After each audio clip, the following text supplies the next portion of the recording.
All right, good morning, everyone. Hi, are y'all awake? Okay, so for your information, you are in higher ground. If you were not supposed to be in higher ground, stick around, it's gonna be great anyway. There's water over here. There's some folks recording in the back. And our first speaker is gonna be coming up in exactly 30 seconds. I'll let them introduce themselves.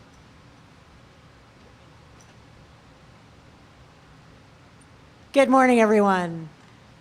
I understand it's early and we're still a little tired, but for what it's worth, I started my day by, I got in here after 1 o'clock this morning because I had a flight delay. So if you think you're tired, I get it.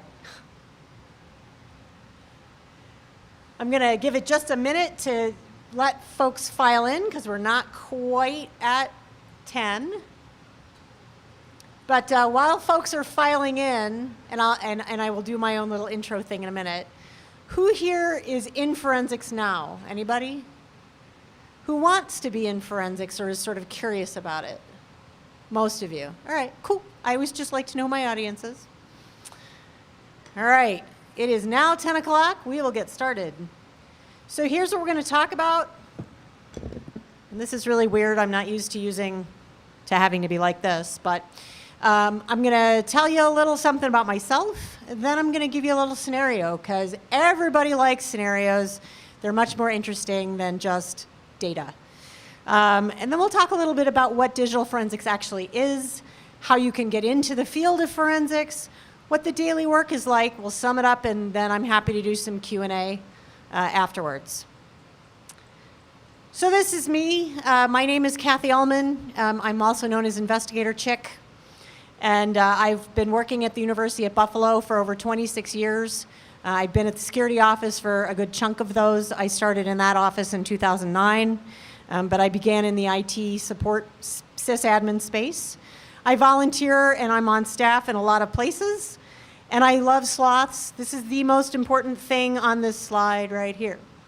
So, since y'all didn't really want to come and hear about me, we'll keep going. His name is Flash, by the way. All right, so here comes the interesting part, or at least I hope for some of you is interesting. All right, we're gonna have a story, and I'll give it just a second for folks to sit down. Thankfully, y'all haven't missed much. Doesn't matter. Actually, no, I'll leave it open. Okay. All right, I'll ask the question again since we just got a bunch of new folks. Who here is doing digital forensics now? Anybody? All right. And who wants to potentially become a digital forensicator? So, okay, so still kind of the same mixture. All right, cool. All right, so we're going to pretend you have the skills, you know what to do, and you are on your first day. It's very exciting. You've been hired by this medium-sized company. Today's your first day on the job, and Joe from networking comes running in and shows you this. And he says, "This isn't good, this isn't good." And of course, what he's pointing out is this huge spike in traffic. But this is fine. Everything's fine. So it provides some initial observations. This is what we know so far. The spike occurs at 10 after 6 in the morning. Traffic was sent. That spike comes from an on-prem web server, provided the address. And that network traffic is going to this 45.155.205.117, which we determine is a Russian IP address. And guess what country our company never does any business with? Russia. Yeah, exactly. So that's not normal. So Houston, we have a problem. So now we need to do a little bit of triage. Who's familiar with Sysmon? Anybody? A few people? All right, so for those of you who are not familiar with it, it's an amazing add-on, essentially, that you can get more logging information out of Windows systems mostly, although there's Sysmon for Linux. But it really enhances the logging capability of any system you put it on. So we're going to say this is a perfect magical world. And in that perfect magical world, Sysmon not only is installed, it's configured correctly. And by the way, this almost never happens. The auditing has been set up properly. Everything's good to go. So we know we have fabulous logging. So we export those Windows logs. We use a tool called Log2Timeline, which is a free tool by a gentleman named Eric Zimmerman. And that tool allows you to literally build a timeline from the logs so that you can see what events happened and in what order. So we run that tool and we check the log files because we know 610 is when the bad thing happened. And this is what we see. And I know it's small, it's hard to see. But what's happening at 610? Louder, I can't hear you if you said something. Nothing, right? Uh-oh. So now we know we have a problem, but our logs aren't showing us enough information. So we start digging a little deeper. We make sure that log event service is running, so it's not like it's stopped or anything, it's still going. But what do we see down here? Service of doom, right? This weird service. You're like, what the heck is that? So that's not normal. So normally when we add a service in the Windows environment, we'll run a command like this, and it'll come back and tell you it was a success. And this is what we would normally see in those event logs. So in theory, we should have seen something like that. So clearly, there's an added service, but no logging. So where did the log entry go? Well, I'm going to tell you a little backstory about this funky little tool called Phantom. Phantom is a tool attackers can use. And what it does, you run it, and again, I know it's hard to read here. You run it, and it kills the threads of the event processor so that while the Windows event collector is still collecting events technically, right? It's still running. We saw the service was still running. It kills the threads. So at the end of the day, what happens? It doesn't log anything, but it looks like it's working perfectly. And then you just restart that service, and it starts logging. So that's why we could see there were things after and things before, but nothing during that time frame, because normally we would have seen that. So the whole point of this is just to say, event logs are really only the tip of the iceberg. They only tell us so much information. Typical junior analysts that are working on this kind of stuff, this is the kind of logging they're usually looking at. But that doesn't tell us the whole story. It only tells us a small portion of the story. Where digital forensics can come in handy is finding those hidden pieces. How many of you are working in security right now? And how many of you are like SOC analysts doing that kind of job? What else are you doing? Are you sysadmins, or what other security spaces are you in? Yeah. Okay. I get it. Anybody else? Engineering? Okay. Anyone else? What? Data loss? So DLP? Yeah. Okay, cool. So what people don't often realize is that, at this base level, you're only seeing so much, and logs are what everybody turns to. It's not a bad thing. It's just there can be information beyond that. All right, so I'm going to introduce you to my buddy Locard. Anybody heard of this guy? Anybody watch CSI? I see some nods, right? NCIS, all the cool TV shows, right? So Locard is an amazing guy. He was a French criminologist. And to paraphrase, so this is what he actually said: it is impossible for a criminal to act, especially considering the intensity of a crime, without leaving traces of this presence.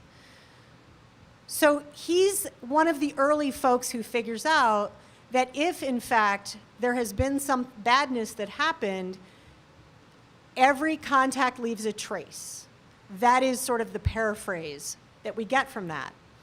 So here's some info about him. He was a pioneer of forensic science, broadly construed, so not digital forensics, because this was obviously a little before all of that. But you'll see all of digital forensics really needs this information, right? Like this is at the heart of where we started. And he was a specialist with fingerprints. That was his thing.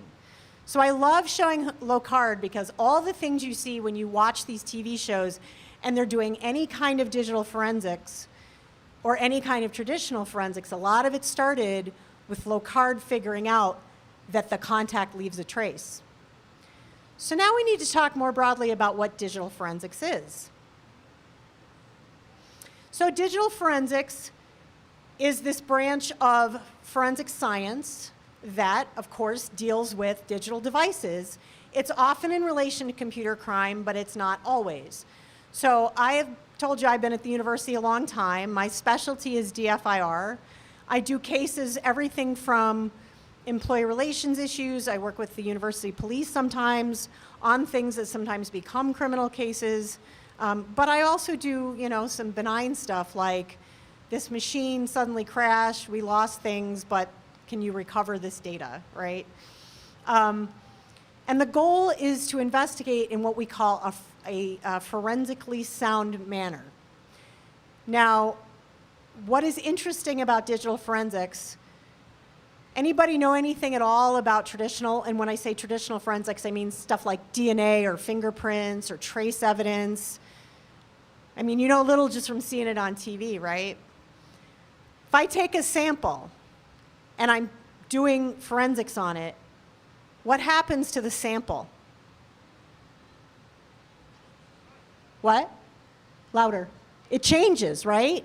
It gets broken down, it gets destroyed in some cases. That's part of the process of doing forensics.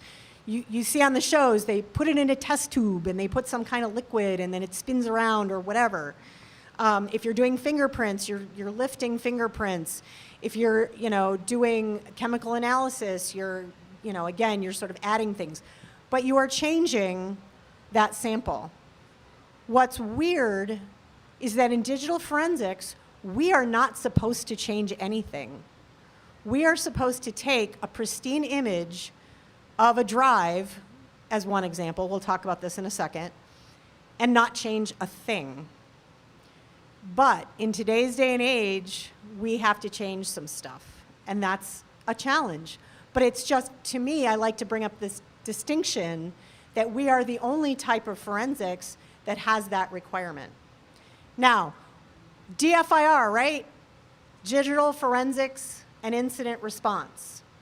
So these two things go hand in hand, but they are not the same. So I want to just talk a little bit about this, especially since many of you are really interested in potentially doing digital forensics. So I do both in my role. I'm doing incident response and I'm doing digital forensics as part of that.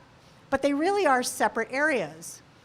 So if you want to think about forensics, that's this collecting, preserving, analyze, and detective type work. When you're talking about incident response, you're identifying and managing and mitigating some kind of a security breach. There are a lot of places where those two roles are actually completely separate. but we hear it as DFIR kind of lumped together.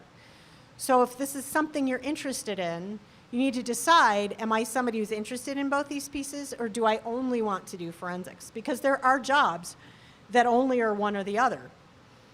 It is good either way to understand the other side, just because you're going to be working so closely with them. So let's talk about the digital forensics process. So again, we need to acquire evidence without altering the original. We're going to do an authentication of that copy. Usually, we typically use an MD5 hash, which, while not good for securing data, is really great to determine whether or not there's been a change. And again, we want to analyze stuff without, any sort of modification. Wow, they're having a good time out there.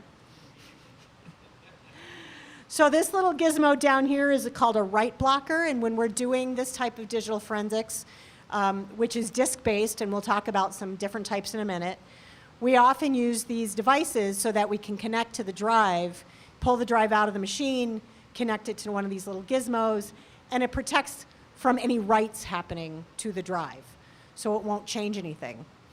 We also need to use something called a chain of custody document. This is particularly important if you're working in law enforcement, because that's how you can prove to people that not only has stuff not changed, right, because you have this write blocker going, but it hasn't been somewhere it shouldn't, right? So there hasn't been some third-party person or somebody who shouldn't have access to this. So there's a whole process for documenting not only what you're doing in terms of the investigation, but getting that drive, taking that drive in. When I work with PD, often I have them sign off as the first link in that chain of custody, because they're usually with me when we have to get a machine. And then I sign off that I took it, and then I do the work, and then if I give it back to them, I sign it back. So that's the idea behind the chain of custody. So what I've been talking about pretty exclusively so far is this idea of disk-based forensics. But there's more than just disk-based. So disk-based, again, here's the write blocker connected. It's usually a reactive space, and usually after a problem has been discovered on a machine. So what we do at the University of Buffalo, I was hired in part in the security office to build a forensics for compliance program. In the state of New York where I live, if certain kind of data like social security numbers, credit card numbers, that kind of thing, is put in the hands of somebody it shouldn't be, or potentially put in the hands of somebody it shouldn't be, we are required to report that to the state. So I built our forensics for compliance program where first we look to see, if the machine, let's say, starts acting wonky, or we know that, say, Defender finds something, we then have the machine pulled, take a forensic image, and then look to see, number one, is there any of that kind of data on the machine? And if there is, did whatever badness happen, was it looking for that kind of data? Was it just some sort of weird pop-up? So that's part of that process. But there's other kinds of forensics, and sometimes, even in that scenario, there's what's called live acquisition. If you have an encrypted system, you often have to do a live acquisition if you don't have access to the key. Now, in my office, all the machines I work on, typically I have access to a key, so it doesn't matter and I can pull the drive. But if you work for law enforcement and you go out to, the lair of some bad individual and they've got encryption, odds are pretty good they're not handing over the keys. So the only way you can get a copy of the data that's on that is to do what's called a live acquisition. What do you think the challenges are with a live acquisition? I mean, some of them are right there, right? But given what I said about digital forensics, what do you think the problem is? And yell out, because it's over that thing, it's hard for me to hear. What? Data integrity, yeah, that's part of it. What else?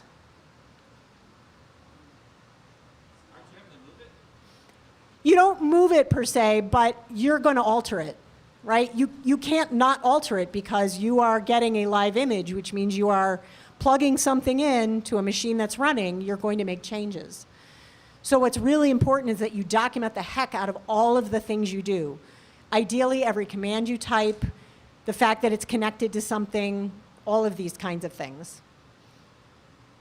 Memory capture, which is on the last slide, is the other thing we often do that we have to do live, because if sometimes there are passwords or other things in memory, sometimes there's malware running, and as soon as you shut the machine off, you lose all of that data. So it's another reason why you need some sort of live acquisition. But there's network monitoring. So we can do network monitoring, and we can, look to see what's going on in the network. That can sometimes be a lot more proactive because we can see stuff that's happening on the fly before it gets into a place it shouldn't. Or even if it does, so for example, if we have a machine that gets infected, we might be notified because it's called out to a command and control server, for example, but it hasn't actually done anything beyond infect that one machine. So before it gets any worse, we can sometimes mitigate. So we can use the data that we see in the network logs to correlate other data. And that network log essentially is what we saw in the very beginning with that scenario. So cloud forensics is another specialty area. Cloud forensics has become more and more important as we're all dealing with things like Microsoft 365 or Google Shops or whatever. You can't get the same data off a PC or a Mac or whatever, a desktop, than that you can get in these spaces, right? There's a whole separate set of logs there. So I work in that space too, and again, you're going to correlate some of this stuff. You don't have a lot of information about what's going on locally, so that's in part why you have to, worry about it. And in complicated environments like ours, there's both, and they work together. And so you've got to worry about getting those logs and lining them up. It can be very, very complicated. So now probably the part that you're the most interested in. How do I do this? How do I get into forensics? How do I do the cool thing? Well, there are a lot of training opportunities. I have to mention SANS, although SANS is obscenely expensive. I will tell you there is a work-study program that SANS offers that you have to apply for. It does not make SANS free, but it takes a $10,000 class down to $2,500, which for a lot of people is a lot more manageable. I did a work-study for a class for SANS once. It was a great experience. You usually have to be there a little longer because they want you to help with stuff, and sometimes you're like a room monitor for them. But it's great, and you get to know the staff really well. So if you're going the SANS route and your company won't fit a giant bill, that's an option. The other certification, so the direction that I ultimately went, I took SANS classes, but for certification purposes, I wound up with an IASIS certification. Now, a lot of people haven't heard of IASIS because originally it was only allowed, law enforcement was the only set of folks allowed to take this training. And it's actually run by volunteer folks in law enforcement, but they've opened it up to at least state agencies, and I think they've now opened it up further to other folks who are in the security field. I don't know how far they've gone with that. I do know at least one other person who was not in law enforcement or in the state who was able to take it. So it's something you can look into. The IASIS training, how many of you have done SANS training? Anybody? Has anybody? A few of you? Yeah. So 5-day SANS training, right? You sit down, they open a fire hose at you, and then you leave after 8 hours and your brain explodes. And then you go back to your room and you sleep if you can, and then you get up the next morning and they open the fire hose again, right? And this goes on for 5 days. Well, if you think that's a lot, let me tell you.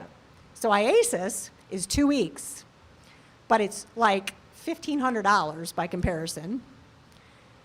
You have to pay for a hotel for that whole period of time, but you're in class from 8 to 5 with a lunch break in the middle, and then you come back at I think it's 6 to 8 or something like that, and they give you time to work on lab stuff and ask additional, you're not required, but everybody comes to the evening session because there's just so much to learn. And you do that for 5 days. Then you get the weekend off, and then you come back and you do it for another 5 days. Once you finish the course, Unlike SANS, where you go and take a multiple choice test and you cross your fingers and say potentially prayers to some entity, right? And click the button and hope that you passed. With IASIS, once you finish the class, you analyze an image that they give you with a peer mentor. And they give you the image and they ask you questions about it. But they're not yes or no questions. I think the 25 questions I had to answer required 75 pages of writing. If you pass that, then you get to sit for the actual certification exam. They want you to understand this stuff fundamentally, the ones and zeros. I will tell you, it may sound overwhelming, and it is to a certain degree, but they're teaching this class to people who barely know how to turn a computer on in some cases. So I guarantee you, if you're like, well, I don't really know my ones and zeros that well, you would still be okay in this class because they don't expect you to have that knowledge. If you do have that knowledge, it makes it a whole lot easier. So anyway, enough about IASIS. There are a lot of other vendor certs, so you can go down the path of a vendor cert. So Celebrite, for example, is cell phones, and cell phones is another specialty case, mobile devices in general. NCASE, FTK, and X-Ways are kind of the standard packages that are used for drive forensics and things like that. There's free and very low cost kind of entry-level training at DFIR Diva. That's a great site. She's got a lot of different options there. YouTube is another place you can look for training, but I'll tell you that you want to be careful because there's some good information out there and some not good. 13 Cubed has some good stuff, and that's why I list that. Obviously conferences, right? If you get a chance to go do some hands-on forensics, which conferences sometimes offer. In fact, a good friend of mine sometimes teaches he used to teach at BSides Cleveland, which is how we met. So there are I run BSides Rochester, we've had him come and teach sometimes. So conferences are sometimes an option. And higher ed, more and more schools are now offering some fundamental classes in basic forensics. All right. So once you get that training, did you have a question? I wanted to, it's okay if I take a picture of that? This? Yeah, please. Anybody who wants pictures, feel free. And if you have questions, like I said, it's very hard for me to hear up here, but shout out if you got, raise your hand and I'll happily answer any questions as we go. Got it? Okay, cool. So where can I get a job doing this? Well, honestly, there are a lot of different opportunities out there. Law enforcement is the one that's probably the most known. They are very likely to take folks who are entry level because they will send you to training like IASIS. So if you have the passion and you have some basics, law enforcement will sometimes send you. Secret Service is one of the groups I didn't write up there, but they also do it, and any one of those entities. Another place where you can get your foot in the door doing stuff at an entry level is consulting. So the cool thing about law enforcement is that they hire a bunch of people to do this stuff. The bad thing about law enforcement is the fact that you are most likely going to look at one of two types of case if you're working for law enforcement. One is going to be child porn, and the other is going to be fraud. And I decided early on that was not going to be my career.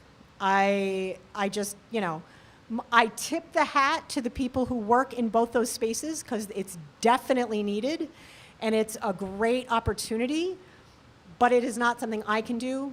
So one I think is incredibly mentally taxing in one way and the other is mentally taxing in a different way. So be forewarned, that's a thing. Consulting, on the other hand, the cool thing about consulting is that you get to go to a lot of different places and do forensics on a lot of different things. The bad thing is you're going into a lot of different places and you're doing a lot of different things. So you're going to get thrown to the wolves pretty quickly and you're going to go into an environment that you know very little about and be asked to do forensics for them. But again, it's a great starting point and consultants will burn people out quickly. So, some people love it, they thrive on it, and I have a number of friends that's their full-time job and they've been doing it for years. And other people are like, okay, I got my feet wet in consulting and now I don't want to do that anymore. And so where they usually go is to an internal team. There's also insurance panel providers who all usually do forensics completely separately from IR. So that's one of the spaces that's different. Law enforcement often does them separately as well. All right, so everybody's like, you got to know all the technical things to be in forensics. Well, you do, but you also have to have the right kind of personality. This information, if any of you are familiar with the name Leslie Carhart, they came up with some of this information about personality traits and what makes a good fit, so tip of the hat to them. You really need to be curious. Now, I think most of you are here because you're curious, or you wouldn't be here, so that's good. But you also have to be persistent and tenacious. You have to be that dog that grabs hold of the thing and will not let go, because it's not straightforward, and in many cases, it's a lot of bang your head against it until you figure it out. You need to be good under pressure because people are always going to be coming at you, asking you, are you done? Do you know the answer? Do you know what happened yet? And they're going to want to know that 5 minutes after they give you the drive, and sometimes even before you have the drive in your hand. Do we know what's going on? No. You have to be, reasonably confident in yourself and have thick skin, because some people will be nasty to you. Patience, you got to be patient because it can take a while for things to process. It can take a while to look through log after log after log. You need to be very flexible, especially in a place like if you're in a consulting role, you're going to be jumping out the door on a moment's notice. You need to be honest and objective. You need to be able to look at data and not be swayed by what you read in maybe the notes from other folks, because it is very easy to see what you want to see in the data. And there will be people who will come to you and go, well, we know it's this, when in reality it's totally not even related to that, but somebody's very convinced. What I should put in here in this deck, so I used to do fire investigations in a volunteer capacity, and I have a great picture of this fire that happened on a stovetop, and there's a microwave above it, and you can see the flame points, you can see that the pattern points up to the microwave, and everybody was sure it was the microwave. When we cleaned out all the debris and we moved everything away, it turned out actually it was a burner that was left on. It had nothing to do with the microwave at all. So likewise, you're going to have some things you think are happening, and you've got to be open to the possibility that that's not the case. So what's not a good fit? Again, if you're impatient, this is the one that surprises folks. If you're easily frustrated by people, like if you hate people, you do not want this job. And I know you think, well, but Kathy, why would I need to work with people? Because you are. Trust me. You're going to have people who want to understand what you're doing, what you've seen, and it's usually part of a broader investigation, whether it's just for malware or it's a criminal or it's whatever. You have to be able to explain stuff, which also means you have to be able to write, and people get weird about that too. If you don't do well in high-pressure situations, you will not handle this. You have to be able to recognize bias, which is essentially what we just talked about, and of course, be flexible. So when people ask me, what is the #1 skill I need to be successful in security, regardless of forensics or anything else, I tell them it's communications. Because you can be the smartest person in the room and understand all those zeros and ones, but if you can't communicate what you saw or what you did potentially to a non-technical person, you are useless. You are completely useless. You have to have strong communication skills, both written and verbal, because you will be asked questions that you have to be able to answer at different levels, which can be a real challenge. You have to like people, like I already mentioned. You have to be methodological, step by step by step, because you got to do the same kind of thing each time. And you got to have that attention to detail, because sometimes it's that little bitty detail that solves the case for you. You also do need some technical skills. And the specifics of the technical skills will depend greatly on the type of forensics that you're interested in. So network forensics, you got to know about networks. Disk-based, you need to understand operating system and file systems. And with cloud forensics, the data plane and control plane type stuff, all critical. And in today's day and age, sometimes you need to know a little bit of each. That's kind of the space I'm in. I have to know a little bit about all those things because I'm also doing IR and those come together. All right, so now you're like, what is it like to do this for reals? Well, I saw some hands go up when people were like, yep, I watch shows. And this is what they think happens. This is a clip from NCIS, for those of you who don't recognize it. This is not, in fact, what a day in the life of doing forensics is like. In reality, it's more like this. You have a million windows open on a whole bunch of different screens, and you're going page down, page down, page down, or you're writing a script to, grep something out of a log, and you're looking at all of these fiddly little details. So it's a lot of looking at data. It's very slow, methodological, like I said, and what I will say as far as TV shows go, most TV shows actually show you some legitimate forensic stuff. It's the time frames that aren't legit, right? So like, even with traditional forensics, DNA, real thing, they do real, investigations doing DNA. But the reality is, a DNA sample does not come back in 10 minutes. It comes back in like a month and a half, and that's if you're lucky. Depends on what's ahead of you. Well, digital forensics is not a fast process either. And it can take a long time depending on, sometimes you get lucky and it's like slam dunk, you find it, you're good to go, and sometimes it takes longer. As a result, we need to focus on the journey, not the destination. Because in some cases, you're not going to get an answer. And if you're the kind of person that needs that closure, again, this may not be the field for you because you may not get an answer. Any ideas why?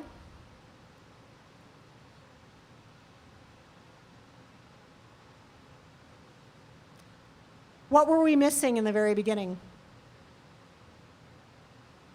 We were missing log data, right?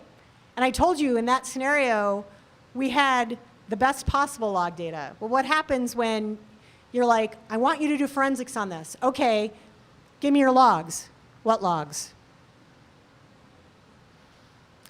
I have a friend that does a ton of investigations into breach situations involving M365.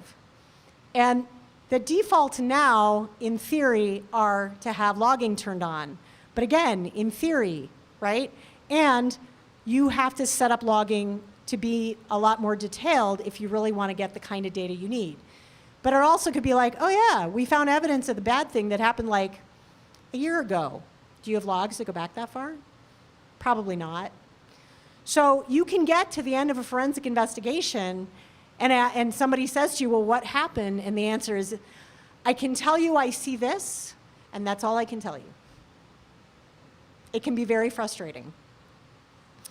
Now, if you take the route of the consultant, you might be suddenly traveling somewhere. Could be local, could be far away, could be overseas, which also leads to some work-life challenges. I am very fortunate at the university. Most of the time I have pretty good work-life balance. And in-house teams tend to have some more flexibility that way. But it really just depends, right? Even law enforcement, they tend to have pretty standard hours, and unless you're working a particular case, you're just going to work in the lab for however many hours and you're done. But if you're not, you can have really long hours because, if I have a terabyte drive that I have to image, yeah, that's not happening right away. Now, all this to say, a lot of people think, well, you've said a lot of negative stuff, so why are you doing this? There's no such thing as a typical day. Every day is a little different. Even if you're following those step-by-steps for the actual, pulling of the data and looking through the data, every case is going to be a little bit different. And every case is going to be a puzzle. And sometimes you'll solve the puzzle. And that's amazing. It can be extremely rewarding. So I did a case between our state police at the University of Buffalo and the folks at the State University of Albany. We did a case back in 2017 where we had kids who thought they could, sell fraudulent train tickets. We got an arrest. Or I should say my colleagues got an arrest because I was able to help them get some data. I also have had cases where we've had somebody who there was a life safety issue and they've come to me and said, can you help us find this person? And I've been able to give them some data that led them to find somebody and they were okay. So, it can be extremely rewarding. It can sometimes be very frustrating. It is a lifelong learning opportunity. This field changes constantly. So if this is the kind of thing where you're like, I really love to learn, it's a great space to be in because it's not stagnant. You may do certain things over and over, but you're going to be, learning new technologies, learning new programs. When you find that missing clue, that one thing that eluded you, oh yeah, that's amazing. We have a very close-knit, very helpful community. You think the security community is small, the forensics community is a sub-portion of that and even smaller. And we always love to help each other, answer questions. If you take the IASIS training, there's a listserv you can get on, and no question is considered stupid. Like, I know we did this in class, but I don't remember how. Or I ran into this weird situation. Has anybody seen this before? So it's, and there are other like Discords and Slacks where folks hang out and you can get more information. Probably one of the coolest things is that you see security changing all the time and jobs come and go, right? We've just seen layoffs at lots of major companies. Well, let me tell you, there may be layoffs, but the space of forensics is to a certain degree such a niche space.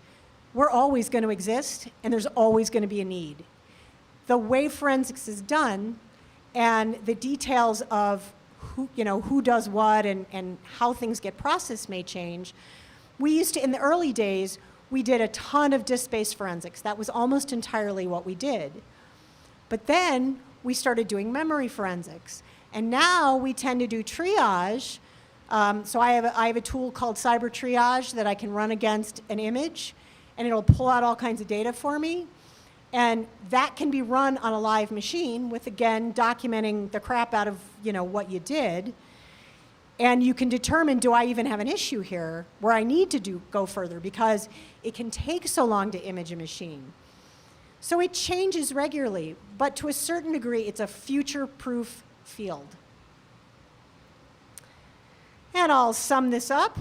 So, the whole point of digital forensics is really helping to dig deeper into an incident. We talked about how forensics and incident response are not the same thing, but they do often go hand in hand. Lots of different kinds of forensics. You should have certain personality traits if you're thinking about going into this field. And you will need certain technical skills, but that's going to depend on the specifics. And it's not what you see on TV, but I think it can still be awesome. So this isn't directly related to forensics, but I wrote a book called The Active Defender, which if you're newish to the field, can be a great place to kind of get an idea of what defense, looking at defense from an offensive perspective looks like.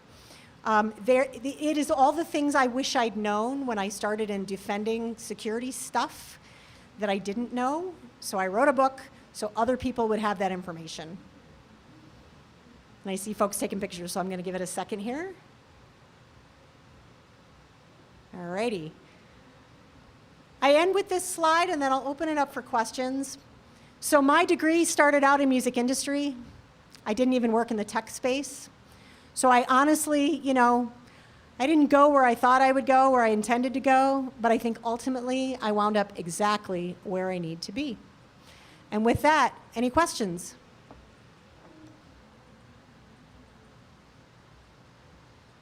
Yeah.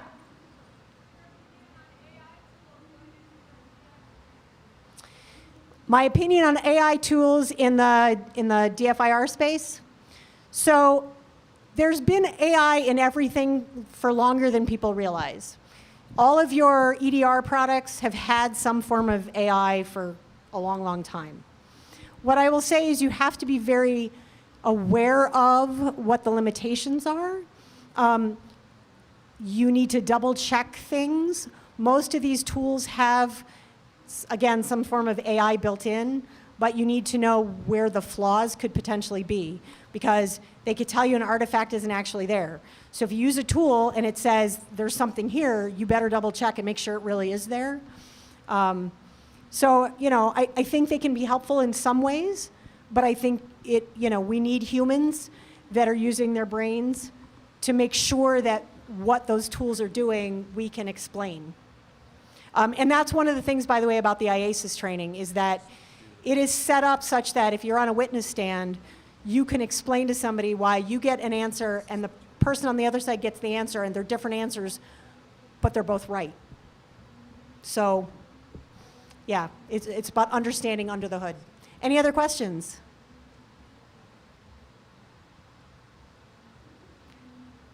All right, well, I'll leave you guys a couple minutes early, but I will be around all con. I work at Info Booth on staff here, so if you want to come chat with me, feel free to come find me and chat. I'll be there all day. Thank you so much for coming.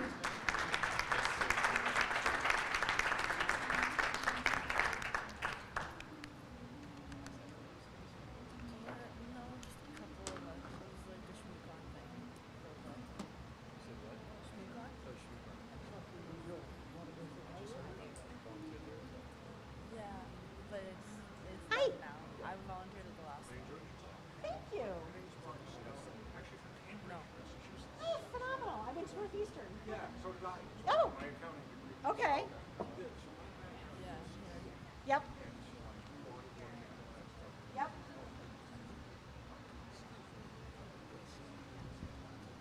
I'm listening. I'm just putting something away. Right.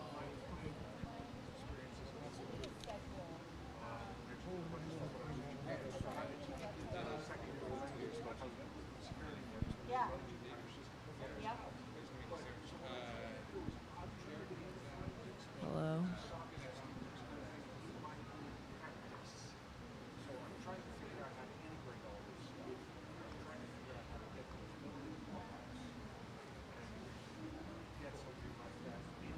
Uh-huh.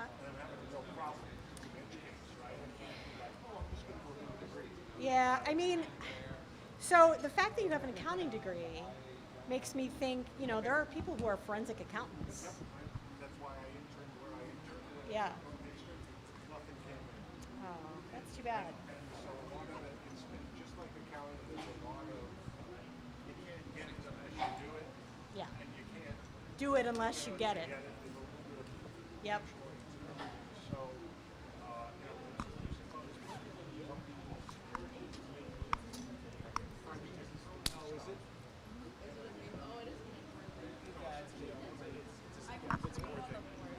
Yeah. Yeah. I'm not really sure. I mean, like, I have a friend who worked in that space and has been an attorney general in New York. So I would look at law enforcement and see if you can find any opportunities that might be related there. That's the handheld. So HH's handheld is on right now. It's not muted. Really? Really? Just need to get right up against it. That's all. I think they dialed the compressor. No, compressor's down. All right, so it's fine. Yeah, it won't be caught too hard. It should be all right. Yeah. Okay, so Yeah. that's all. So then after the speaker finishes, I'm supposed to grab this mic and just say thank you. Yes. Yeah. Whatever their name was. Yeah. Yeah. That's your mic. Okay. Until that's your mic now. Until it's his mic. Yeah. Okay. Well, on the board, he's our tech guy. Okay. Cool. And then I'm supposed to mute AV. What is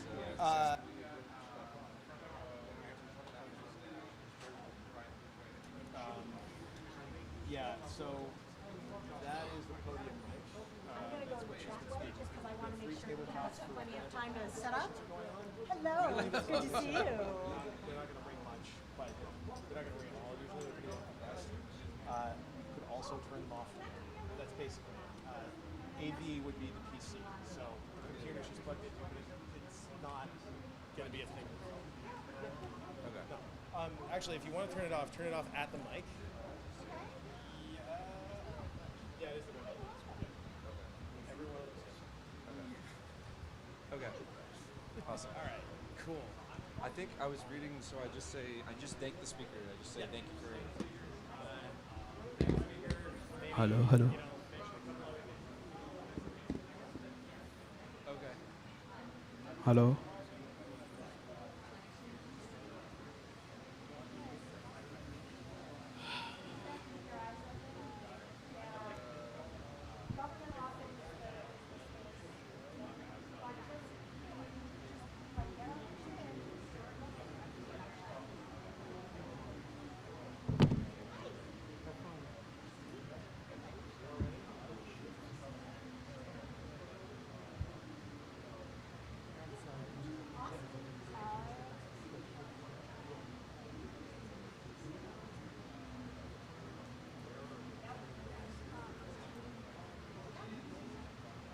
I'll be right back. My candidate probably got it.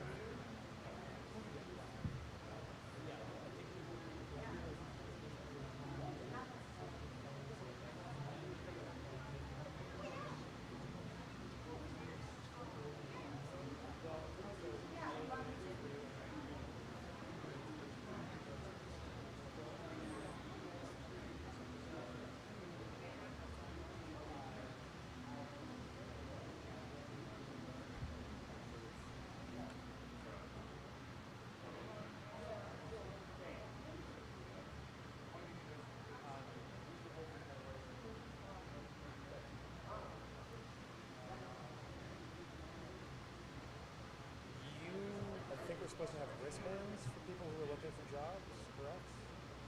We had boxes of these for a while. Okay, if you didn't know anything about it, I know we had a box. I don't know where it went. We're trying to find it. That's what I can do. So,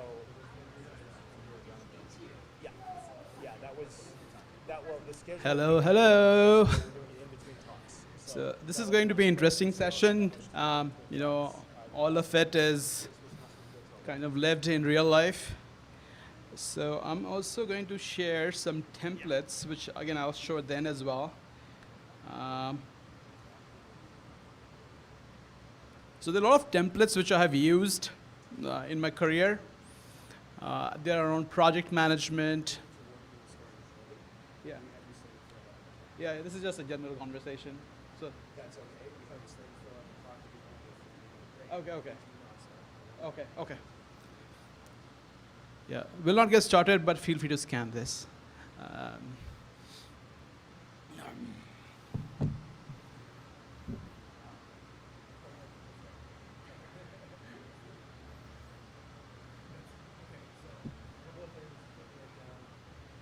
got your time card here for folks who are kind of running over. You want to get them, kind of let them know what's going on. I have no idea why that's happening, but it keeps happening to me too. We need to start on time. We can't start early. And the reason we can't start early is because we've got other events that kind of chain up with us, so we're going to have people walking in and be disruptive. That door is going to get kind of loud for a little while. So in the downtime, hopefully we can do a room changeover and kind of get everything running. That is wrong, yeah. Use the website schedule. It's unfortunately there was a snafu with the scheduling, so he's yeah.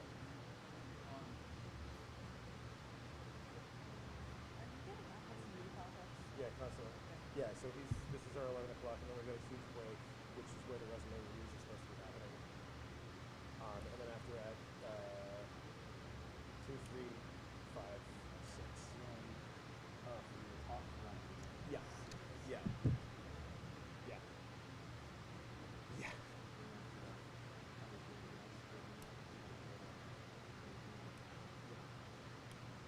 Okay, well, we will probably have extra people we can send in here. We didn't have anybody officially assigned, but we've got floating volunteers that we can kind of use for that. We have two, yeah. At least 2 of them.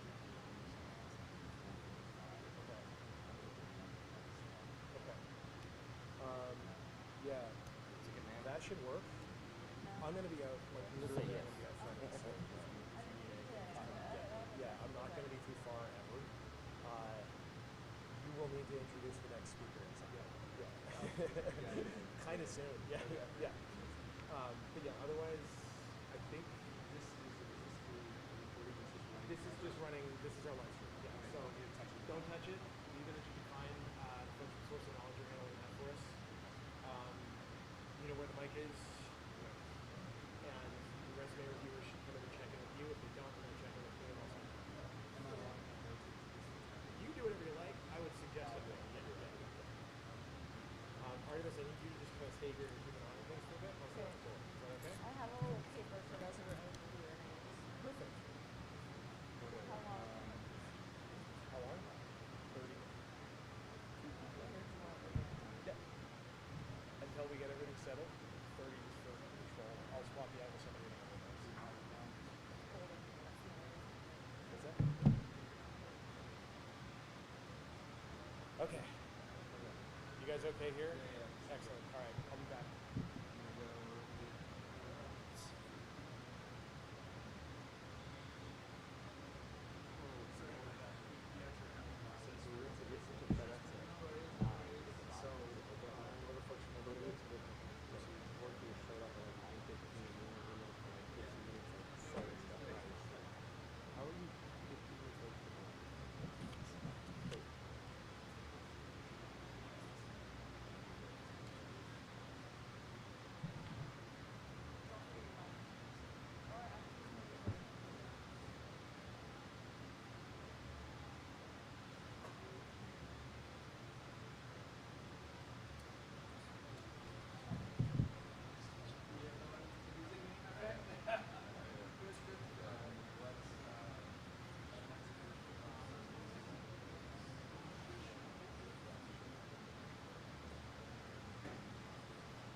All right.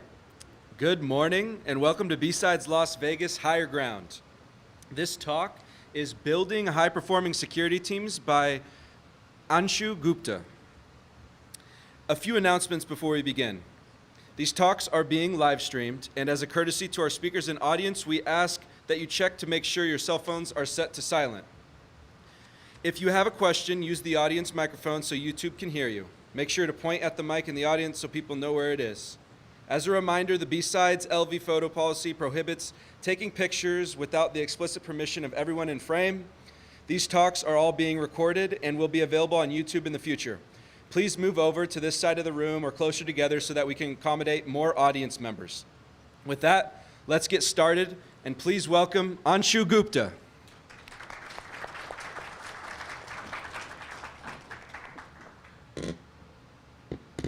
A very good morning to all of you. Thanks to coming for my session. I'm super excited about it.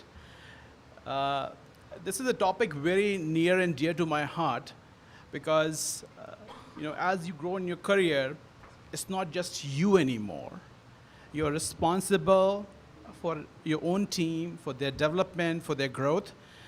And these are some of the lessons I have learned, some of the best practices, which I see, hey, if implemented, we could do a job better. So these are a lot of lessons learned in my own career. Briefly about me, started my career in the Big Four at Ernst & Young and KPMG. Did a lot of Fortune 500 high-tech, Microsoft, Salesforce, Yahoo, Oracle, Cisco, and others.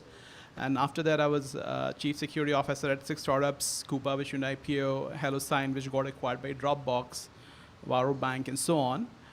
I'm also part of a group called Silicon Valley CISO Investments. It's a group of 60 plus CISOs, and we invest our own money in early stage cyber startups. And I also run a community called Tejas Cyber Network, which is for practitioners and also for founders.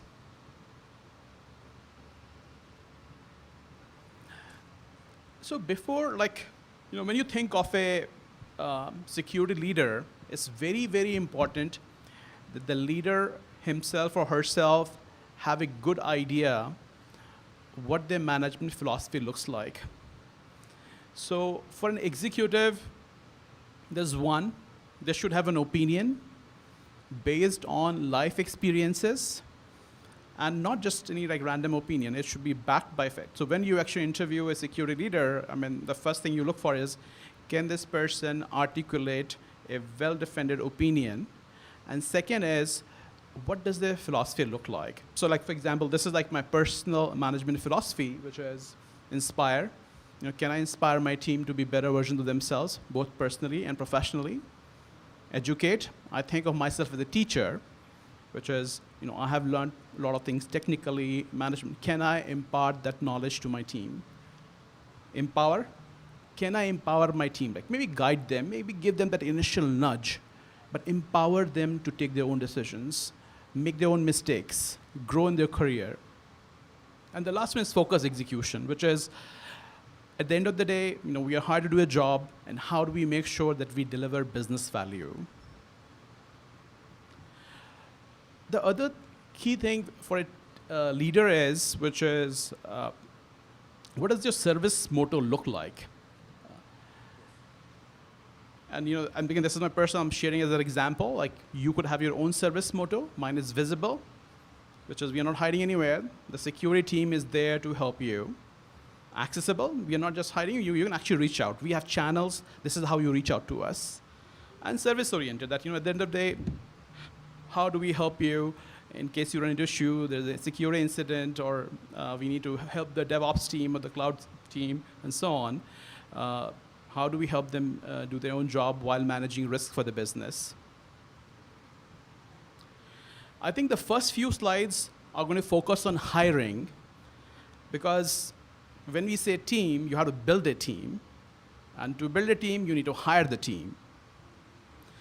So the first thing which, from best practice, I do feel that leaders should not depend on HR to build your talent pipeline. You've got to build your own wolf pack. And if you think of CEOs, CIOs, and CTOs, I think they have done an excellent job Like when they go to new companies, they'll bring their own team. But for some reason, I don't see that happening a lot in security, where when you go to a new org, do you take your wolf pack with you to enable you to succeed? And many times, you go in an org, it takes time you to assimilate and gel in, and many times you don't get the team you wanted and you fail. So it's very important that recruiting and building a talent pipeline is one of your key responsibilities, which is like, I'm not going to rely on recruitment, but this is my responsibility. I'm going to take ownership of it. And when you do hiring, the strategy and the thought process for each level is different. The way you hire senior management is different. The way you hire middle management is different. When you hire ICs, is different. And one of the tips is, which I still see, like you literally have to have that, okay, how many cyber recruitment firms are out there? Do I know the leaders? What do their templates look like? Have I negotiated rates? So you don't do this again and again whenever there's a need. You already have this all templatized. These are the ones I like to work with. These are the rates. This is how, if I have a peak where I suddenly have some bigger project that I need to execute, I need to get some resources, I can do it fast. The second tip is around having personal touch. And one beautiful example is that of Steve Jobs, where he would woo candidates for years. He would take them for walk-in talks. He would sell them the vision. I think the most famous example is, he hired the CEO from Coca-Cola, which didn't work out. But his was like, do you want to sell sugar water, or do you want to change the world? So, again, food for thought.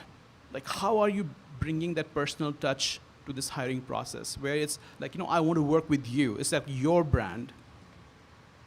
And again, one other tip is, I always tell people, like, if someone had spent the time to interview with you, gives a little bit token of, company, like, hey, I gave a nice little swag from the company I interviewed with.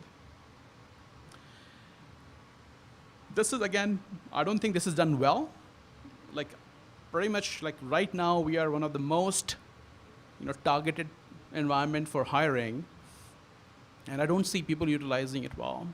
So I don't see people be wearing company swag. Literally, like, if you say, hey, I'm hiring, and I'm sure a lot of you are hiring, maybe put a small QR code there. One, you'll be popular. People are like, hey, can I buy you a drink? And second, it will help you build a talent pipeline. And you can recruit from speakers. You can recruit people, attendees. And usually companies will send their best people, because people use this learning opportunities as investment in candidates. So typically you'll find the best of the best attending many of these conferences. I think one other point I would like to make is very few companies bring their talent leaders to this. So if you look at the hiring cost for some of the roles is fairly large. I mean, the cost for airfare and hotel is not that much. So I still feel like, why are companies not sending their talent leaders? And everyone's complaining, we can hire people, but where are your talent leaders? So I still see this as a problem. And hopefully, the other one, and I would kind of ding some of the security leaders, that many of these conferences have become more about networking versus building these personal relationships. And this is a challenge as well, that for the time you're here, do grab a one-on-one person with someone you would like to hire. Maybe do a breakfast with them or something. I mean, we get invited to all these fancy dinners and mixers from investors, but at the end of the day, it's one-on-one conversation which will win that candidate for you. Again, this is credit Google Gemini made yesterday. Some of the hiring best practices, which again I see a lot of people like failing at. One is making sure that talent leaders understand how do you look for the candidates, because they are not security people. They don't understand what are the specific keywords to hire a cloud security engineer versus an AppSec engineer versus a privacy engineer. So sourcing is, again, an art and a science. Interviewing, how do you ensure consistency? And this is where making sure that you have some suggested question. Maybe people can ask their own questions, but having at least 2 or 3 questions which are common.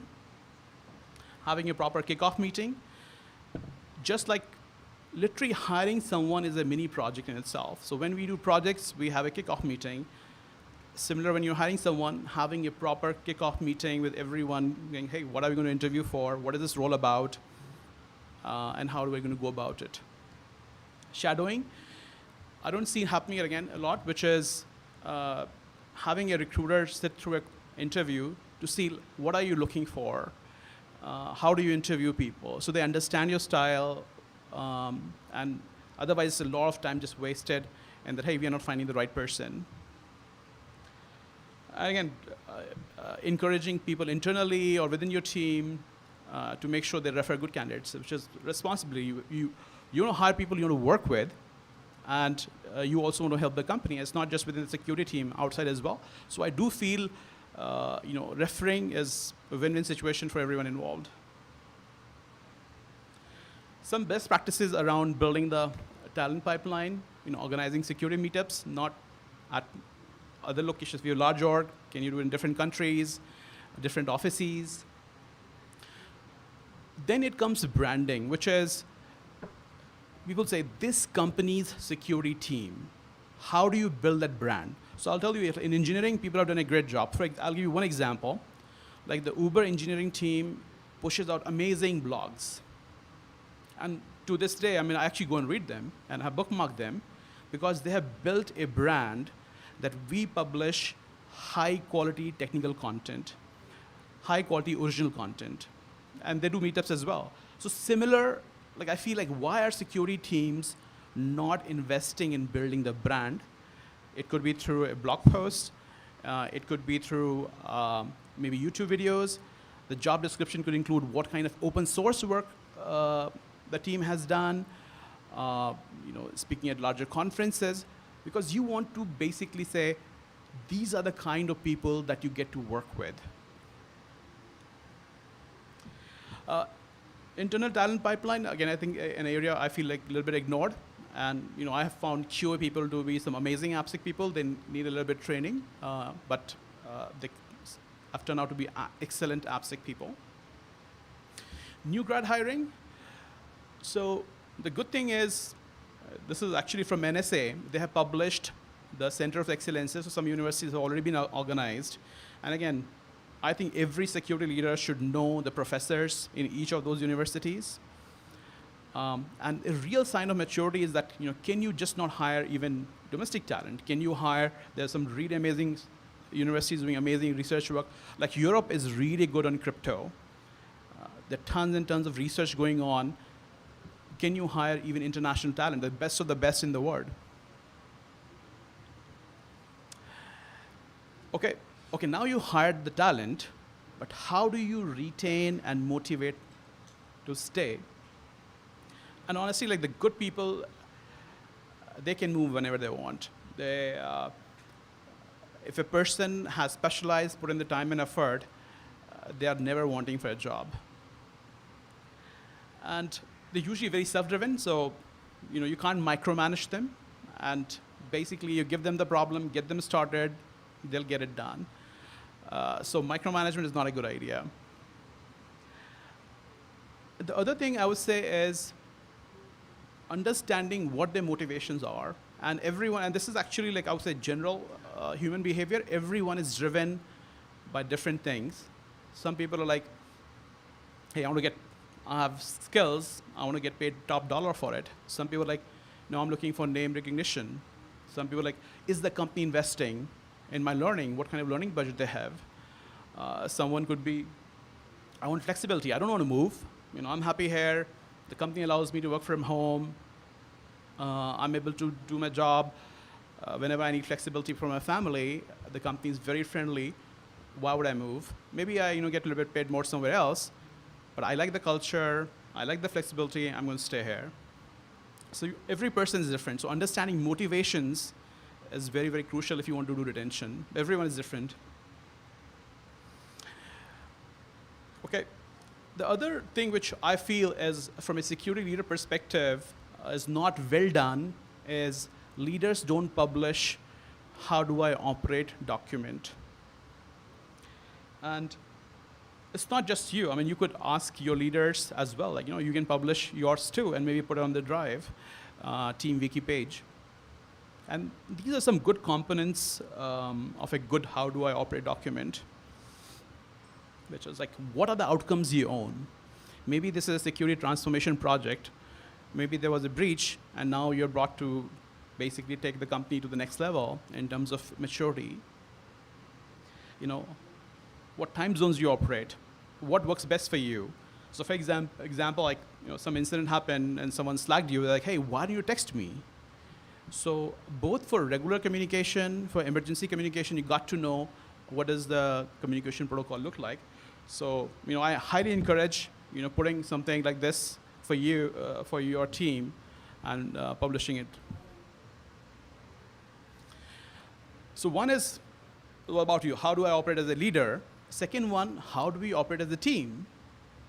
It could be, how do we align with company's core values? How do we show impact? How do we report? What our team rituals look like? How do we do team meetings, stand-ups?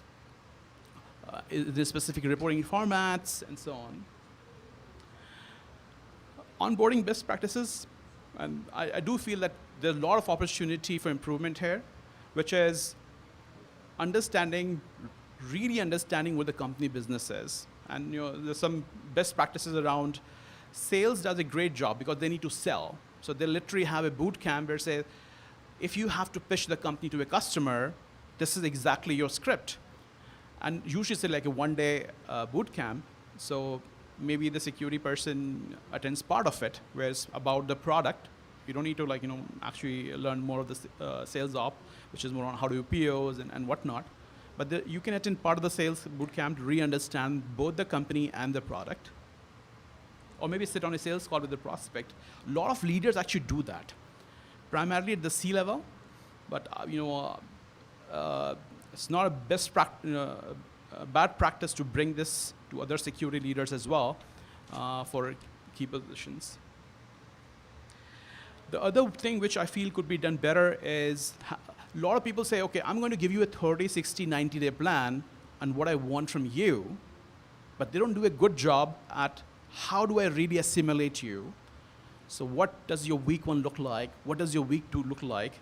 So people are like, hey, go there, this is the shared drive, you can read whatever, but not a lot of intentionality behind it, which is, I want you to meet your key cross-functional partners. This is your whole 2 weeks look like. So there's a lot of improvement in that domain, I feel. The other one, I would say, project and program management is, for me, it's like just like swimming is a life skill. I think everyone should know the basics of project and program management, which is, how do you execute project? How do you do task identification, scheduling, prioritization? How do you do, what is the RACI matrix?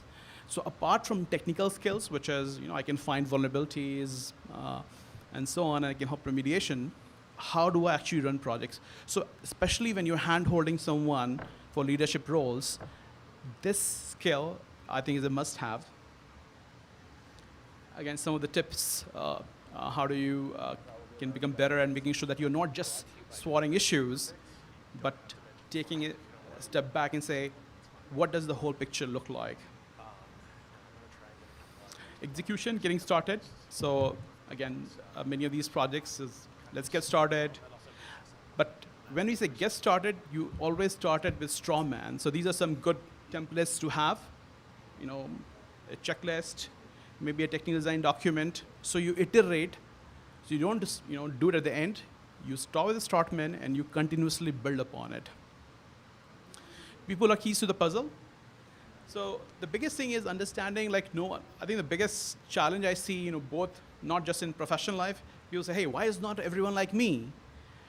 But the word, it's a big word. So everyone is unique with their own thought process and personality. Over-communicate. this will help you in your career as well, which is before the project, during, and after. So over communication. And I'll give you one example.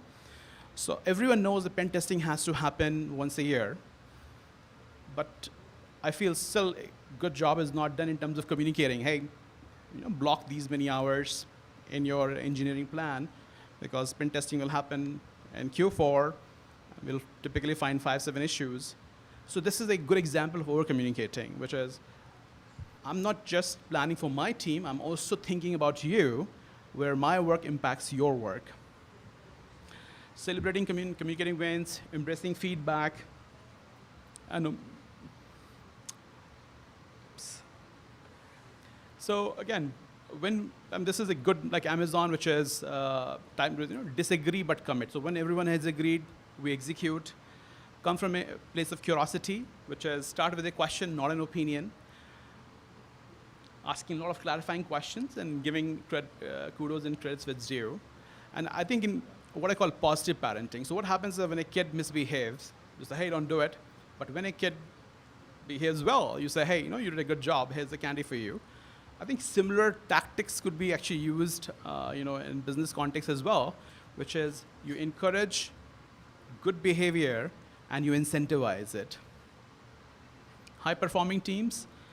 So high-performing teams are always sharpening the saw. I mean, it's coming from this, 7 habits of highly effective people. Internal, external presentations, encourage the team to present internally, externally, getting external leaders, other security leaders, or own peers to come, hey, this is how we do AppSec. This is how we took our AppSec to the next level. The other one, I think I would say one artifact is skills matrix, which will help you both, like how do you help people upskill, and also it can feed into your hiring plan when you say, okay, you need 2 more people, like why? Because, hey, these are the skills that we are lacking in the team, and that's why we are hiring for these 2 extra people. Conducting effective meetings, so at the end of the day, a lot of security people say, my whole day goes in attending meetings and responding to Slack messages. And the reason is, like, how do we make sure that if we meet effectively and with proper action items, those action items are tracked with proper tickets and so on. And I think I'll share, there's an artifacts link and there's some examples, templates for doing effective meeting. And the good thing is now there's AI, so you don't need to handwrite notes. You can have AI note taker and so on, whatever the company has allowed. Team well-being. So this is actually very, very important because security is a stressful job. So we cannot pretend that our jobs are not hard. They're very, very hard. And as human beings, we are wired to worry. And that has ensured our survival so far. But you can use this stress as a push to push you forward versus paralyzing into action. And as a leader, you do have to figure out, hey, what are the symptoms for burnout? When do I see, a person has anxiety about XYZ issue? So again, something which, as you grow, I think people have to upskill because, again, it's not just you, it's your team as well. And this is my personal trick. When I know, hey, this is going to be a stressful meeting, find a 5-minute meditation video, listen to it, you'll go in and people are like, hey, I think that we're going to have a stressful meeting. Why are you smiling? I was like, hey, I just did a meditation video. So it gets you in that state of mind.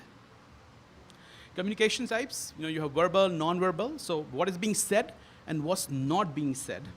Especially it's going to be very interesting because especially with the Gen Z entering the force, they don't have long attention spans. So it's going to be very interesting how we evolve as security leaders.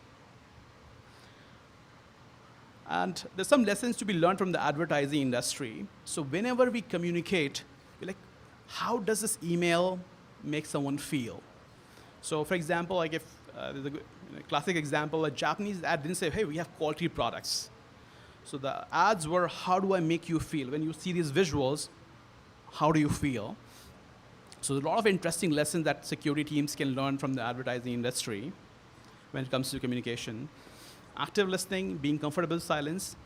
So it's not just you communicating all the time. Like, hey, am I really listening? I'm actively listening. And these are some of the again, it's a science, which is internal listening, you're focusing on yourself. External focus listening, what the other person is saying. And the third one is global listening, where what's being said, what's not being said, what's the context. Feedback should be sincere, timely, to the point. You can use online surveys, what's working well, what's not working well, because sometimes people like writing better. You can make it anonymous.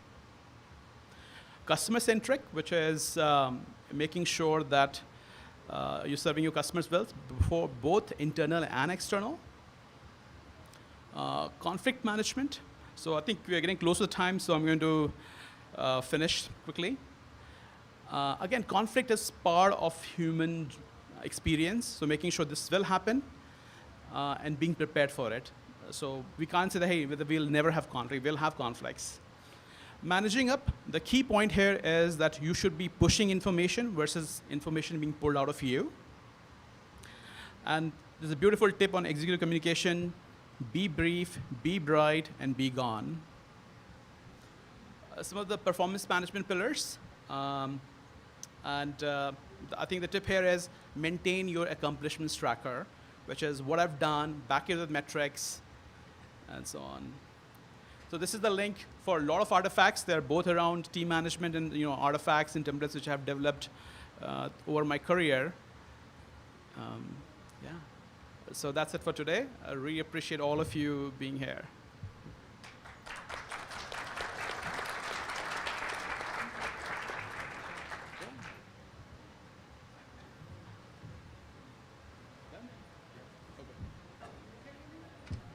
Thank you, Anshu Gupta. One more round of applause, everyone.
Oh, Caspian, okay.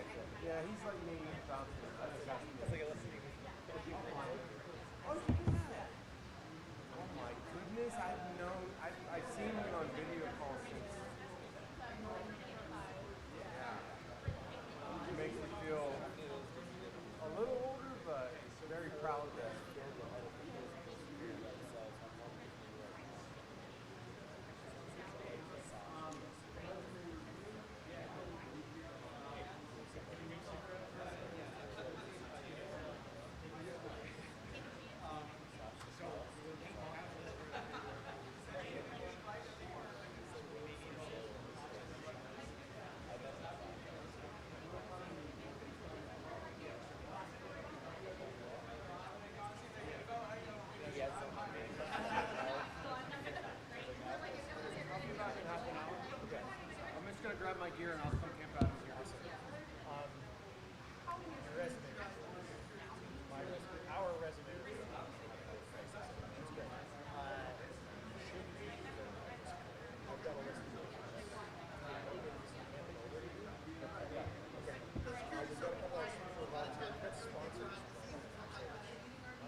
No, I wanted to see if you still needed someone because I might have an extra floater. I went to talk to Ed. Yeah. We're gonna just bring somebody in from speaker officer. Oh, okay. Come in You and- got that? Yeah. Okay. So we've got covered for the rest of the Okay, awesome. Thanks. So it's the thing too where you don't really have somebody signed. We're still I'm gonna go check and see if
Vegas Higher Ground. This talk is Route to CISO, Just Ask.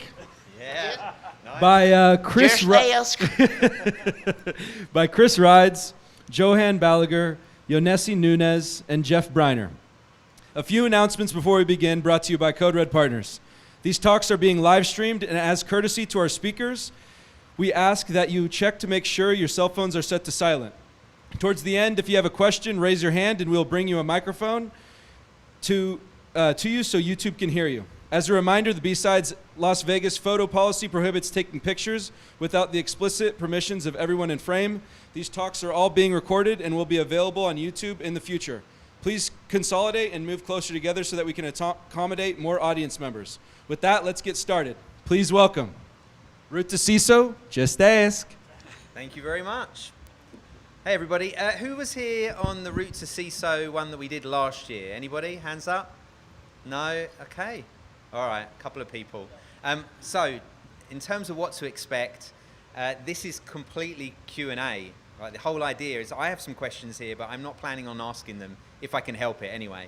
The idea is that the questions come from you, right? We've got experienced CISOs here, people that you probably don't have a lot of opportunity to sort of interact with, and you do while you're here. So please ask great questions. That's what we're here for. So to kick it off, I'm going to do a brief background on myself, and then I'm going to ask each of my panelists too. So my name's Chris Rides. I'm going to be the moderator. I'm the odd one out here. My background's 25 years in staffing. I founded Tyro Security 2012 back in Los Angeles. I am not from Australia, despite what many people think. I'm from the UK originally, London, and I've been over here 16 years. So the Route to CISO thing came about because I run a podcast, Route to CISO. It's about CISOs talking about their career journeys, and all three of these have been guests. We're on season 3 now, so if you're interested in hearing different ways that people have managed to move up into that role, please check that out. So I'm going to roll over and we'll start with Yonessi at the end. And we'll go through the introductions, and then I want some questions, please. Good afternoon. It's a pleasure to be here. Thank you for joining us. It's a full house, and looking forward to your amazing questions. I am a 6-time CISO, currently at Surf AI, where we're helping operationalize the hard part of security, which is the fixing, the remediation side of the house. I've been a CISO at large financial services. I got started as a software developer, systems engineer, and I got my first CISO gig back in 2005 because I was doing something similar to this. I did a presentation on wired equivalent privacy and how to beat around your initialization vector. And on the audience was my future boss, who was a CIO. And so the conversation for today for me is going to be, you never know when the next opportunity is going to be there, so just be yourself. And I like 2 types of questions, spicy and sweet. So balance it out, but looking forward to your amazing questions. Thank you. All right, good afternoon, everyone. Johan Balaguer, I'm the Global CISO for Hard Rock. I cover all 320 plus properties in all over 76 countries. As you can tell, we're building that big guitar here in the middle of Las Vegas. Glad to be here. Cybersecurity is my passion. Been doing it for well over, I think, 30 years. Led multiple global programs from the Department of Defense to Fortune 500 to public and private organizations. I'm also an adjunct professor where I love to teach this stuff. Board member of nonprofits for young kids to get into IT and cyber and in different organizations. But the best thing that I'm kind of very proud of is I'm also one of the founders of South Florida B-Sides. So if you're ever in South Florida, come join the B-Sides over there too. Yeah, Glad to be here. If you fancy a different type of heat, then and it's always pleasant. That time of year, you have a great time of year as well. So yeah, it's great. B-Sides, South Florida, get there. Jeff? Hi folks, Jeff Briner here. I think I'm in my 36th year, believe it or not, doing this sort of thing. Multiple time CISO. I worked in companies like power companies, worked at Mozilla for a while. You can find my name in Firefox in there somewhere. A couple of healthcare roles, and currently doing a portfolio style role. And looking forward to the questions. Good stuff, right? And remember, I want hands up. So the immediate, as soon as you got a question, put your hand up. This is interrupt. This is not one of those ones you wait to the end. You interrupt. If somebody's talking about something, you got a related question, ask it. There are no bad questions. So I think I'll start off with something. I want to know, like you all have been CISOs for a long time. If you can think of one thing that you would advise anybody to do that wants to achieve that title, what's the one thing looking back now that has helped you do that? And why don't I start at this end this time? Yeah, one thing that helped, well, having a clear vision, I think, of why you want to take on that role, because you're going to end up with all of the crap, basically, that nobody else wants to deal with or can deal with. It's all going to rise up to you. So if you're, I've seen people who, like, they say, oh, I want to be a CISO because I want to make a decision about what goes on in that firewall. That's not the job. So I think if you're looking to step into a CISO role, you really need to know why. What's the why for you? Why are you doing it? What are you looking to accomplish? What is it about that role at that particular company at that time as well? Companies go through phases, and there may or may not be the time that you want to join that company. So I think having a really clear vision of why in this particular role at that company at that time is super important. Good stuff. Carry on over. Johan? So I think obviously what he said, but I think what's important is to take your life lessons, right, and apply those, but in a good way. So think of everything bad that's ever happened in any role or any leader you've had, and just do the complete opposite. Yeah. So I think that's a very good guiding principle for, at least for me, right? You start to look at the ways not only security programs operate, but how leadership is done. And you have those life experiences where you start to learn from all those mistakes, right? Those lessons learned. Right? It might be a leadership issue, or it might actually be the way you operate that security program, right? So for me, I go back to, this is something that I love. It's a passion of mine, and I've always taken those life lessons and applied them in every single role and every single position I've been at, just to become a better, not only a better person or leader, and also a better security program. Very inspirational responses, so I'm going to go and be kind of like the contrarian view here.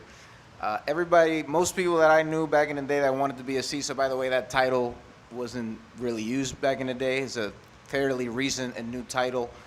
They say that every road to the top, you're trying to get to the top of anything, a mountain, top of the food chain, whatever the top is, there are many different ways for getting there. So you could be very technical, you could be very risk averse, you could be so many different things to get you to the CISO role. From my vantage point, what has helped me and what I think helps most of these gentlemen and others be successful in this space, you need empathy. Because you may be the expert at, prompt injection. You may be an expert at security architecture. So you're really good at what you know, but what's in it for the next person? The person that's going to promote you, the person that's going to give you that next opportunity to continue to climb. So you've got to put yourself in their shoes. Why should they care about your prompt injection capability? Why should they care about your security architecture? Just know that you're going to need something broader, and I think for me is one word: empathy. What's in it for them? And you've got to be open to helping them out. That's great advice for life generally, right? If you've got goals and things you want to achieve and you need other people's help to do that, bringing it all together and seeing like what drives them and understanding is so important. I did a panel in Houston with some CISOs, and one of the CISOs there, she said something that really struck me, and that was, we were talking about stakeholders and getting involvement, and when she first got the CISO role at a very big oil and gas company, she went and spoke to each of those CISOs and asked them what their bonuses were based on. So she sat down with them and said, like, how do you get paid? What are you bonused on? What are your goals? And then she worked around aligning the goals of the security team into their goals to make them to be able to achieve them. So I think thinking about other people and understand that's so important. I want to take a little bit of a stock of like the people we've got in here. How many people are like leaders, C-suite, CISOs? Okay, great. How many people are like leadership, like maybe managers or directors? Okay, right, good amount. And then how many people are individual contributors? Okay, just getting into the industry? Wow, we've got a real mix in here. Right, it means we don't concentrate on anything much then, right? Okay, so I think with that kind of mix, everybody's kind of coming in at different levels, and there are several. I'm gonna do this in a way, at least until I get asked some more questions. Oh, Okay, we got 2 questions. All right, I'm going to shut up. This Live makes my job wire. easy, by the way.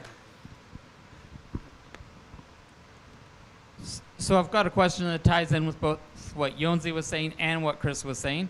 And where I'm wondering is I heard Yonzi talking about that empathy, and I'm wondering both what are the best ways that people have asked and learned about what helps you, and also what are the best ways that people have established or demonstrated that they can help you meet your goals that might not be easy for everyone to understand. That is a great question. Yeah, I love that question. And what's your name? That's an amazing question. My name is Chris. Chris. Hanlon. Great Chris. name as well. I knew he was going to have a good question. Ah, stop it.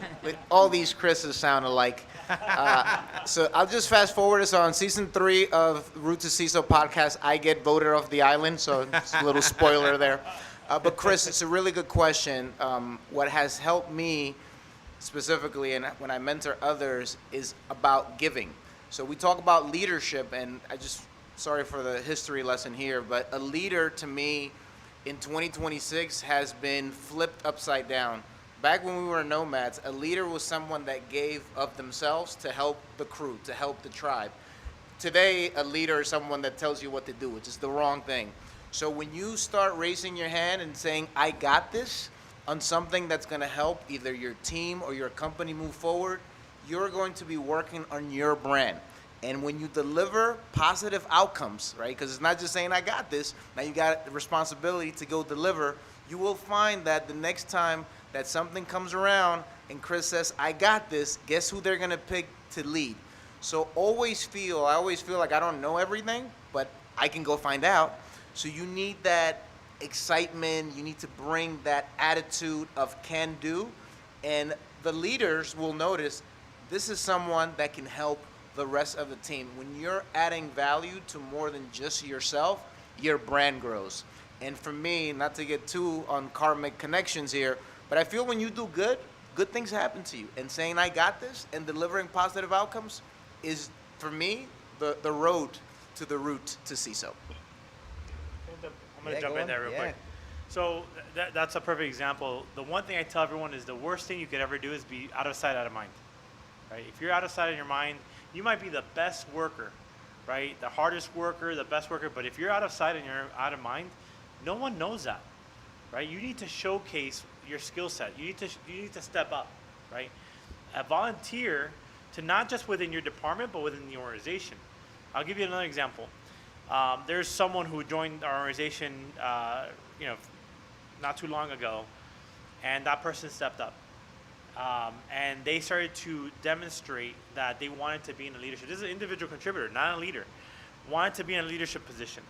So they started to showcase what they can bring to the table. They started to be a team player. They started to instill their leadership qualities without even being a leader, right? They're already starting to be in that role without officially being in that role. Well, guess what? I just promoted that person, and now they're officially in that role, right? But again, you might be the best, the smartest person, the hardest worker staying late, and if nobody knows about it and you're not demonstrating what you're doing, no one's ever going to know. You're going to truly be that perception is reality, right? So that's why it's important to always be, step up, showcase your skill sets, and be a team player. And the worst thing that you could ever do is be a brilliant jerk, right? Nobody wants a brilliant jerk. Say it again louder. Right? No one wants a brilliant jerk. Brilliant jerk. Yeah. No brilliant jerks. Yeah. Brilliant jerk. Yeah. That's great. Yeah, I'll add on one last thing. I think clarity in the role that you're in currently is extremely important, especially in security. So most companies that I've been in, I've made sure that there's a career matrix, very, very purposeful career matrix, right? So you're at this level, and the next level is this.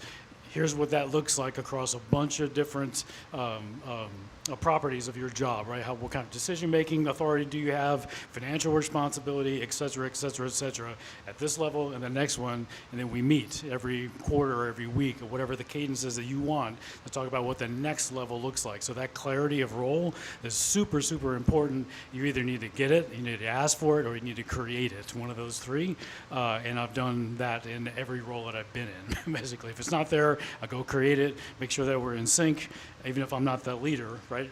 I'm just the person, and I want to make sure I'm getting to the next level, or as a leader, doing it for the people in my org. So. Yeah, it makes you really visible. I had an old boss, and his saying, one of my first bosses in staffing, his saying was "act as if." That was his quote. Act as if, Chris. And so, if you want to be that person, and there's nobody doing that job or whatever it is, you've got to step up and be that person. And then you'll find, funnily enough, not only do the people above you start seeing that, but the people around you start seeing that, and they start coming to you for things. And then it becomes very obvious that you're a leader. You don't have to have a title manager, director to be a leader. The other thing it does from a recruitment point of view is we talk about like purple squirrels or the unicorns, right? How many people have heard of that, right? Trying to hire a unicorn.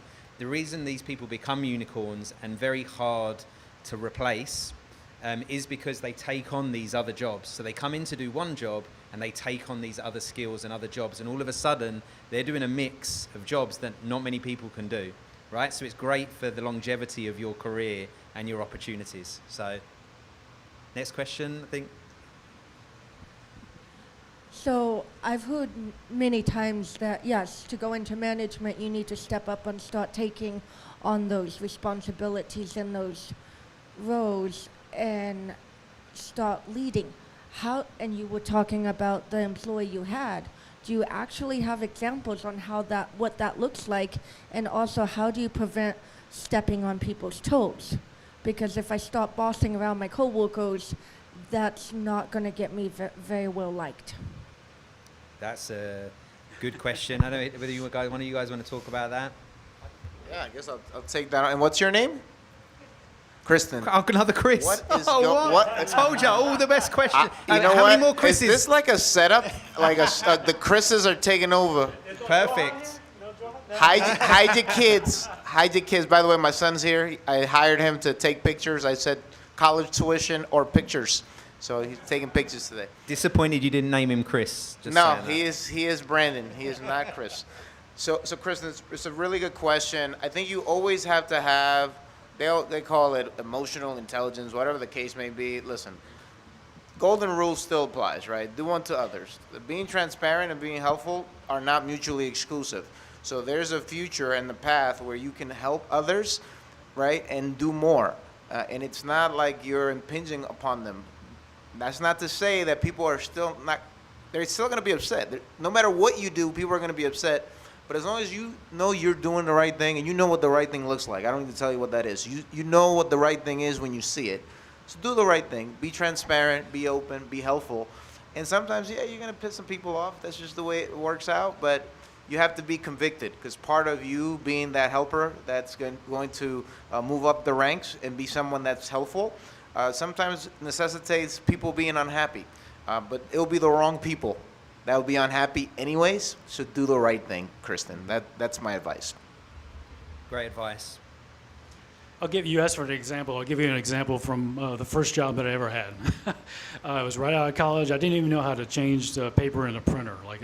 We didn't have computers when I went to school. There was no security degree. Abacus. Right. Yeah, it was like abacus. They were too big. There were no laptops. You couldn't carry around a computer, right? So when I got that, the job was at a startup, right? And there was a beginning of a computer department, but there was not a department at all, right? No one. So over time, obviously, that became more and more of a problem. So I stepped into that role without the official title, right? To say, all right, I'm going to help solve this problem that we have that other people just aren't even seeing. So you can find those kind of things, especially in smaller companies. Like if you're looking to really grow, join a startup, because there's nothing but problems. And if you see the solution, you're going to get that job to go fix it. It's just going to happen. So the smaller the company you're in, for sure, the more responsibility you're going to get. You may not have the title immediately, but you can grow into it, improve it, for sure.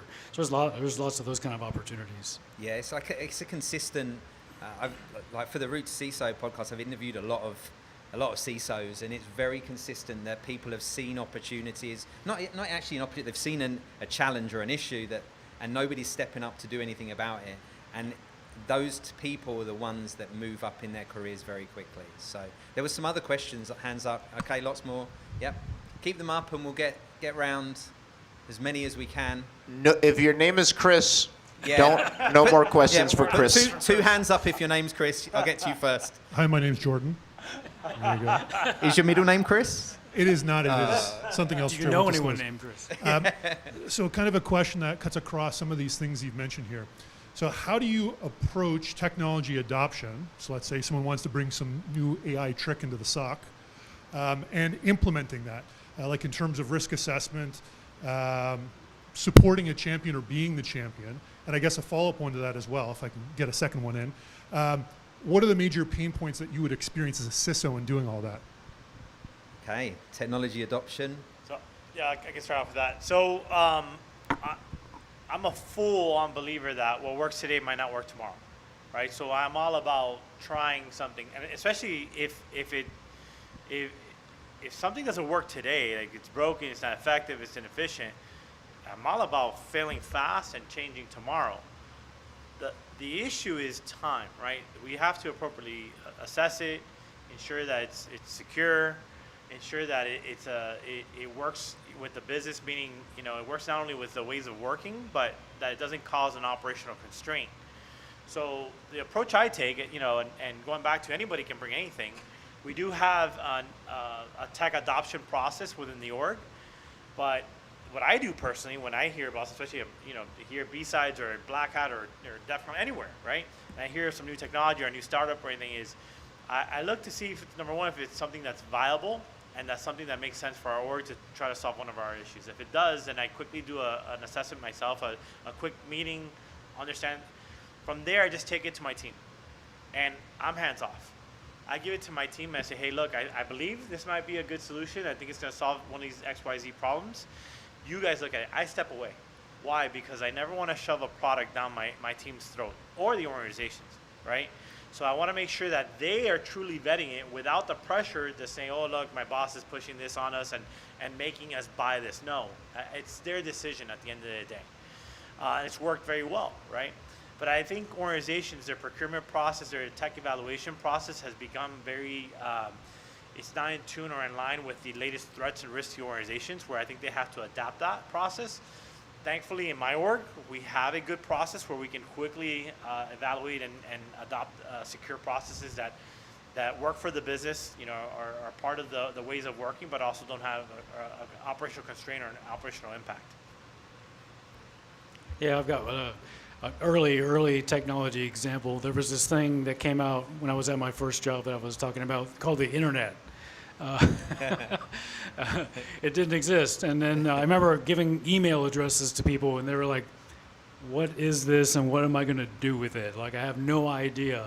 And one of the things I think I like a lot about the CISO role is you get the opportunity to lead by example through phases like that, where you can say, you have a vision of how the internet is going to actually help your company, and if you can help lead them towards that. We did a whole bunch of things because of early connectivity to the internet that other companies couldn't do, but also because we had the CISO leading. It wasn't CISO. There was no CISO job at that point in time, but you had the technology leader leading towards that, right? So helping to get the org out of the way, helping to get security out of the way, sometimes it's just like the biggest thing you can do. Jordan, really good question, and obviously Jeff and Johan did a really good job with their responses. The only thing I would add here is two words that you mentioned, velocity and the changing environment, to paraphrase.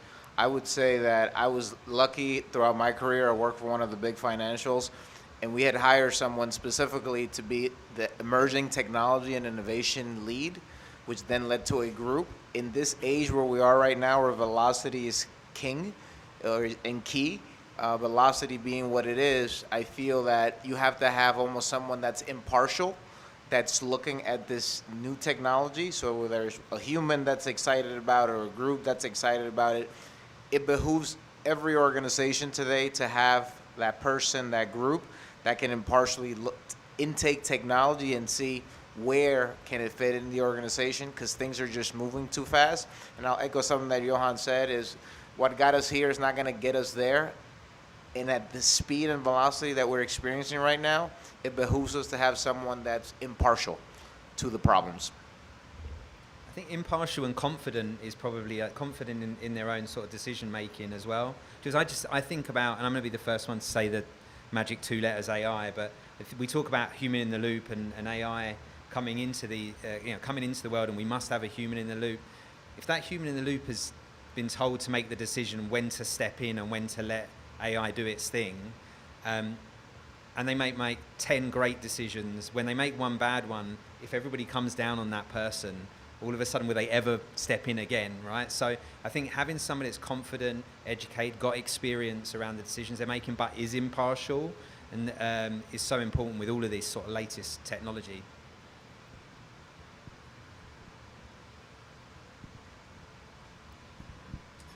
Hello. Wow, that's really strong, or I am, one of the two. Sorry. Anthony, not Chris. I apologize. I have, by hook or by crook, been a leader in a lot of things, Renfair Guild, Bowling League, a nonprofit that I was a part of. How do I take those things that I keep getting thrown into leadership with and move that into something where I can get paid for it? Great question. Because that's why I'm here. It's like, obviously I have the chops for it because I keep doing it, but how do I take those skills that I have in other places and move them into the tech realm? Nice. Great question, because that's one of the things that comes up quite a lot in the panels, in the podcast. It's one of those big steps that's really hard to make. How do I go from an individual contributor to a leader? And especially when you're doing the right things outside, because that's one of the things I talk to people about. Get the experience of leading elsewhere if you can't get it in your actual role. Anybody want to talk from their own experience? I know all three of you have been through this.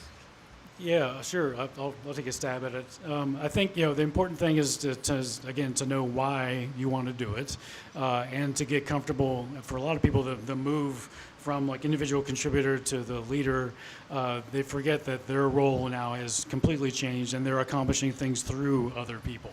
Right? Your goal is not to do it yourself anymore. Right? Delegate till it hurts. You've heard all those sort of things. So I would try to find my advice, I guess, would be try to find ways to bring that to the table there with the skills that you mentioned. Yeah, no, I think what I would add there is like you have to have that, Anthony, that hustle mentality across the board, and change is the constant, meaning that you may have to do something that's uncomfortable to you for that next big role or even the next big opportunity. So in my career, I would say, I tell my kid that, Brandon's here, I said, nothing's going to happen to you at home. Like you got to get out and you got to be where your potential, new boss is going to be someone that needs help with some problems that you can solve. So you've got to showcase that. And almost specifically in this era, in 2026, you're the product. So how you marketing your product, how you marketing yourself becomes extremely important, but it's never been easier. So I would posit to you that if you can productize, brand yourself as the problem solver in all those areas you're excellent on, they'll find you. The opportunities will find you. And that's something that I believe in, and that's how my opportunities come 90% of the time is because I've helped somebody and I'm the product and I am where the people need the help. If you're doing that, we can talk afterwards, but I'm happy to have a discussion because you're the product in 2026. Yeah, just final note on that is going back to what I said, right? If you're out of sight, you're out of mind, right? Which is, I think we're all saying. Being here helps, but if we're not interacting with each other, that doesn't help, right? Community is the strongest asset that we all have, right? So I would suggest connect with each other, right? In person, online, right? I hope I got 60 LinkedIn invites after this. And everybody at YouTube as well, 600. Comment, like, and subscribe. Yeah. No, but that's why. So why? Because we're all sharing, right? It's a professional network. And we're sharing content, we're sharing things, ideas. We're in a gazillion different chat groups. The more we can network is your strongest asset, right? Especially in cyber. We have the hardest job in any organization. The highest stress, the highest anxiety, right? Why? Because we have to protect everyone else's job. I always say it, the other people in an organization have it so simple, right? If you think of marketing, all they have to worry about is what's the next commercial, what's the next, white paper that we're going to help develop. That's it, It's like they come in with blinders. I have to worry about what they're doing. How is their job, right? How do they work? How do they operate? What's all the dependencies on technology, on on third parties? I have to secure that. I'm the one that if something happens to the department, they can't function. Who are they going to call? It's me, right? So the more that we can communicate with each other, network, share best practices, lessons learned, the stronger that we're going to be. And I say it all the time. I don't care if you're a CIO, a CFO. You don't see these communities. Where's the CFO B-sides, right? Where's the CFO black hat? It doesn't exist, right? That's the same thing. There's a few CIO ones, but they're not as strong as us. So going back to more that we can network, communicate, share with each other, someone is going to knock on your door and say, hey, I know Jordan, or I know Anthony, or I know this person, he did something here. Let me give him a call. Yeah. It's happened. If it's happened to me, if you think that I just, Hard Rock, posted the job and I applied for it, no, they called me, right? And that's most of the jobs that we get is because someone called and says, hey, I know this person, or I know someone who could help you here. And every single time I have a position, I knock on everyone's doors and say, I'm looking for a cyber engineer. I'm looking for this. Do you know anyone? Right? Last 3 jobs I got, didn't apply for them. Yeah, I think Jordan, the micro leadership, I'm going to call it, little opportunities to lead in little individual projects or little individual things, do those. And if your company isn't eventually recognizing you and your networking, eventually somebody will recognize it. And that's how most people, if they don't get picked up and given that leadership opportunity somewhere else, it's because their current company hasn't had the vision to see it. So just keep it up. So, to make it real, so my first CISO job came because I did like a resume review just as part of like a Women in Tech forum in the city that I was in.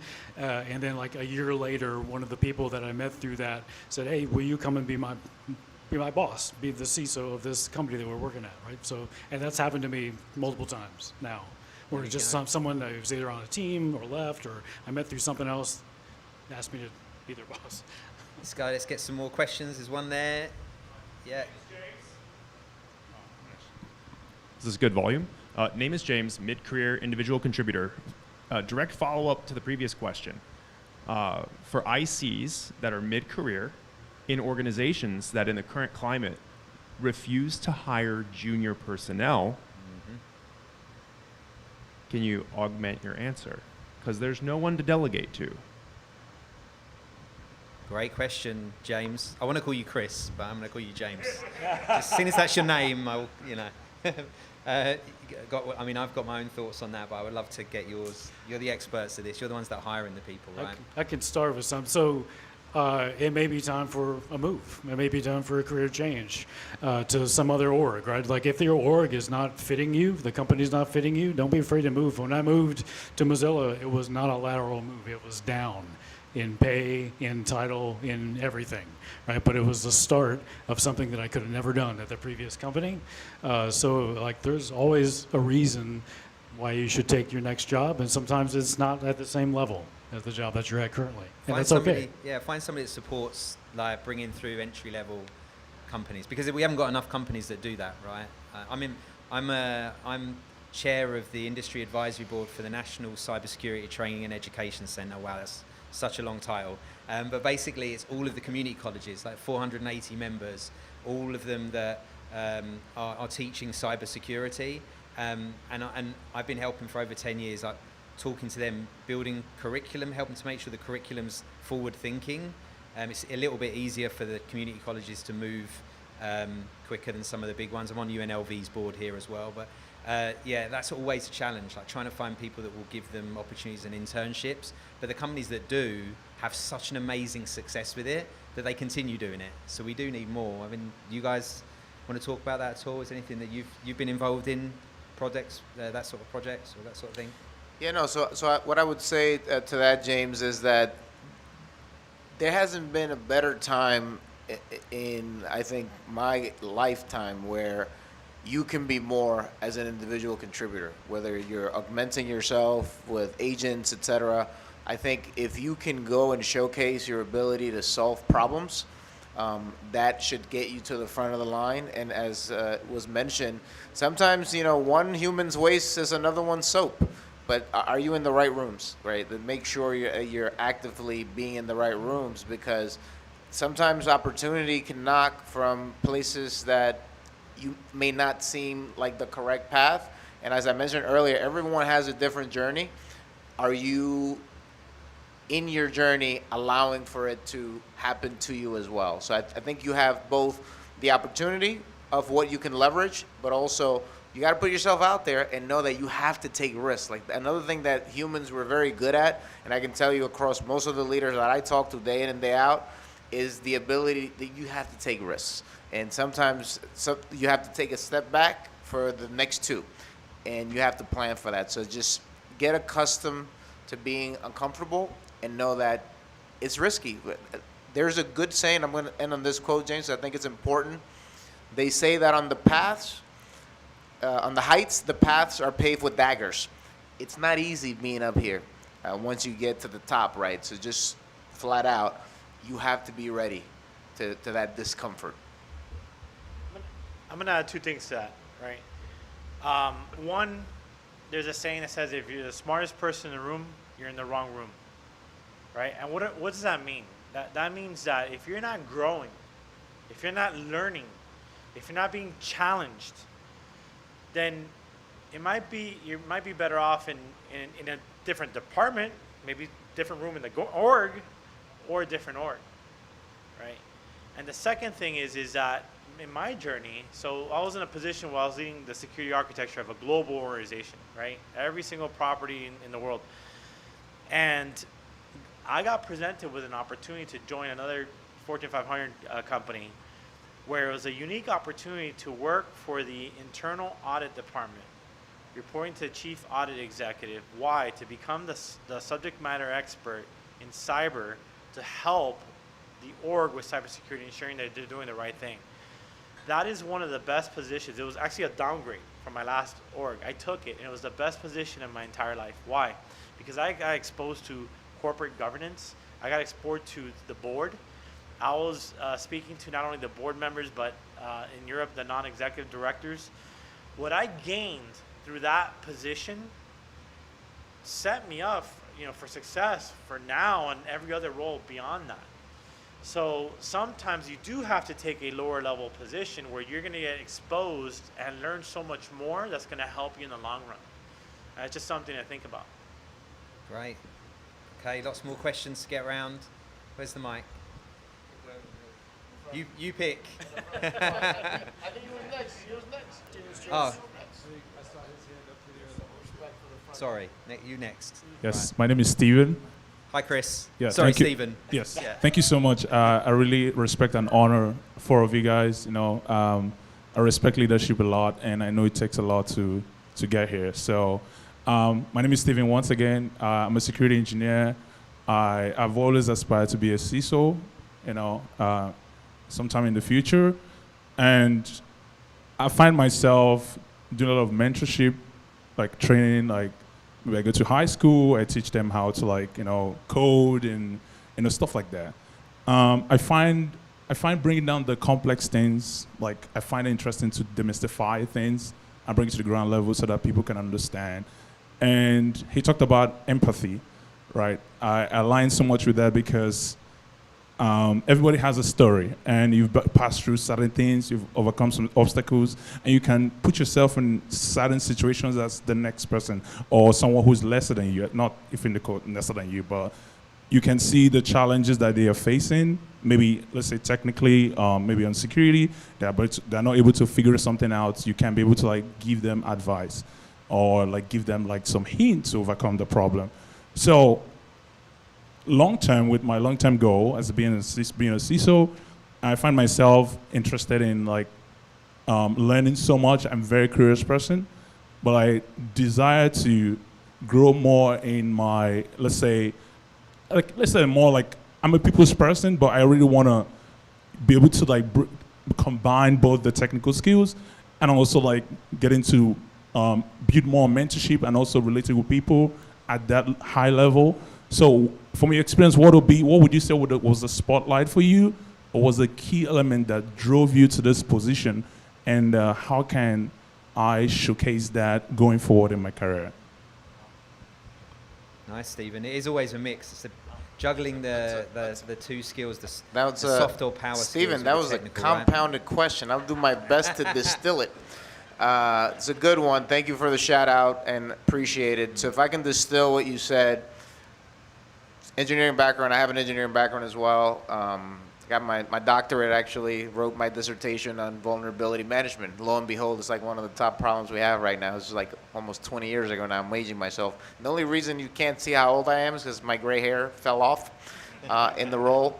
But I would say by helping others, you actually learn more. So when you're mentoring somebody, I always felt like I was the one winning because you're getting this like reverse mentorship out of the deal. And for me is we often forget that we're still human beings. And I feel like when you're an individual contributor, you kind of keep that away because it's like, well, it's not professional enough. Like I shouldn't be talking about what I do on my spare time or things of that nature. But that's your superpower.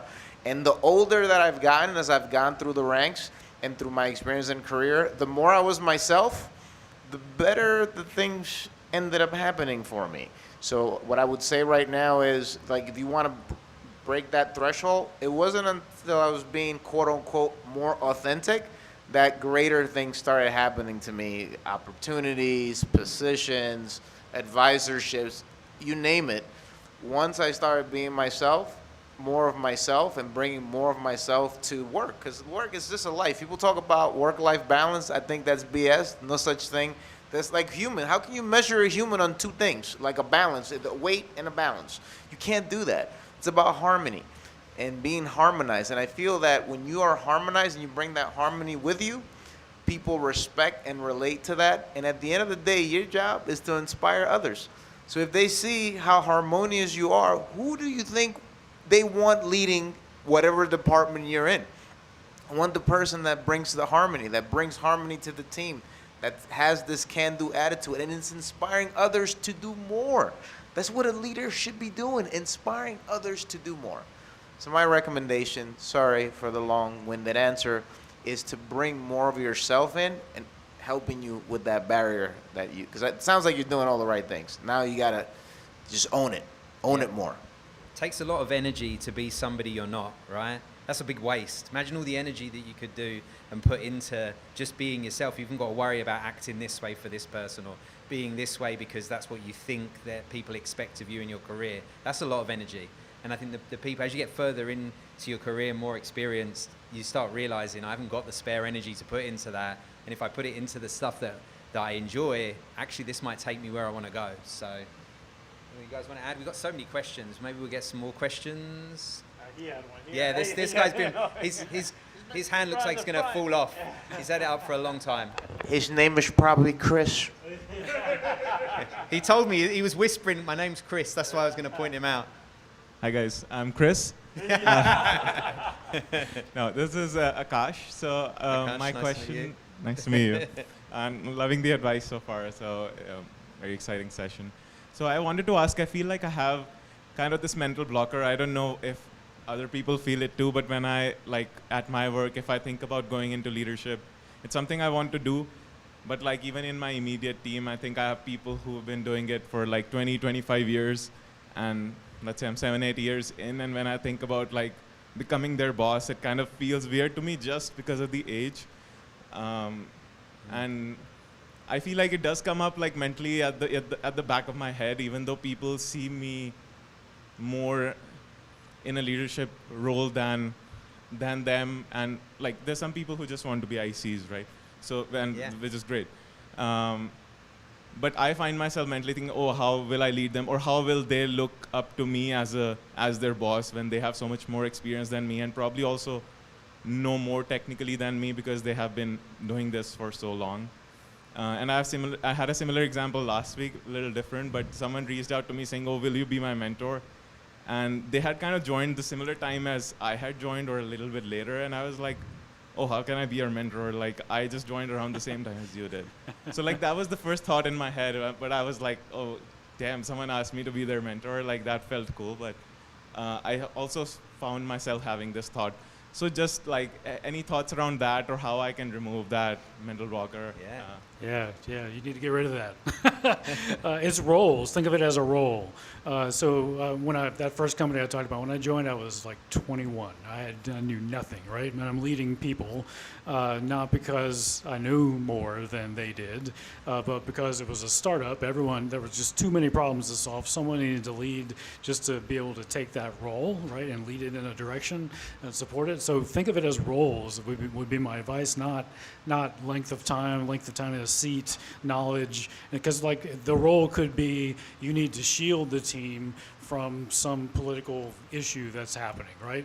It has nothing to do with knowledge. It has everything to do with playing the people side of the equation or the process side of the equation or something like that instead of your technical knowledge or that sort of thing. So think of it as roles would be my advice.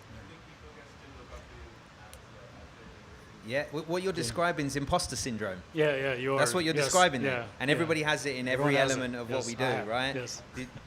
I've been in recruitment for 25 years, and sometimes I'll meet somebody and I'll be like, oh, all right, I've spoken at all sorts of places, but even now, before I come up, I'm like, stomach's going a little bit nervous, right? Everybody gets it. Like even, the people that you look up to right now in certain circumstances, they get that feeling. Everybody's been through it. And so it's completely normal. And so I don't think it's something you can get rid of. I don't know. I've never managed to get rid of it. I found ways to help before I do things that get me a bit nervous, whether that's sort of listening to maybe a podcast or trying to, I'm sure I know that Yonisi does a few different things to help, but we all go through this. So that's what you're describing there. So I would say, Akash, right? Yeah, so I would say it's fear is something that never goes away. Like you just learn to deal with it. It sounds like you're already doing a lot of things right. If people are coming up to you to be their mentors, you're doing something right. The most powerful thing that can happen is what people say when you're not in the room, and it's called impact. And what I've learned throughout my career, which is a long one by now, is that impact is not about age. It's not about experience, time. It's not about time in the role. It's about impact. What's your ability to develop and create an environment, an ecosystem? It sounds like you're creating around you, like this little microcosm of when Akash is around, good shit happens. That's what I heard. So what that means is now you have this ecosystem that you're building. You're building a brand, right? You're still going to be, I'm afraid. When we came up here the first 2 minutes, I'm nervous, right? It's natural to feel that way. But now know that you have a responsibility, right? And because you care, you have that fear because you care. Now because you care, you're helping others. Remember we talked about earlier, having that empathy to do more? So you have a responsibility. So think about that to help with that blocker. Others are depending on the work that you're doing. And for me, that is more powerful than my fear. I don't know what your mantra is going to be, but that's my mantra, right? Whatever I'm feeling, the ability to build an ecosystem that I'm inspiring others to do more and be better and get better every day. I always say progression over perfection. Better is better than best. You're creating a better environment. Continue to foster that and plant your seeds and water that garden that you're building, Akash. That's my recommendation to you. I sense that, a couple of things you said is, I sense like you feel like you have to have X amount of time to get to a leadership position, or if someone's more senior to you. That's not true, right? Going back to what Nessie and others said, is the way you present yourself, the way that there's something called executive presence, right? Sometimes when you're in a room, you need to read the room first of all, right? And sometimes it's better to be quiet than to speak up, because there's a temperament in that room, and there's a way of other leaders speak to each other. You have to learn first, right? So going back to, you don't want to come off as someone who's trying to show off, right? Or might say something that kind of goes against, kind of the culture of the organization. So you got to read the room. And the more that you demonstrate who you are as a person and your leadership traits and qualities, the people will see that, right? What he was saying is they will start to notice that. They'll start to see who you are, right? The fact that you have people coming to you and asking to mentor them already starts to show that you have those leadership traits and those qualities, and people see that and continue to do that. And I go back to, you will start to get presented with those opportunities. as those specific roles to continue to grow, right? But the one thing I always say is, when you're in a room, don't just speak to speak, right? Make sure that what you're saying is adding value to the conversation. Make sure that you understand the other people's perspectives and their why, because you want to make sure that you're coming in as a partner, right? And not someone who's just trying to one up another, right? That helps. It's great. I think probably got one more question left. By the way, the other thing, if you start getting imposter syndrome, just fill a room full of people with the same name as you. Works 100% of the time. The Chris Summit. Yes. Who's up for the Chris meetup later on? Hands up. Oh, wait, one more question. So, anybody, you choose whoever you want, and then we'll be around for a bit. By the way, so you guys can all come and grab us. And if you're watching on YouTube, you're going to have to send us messages on LinkedIn or something. Hi. Who's got the mic? Matthew Weinberg. Hey, Matthew. I just want to thank everyone up there. You guys are great leaders in the cybersecurity community. I come from government and rely on you guys pretty heavily, so thanks for what you do and for all of us. I was going to ask a spicier question, but I'm actually going to end it on a higher note and just ask, what is the fun in being a CISO? What are the funnest moments that you've had? Great. I love that.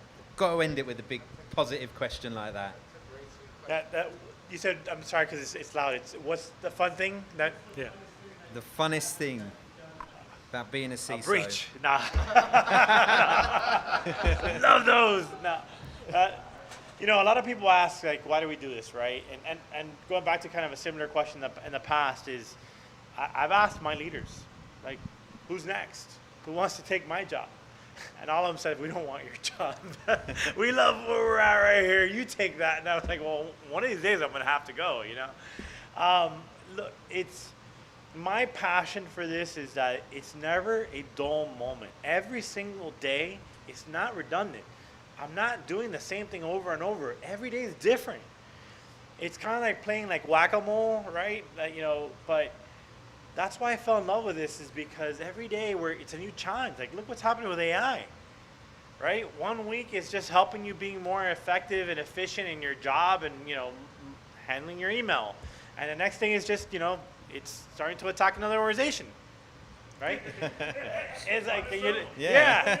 And you're like, whoa, how do we protect against that? So I go back. Yeah, exactly. So it's never a dull moment. It's a challenge, and I love it, right? And I love it. And I go back to it's the hardest job in any company.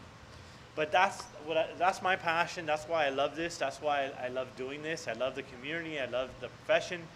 And I fell in love with it. When I started, it wasn't cyber, like you said, cyber wasn't a thing. It was sysadmin. How are you going to be an MCSE, MCSA?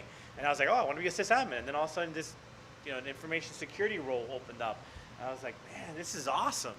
It's fun. Yeah, I'll say incidents are fun, actually. We had a nation-state attack I was a part of. That was a lot of fun, oddly enough. So you have to have that mentality a little bit. The bad things are fun.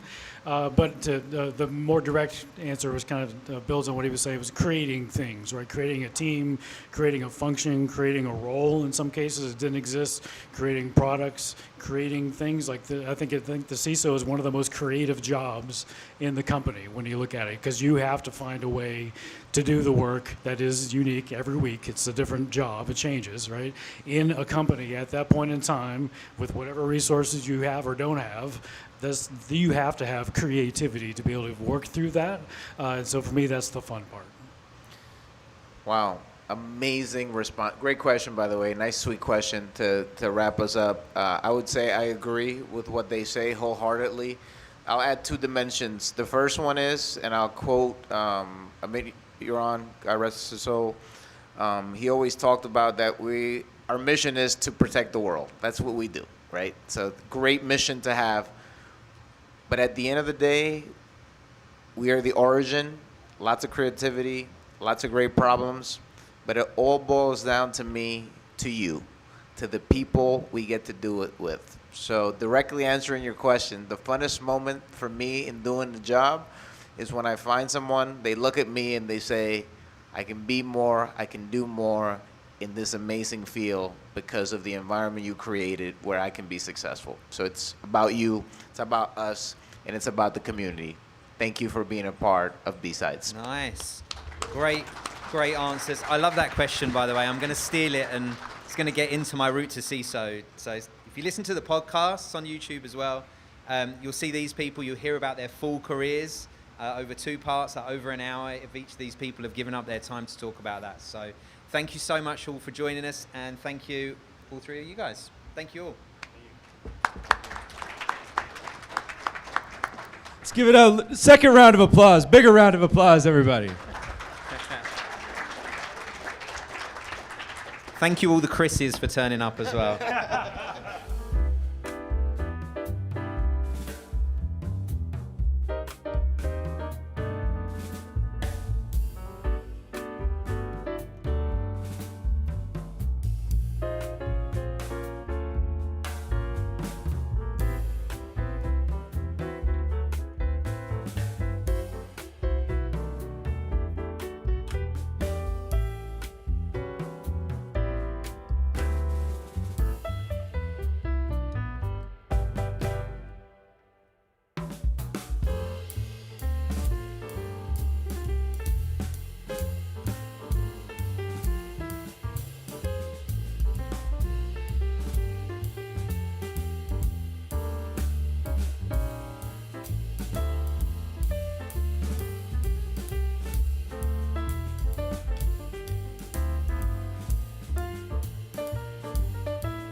This talk is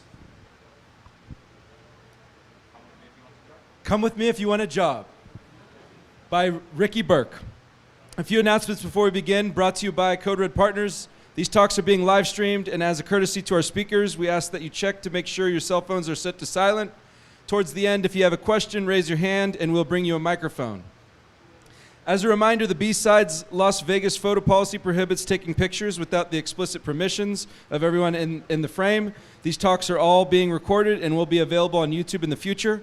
Please consolidate and move closer together so that we can accommodate more audience members. With that, let's get started. Please welcome Ricky Burke. Okay, so you do have my permission to take photos. Just maybe check with those around you. And if you take a good photo, then you can have a sticker. So these are We'll Hack for Tokens sticker, if that makes sense to you. All right, so I'm trying to find a comfortable position because it's not comfortable. All right, so who can guess what that number on the screen represents? And wrong answers are welcome as well. Say again, sorry? My credit card bill. No, I wish. Anything else? Sorry? Oh, yes. So basically, my AI cost for this year so far. It's been an interesting year. So it's like a lot of people using ChatGPT since it first came out, and it's like, hey, this is pretty cool. I can do some different stuff.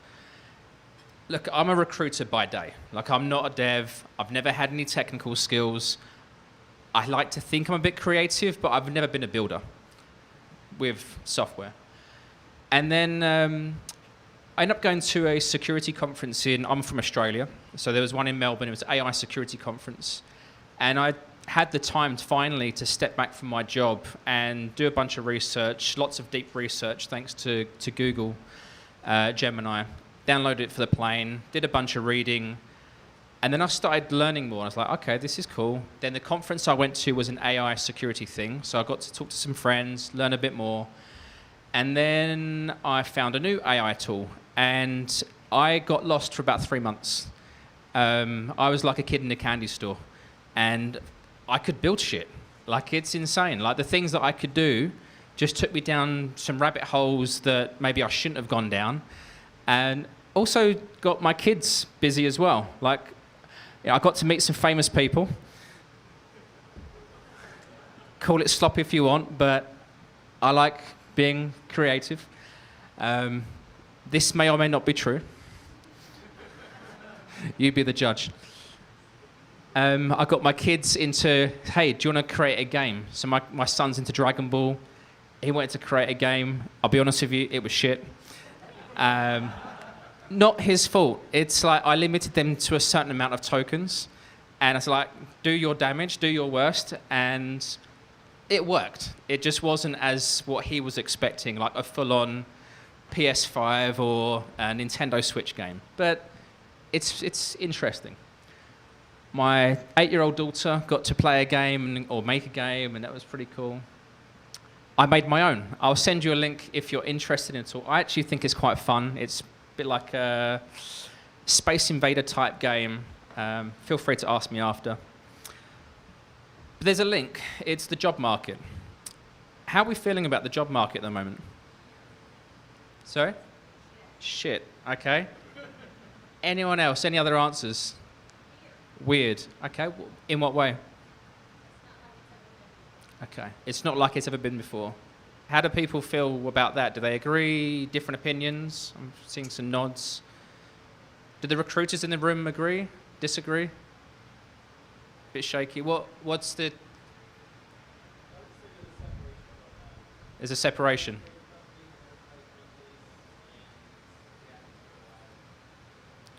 So it's a weird market. And depending on what you do, your skill set, you're in demand or you're not.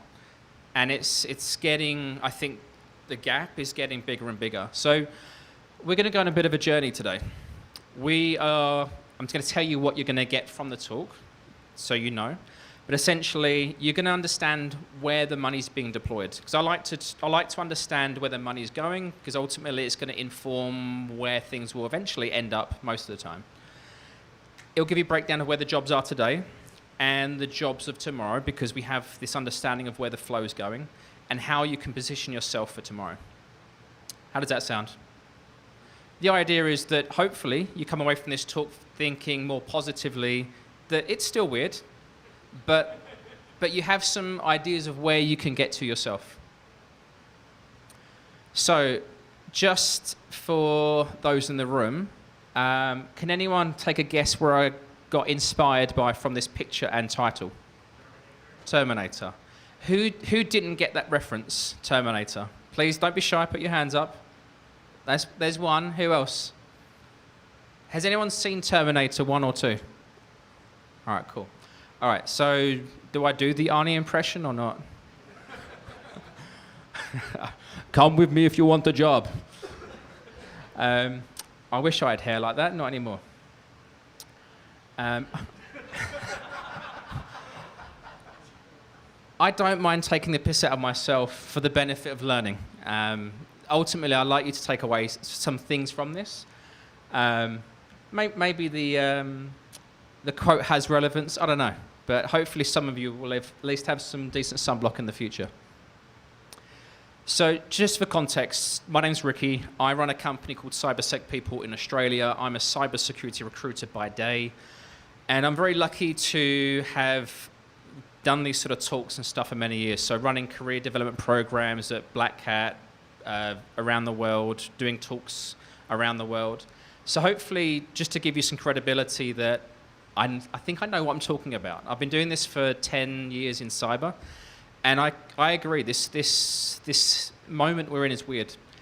And if I'm honest with you, I felt lost a few months ago, going down this AI rabbit hole that I've been down, and I did have to pull myself out of it because I probably went too deep for a few months. It's really interesting, and I feel like I'm on the right side of it now, because I feel like I know where it's going, and I'm preparing for that, and I can see where it's going now. And hopefully you will by the end of this talk to some degree. So we're going to follow the money. So this is publicly available data. So the numbers were taken up until a week ago, so it's fresh. So the money invested in pre-IPO companies above $5 million rounds. So if anyone that's not too familiar with the sort of investment space, you might see these headlines of the unicorns and pre-IPO, and essentially companies go on this investment journey where they tend to get pre-seed, seed money, then you see these Series A, Series B, Series C, etc. We've just taken it above $5 million or more because that's a reasonable number. And in 2026, $223 billion has been deployed to these companies. Now, where it gets really weird is 50% of it is to 20 companies. Can we guess what sort of companies these are? Pet stores, that's right. Yeah, AI companies. And it's quite scary. You know, you're talking over $100+ billion just to 20 companies. So over 2,000 other companies got the share of the rest of the money. Now, don't get me wrong, it's not short change, but there's a lot of money flowing out there. And if you know where it's going and where it's getting deployed and how it's getting deployed, hopefully it will inspire you to understand what jobs will be created off the back of this. So 73% of all of that money went to AI companies or AI infrastructure companies. Like, the reality is the only game in town is AI. So if your company has nothing to do with AI, you're raising money and you're nothing to do with AI, it's an interesting spot. So we've broken it down further as well to understand within specifically cybersecurity where the money's flowing as well, which I think is pretty interesting because, again, that will inform some of the jobs. But ultimately, most of the money is going towards AI, which I'm guessing may not surprise people. But did you realize it was that much? So a lot of money. Next, just to be really clear, just in case you pick up my next slide, that number is wrong. So in the speaker's room just before this 10 minutes ago, I checked my numbers and something seemed off, and I've changed the numbers. So this slide is slightly off. So it's not 2.5%. It's slightly more than that. I'm trying to get rid of my thing there. It's slightly more than that, and the number of rounds is different as well. But if we just go on to the next one, it's clearer. I've actually messed up the slides. No. All right. This is where it should be. So you've had a few spoiler alerts there. So what the true numbers were. So money invested in cybersecurity companies this year, pre-IPO, and not in defense, is $6.5 billion. So you're talking about 6%, give or take, of all of that money went to cybersecurity. So it's not terrible, but it's small change compared to other things. And in my rush, you can see, unfortunately, basically the description and the bars don't quite match up, but you get the idea. Now, what's really interesting is that top one, identity. Out of interest, who in the room works in cybersecurity? Could you raise your hand? Okay, everyone just look around. Keep those hands up. All right, keep your hand up if you work in identity. So, did we see that number drop quite a lot? So, historically, identity hasn't been a massive area in cybersecurity. Now, I've noticed the trend from a job advert perspective and from a customer hiring perspective that identity has definitely been on the growth path the last year or two. And now with agents in the mix, this is a really interesting problem. Now, if we look at that, it's about 22% of all the money invested in cyber went to identity. And what was really cool, or not, your take, is that was by 4 companies. That's a lot of money. $1.3 billion nearly invested in 3 companies to tackle the problem of agent identity. And then you look at the others. It's not that clear, but again, this will inform you ultimately. The money being deployed today by companies will inform the products being built, the jobs being created in the next 3, 6, 12 months. The products the companies will be implementing in 6 and 12 months' time, these are companies being created today. So this will inform you to a degree of where the demand in the future looks like. So I'm just going to go back to the wrong slides. Because this is what the old data said, and it was wrong. So we'll just ignore that one. Okay. I want to show you this one as well. So it took out these details here. So from a company trend perspective, and again, each country might be slightly different, but normally security starts growing around Series B. Series A or seed, security generally isn't on the radar. Normally that's for sales roles. Ultimately, companies need to start trying to generate revenue before they give a crap about security. Now, within all of these companies that have raised money, from a regulation perspective and regulated industry perspective, there were 708 companies that have raised $20 million or more that ultimately will probably need to hire in cybersecurity in the next 6, 12 months, which I think is quite interesting. So off the back of that, there are literally hundreds, if not thousands, of new jobs in cyber that will be created from these new companies in this next time period, which hopefully is encouraging. But the thing is, what jobs are going to be created?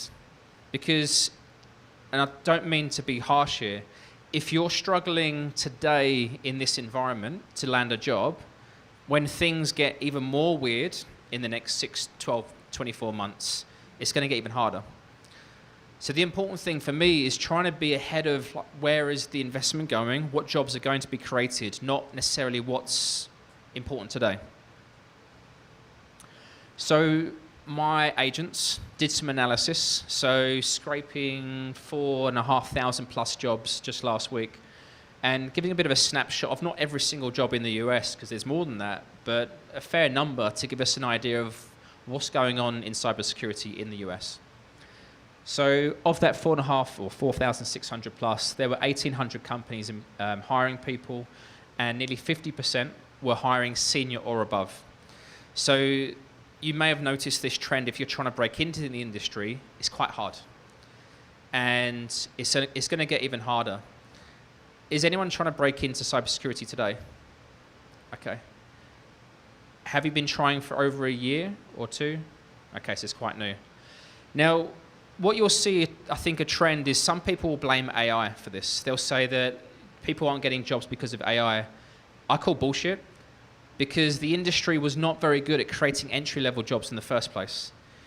If you look at that room and many other rooms in this industry, like when you go to events, most of the people that have been in this industry for a while, they did not start out in cyber. They were in IT. And like the gentleman, I don't remember whose name it was before, one of the CISO said that security, when he started, it was more sysadmin and then things evolved. That's how it happened. People were system engineers, they were sysadmins, they were developers. And it's those foundations that made them great at what they do that sprinkle some cyber on top, and now you're a security professional. If you look at application security, what makes a good AppSec engineer? It's not the security, it's their development background. It's being able to read code, do threat modeling, talk to developers, educate developers. It's the security know-how on top that makes them really good. And the challenge is, and I don't know about the education system here, I'll only talk for Australia, and I'm very conscious that I heard this going on YouTube, so now I will reflect on what I'm about to say. How do I say this nicely? There's a real disconnect between the education system and the real world. What's being taught in the classroom isn't exactly reflective of what's being utilized in the working environment. So who's ever seen the meme of like a kid going up steps and there's like 7 steps and they're trying to... Basically, this is no offense, it's the people that are studying like high school and then like, I want to get into cyber and I'm going to do a cyber degree. Well, okay, but you forgot the first part. You forgot the first few steps. It's the foundations. Cyber is IT. People can disagree, that's fine. But I believe that cyber just is part of IT or sits on top of IT. And it's those foundational experiences that you need to help you in your next role. And spoiler alert, I'll cover it later on, but essentially AI is just the same thing. It's just the next evolution of that. It's going to be still the foundationals are critical, then security, and now AI.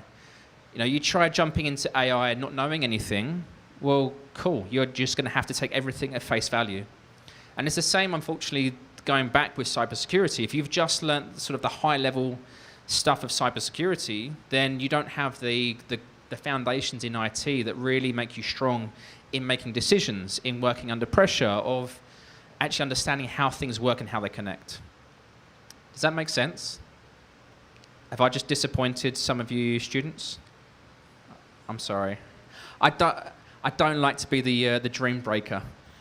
I was at a conference in Melbourne, did a similar talk a few months back, and one of the people went to I was with one of the organisers, and he went up to him and said, I saw Ricky's talk earlier. It was good, but he said we're all fucked.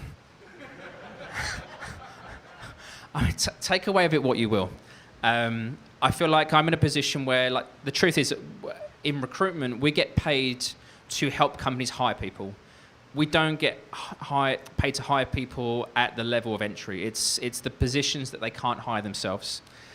And so I come from this not trying to, like, I don't know, more just advise and inform, because I can't help everyone. But if I see the issues in the industry, then I think people can help themselves. It's how I want to help people make a difference in their own lives. And there's a lot of people that it's great if you're a student or trying to get into cyber and you're here, you are a step ahead of other people. Because there'll be people around you that aren't going to these things, that have less of a clue what's going on. And I know that we're at a presentation here, but I really recommend that it's really difficult to do this, but try and meet people, try and talk to people. Like, there's the old saying of the power of your network. Or you could look at it as like, it's not who you know, it's who knows you. Because if people know who you are and they feel like you can help them or they like you, you're more likely to get some sort of entry or recommendation into a business. If you're applying to a job, and this can go for anyone really, but if you're applying to a job online and you're one of 500 or 1,000 people applying for a job, what chance do you have? Like, a lot of companies have their screening processes. I'm not here to talk about that. But ultimately, when you're just another number, it's hard. And even for good people, they struggle to stand out. And you could be the best person for the job, but also if your resume is garbage or you don't do a good enough job in transferring what you've delivered and what problems you solve, then you're not helping yourself as well. And that is a whole nother topic about resumes. We're definitely not going into that today. But yeah, I feel like people could do more to help themselves. And hopefully, again, this will give you some insights in where we're going next and what problems you can solve. So just going back to that slide, that's where the money's being deployed in cyber. And then we have a breakdown of the actual jobs themselves. So looking at those 4,633 jobs, most of the roles were actually in GRC, compliance. How do people feel about that? I saw someone's happy. How do you see GRC evolving? Do you see it evolving at the moment in your environment?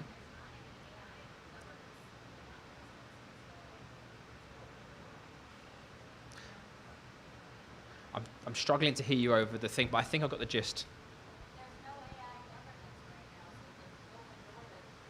Yeah. Oh, thank you for that. Go on, you can go again if you like.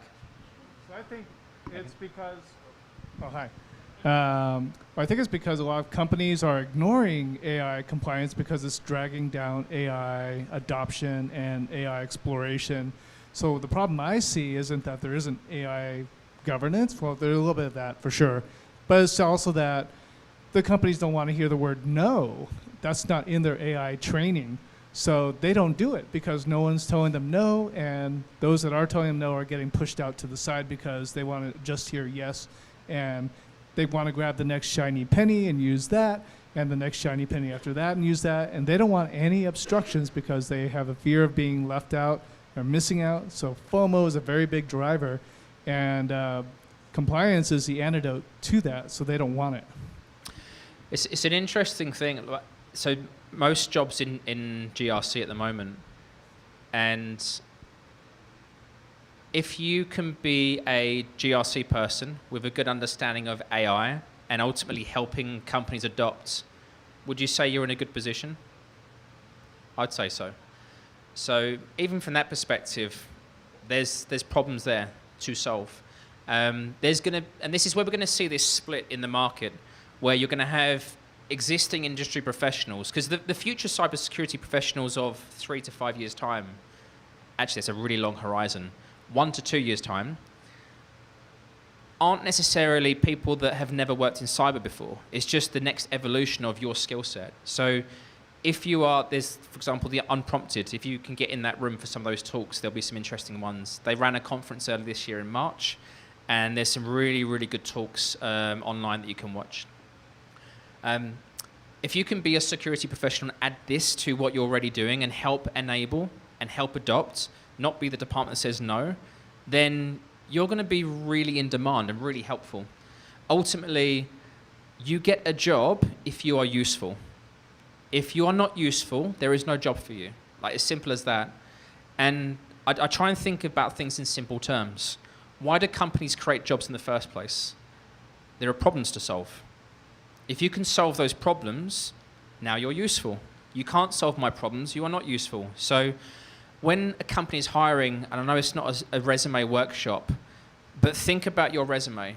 Are you explaining the problems that you've solved eloquently to the person reading your resume?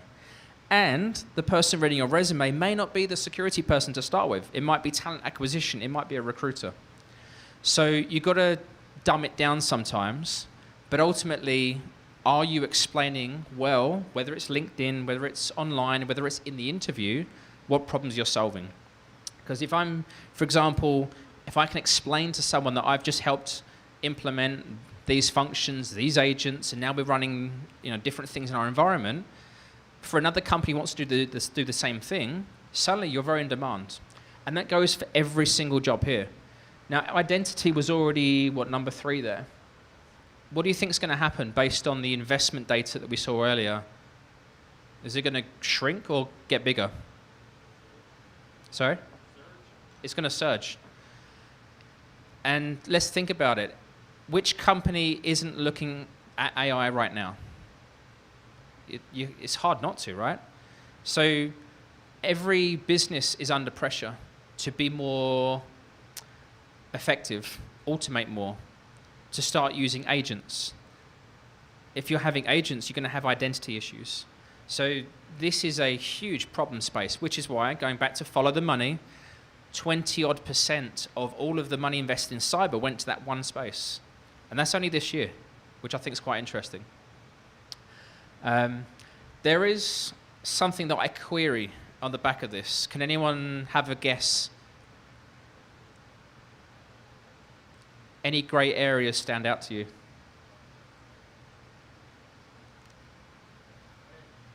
Sorry?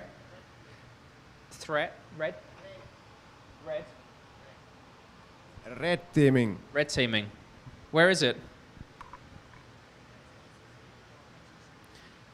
It's not really there. Red teaming's such a small spot. And this is, it wasn't the point, but it's an interesting one, especially for students. Over the years, and I've been doing this 10 years now, the amount of students that say they want to be a pen tester or even a red teamer, Jesus. You need to know a lot about a lot to be a hacker. And when you break it down, the numbers don't show that well there, but offensive security is actually higher over here than it is Australia. Australia's about 4% of roles in security are pen testing. So it's a small space, and even there it's about 7%. It's not that big. And most of those roles will require you to actually be good or effective in the role.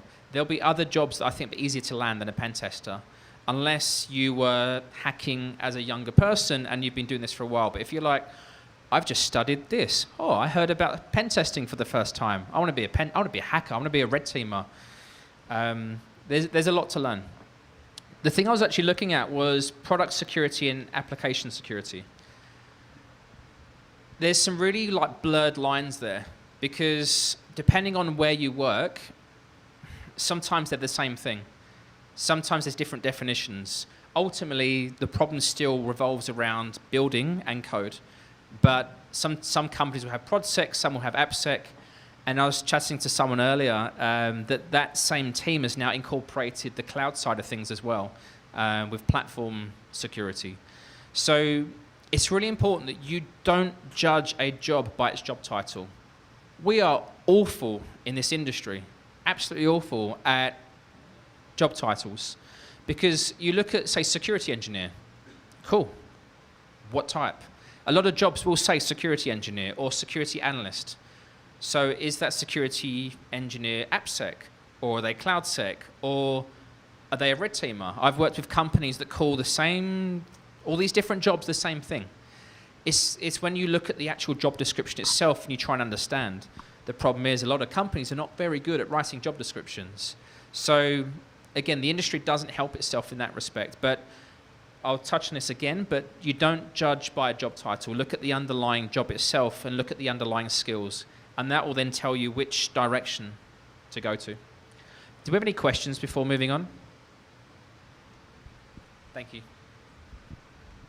In the slide earlier, when you were showing where money was spent with the investments, you excluded defense. Why?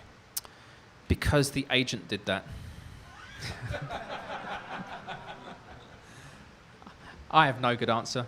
I could have queried it, but I didn't. So. Just to let you know, defense is growing. Oh, defense is an amazing space. It's one of the hottest spaces. I mean, Jesus, look what's going on in the world. It's a good space to be in, and it's only going to get bigger. So.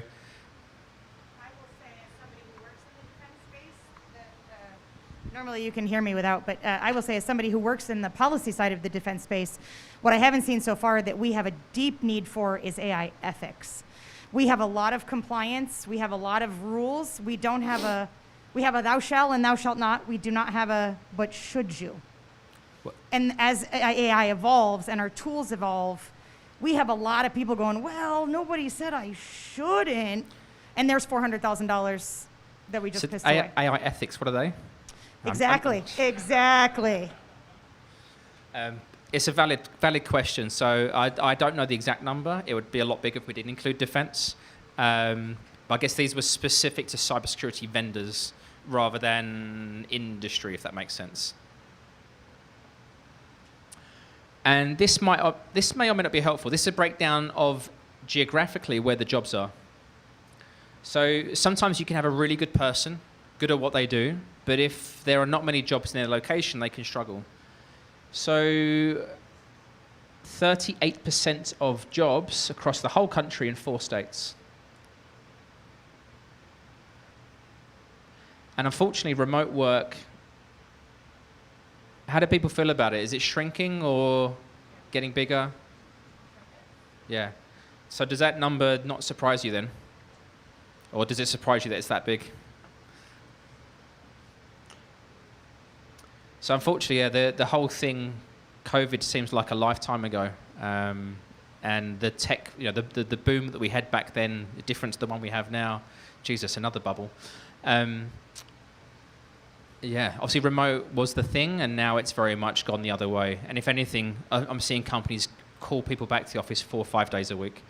But there are still the odd companies hiring remotely, and if you can land one of those jobs, congratulations. And they tend to go to more senior people. I used to have to try and educate or just offer some unsolicited advice to younger people trying to get into the industry when they were looking for remote jobs. In my opinion, I think being surrounded by people that you can learn from probably expedites your career rather than you working remotely. That's not to say that you can't learn remotely, but learning from others through osmosis, from a social perspective, is not a bad thing as well. So again, coming out as a student and looking for your first job, please don't expect a remote role because they probably won't be out there. And what was interesting, out of those 4,633 roles, less than 10% had AI in the job title. And when they did, this is what they said. So 4.3% was AI governance. There's some AI red teaming, but you're talking 0.5%, I believe. Yeah, sorry, 0.8%. So again, you can't judge a role by its job title. There will be many, many more roles. Even if it doesn't say in the job description, they will expect you to now be familiar with using AI and looking at how to work with AI in your job. And there's different levels of how you can use AI, which we'll touch on as well. But ultimately, I feel like I've said AI a few times, which I really hate. I'm not a salesperson for AI. But it just feels inevitable. Ultimately, the demand is there. Every business is going in this direction. So whether you agree or not, and that's the point, is the big, like earlier this year, I was just a user. Now I think I'd sort of drunk the Kool-Aid a bit.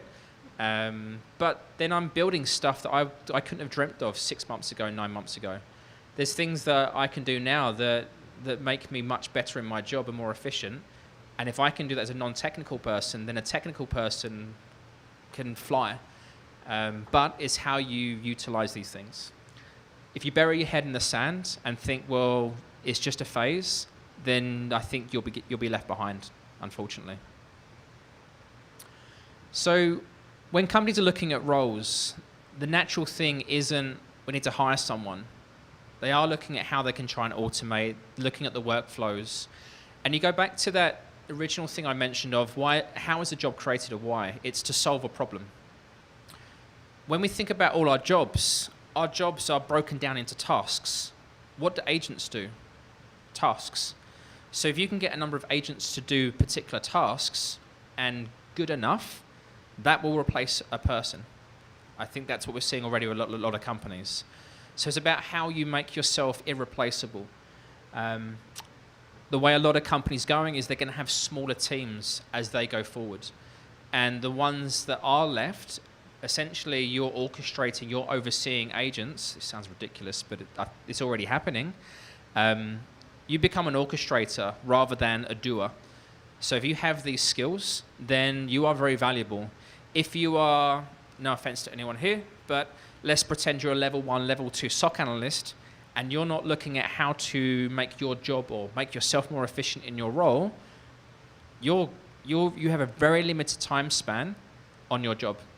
But if you become more impactful in terms of where things can go and how you can make things run faster or triage quicker, and suddenly you have agents doing stuff over here, now you've got more time and you can do this, suddenly your productivity lifts massively. And this goes for so many jobs out there, that there's, again, a level of, there's sort of different levels of agentic engineering, which we'll touch on as well. And if you can get yourself like on this pathway, then I think you can become pretty dangerous. There was a study by SANS just recently, and apparently, and I have fact-checked this, 74% of leaders expect to reduce team sizes in the next 24 months. And what's also being squeezed is that middle layer. And I don't know if you've noticed this, but I definitely have. A lot of companies, or there's some, again, I see this as in my capacity. There are CISOs, there are senior people going into IC roles. There are people that have been founders and CTOs going into individual contributor roles. If you look at some of the big AI labs, the frontier labs, some of the people they're hiring in these senior positions are going to IC roles. Some of these were CTOs or business owners, founders. Like, it's a really weird space, but if you can stay in touch with what's going on, then again, you can become more valuable. If you are just a manager of people, like, that's a dangerous position to be in. I've never seen so many senior leaders getting hands-on. A lot of them are excited. They feel like they can do more, they can achieve more, they can get more things done. So like the dangerous, I think, position to be in is in that middle layer, that you're not the leader and you're not doing the grunt work, but you're that middle bit where that could be replaced. And you've already seen it with a number of companies out there. I can't remember the US company, but Atlassian, I remember, from Australia and some others, completely got rid of sort of those types of positions. So I'd just be very wary that, again, if you're management, maybe you've made it, but don't think that's going to stay forever. And I made the point earlier, job titles. We can't trust them. We're awful with the job titles. We've got to look into the actual problems. So when we look at these 6 problem spaces, rather than talking about jobs and duties and responsibilities, let's just look at the problems. When we think about how businesses work and how they're going to interact with AI and how they're going to use it and where the money's going, these things are pretty important. So cloud, hopefully that I don't have to explain why cloud's important. Code, there's never been so much code written in our lifetimes, and it's only increasing. Identity, we touched on that. Nearly a quarter of the money in cyber has gone on identity this year. Governance and AI ethics, but ultimately governance is definitely a problem. And there's a lot of money going to sort of AI governance tools as well. There's a lot of AI governance startups coming along. This is a real problem. So everything is evolving. It doesn't just mean let's slap AI on top of it and that's it. There is some things behind it. But you can see the point here. And then you've got adversarial AI. Now, again, it's not a huge problem space in terms of, or is a problem space, but in terms of the head count, it won't be massive. But it's a fascinating place, because if you look at the models and what's out there these days, you do not need to come from a technical background to hack anymore. The bar has been lowered, and essentially we're going to see more exploits, more CVEs utilized. It's going to get interesting. It's going to get scary. I know there's been a few sort of stories recently, but I think we haven't had a big one yet. I know there was the OpenAI Hugging Face one, which will, again, different story for another day. But we're going to see some really big stories at some point. And I think what is, I think, quite interesting is that, at least from the talk, but it does seem like it, is that security is actually not an afterthought with the way these companies are building. They talk about security in their language. They talk about vulns, red teaming. They understand these things, which I think is a good thing. They're trying to build security. Like with AppSec, it was the shift left. Like, they're shifting hard left, I think. So hopefully that's a good thing.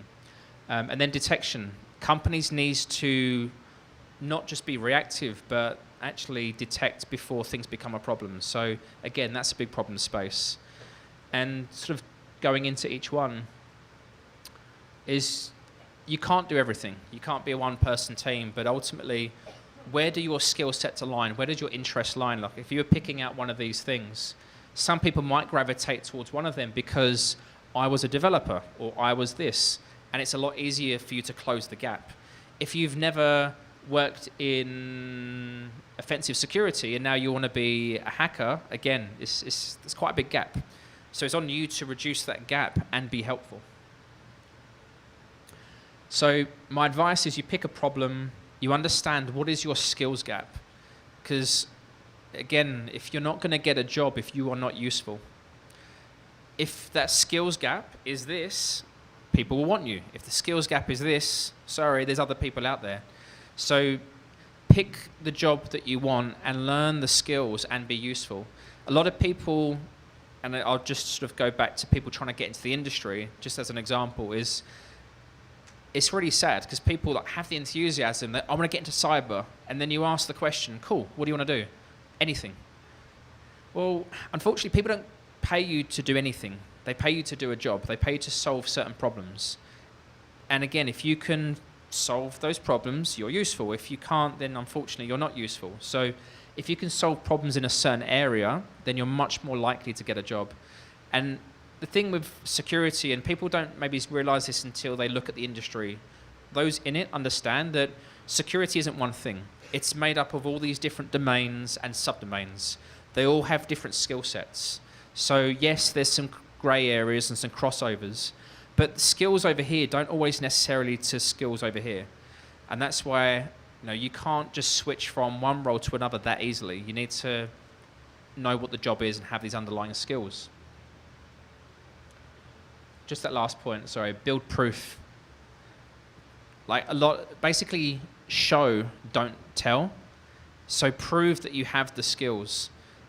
So there's examples of that again, it might be hard if you're trying to break into the industry, but if you can demonstrate through research, through blog posts, through bug bounties, through different things, even in people's jobs, like to be honest with you, most people don't do a good enough job in their resume. They will talk about their role like it's a list of responsibilities. They're not showing the impact. They're not showing the difference of what they've actually made in their job. So imagine you work in a team with 3 people and you all apply for a job at a business over there. Well, how do they know who's better? When you're someone who can demonstrate that you took something from here and here, then okay, cool, you made a difference. If you can't do that, then how do we know how well you did your job? You kept your job, you did some stuff, but we don't know how. And even from a leadership perspective, I see CISO resumes and they'll say managed 100 people, managed a budget of X. Cool, you managed people and you spent some money. Like, what difference did it actually make? When they are talking to their executives, they're having to influence them. Every single person in cybersecurity has the job of influencing other people to make decisions. It doesn't matter if you're a pen tester, a GRC, AppSec, or whatever. You're influencing other people to make decisions. So the better you can get with articulating and showing the difference you make or what's in it for the other person, because you're not going to get a security budget just by saying we need X millions to go and buy these 3 vendors. Why? What difference is it going to make in our business? What's the impact in our bottom line? When you can think like a business person, even as someone trying to break into the industry, like if you actually understand the role that cyber plays in the industry, you're much more likely to get a good understanding with those senior people. If you're just looking as, this is my job, you don't actually understand where it sits in the grand scheme of things, you're you're not doing much. Like, you're just doing a job, that's it.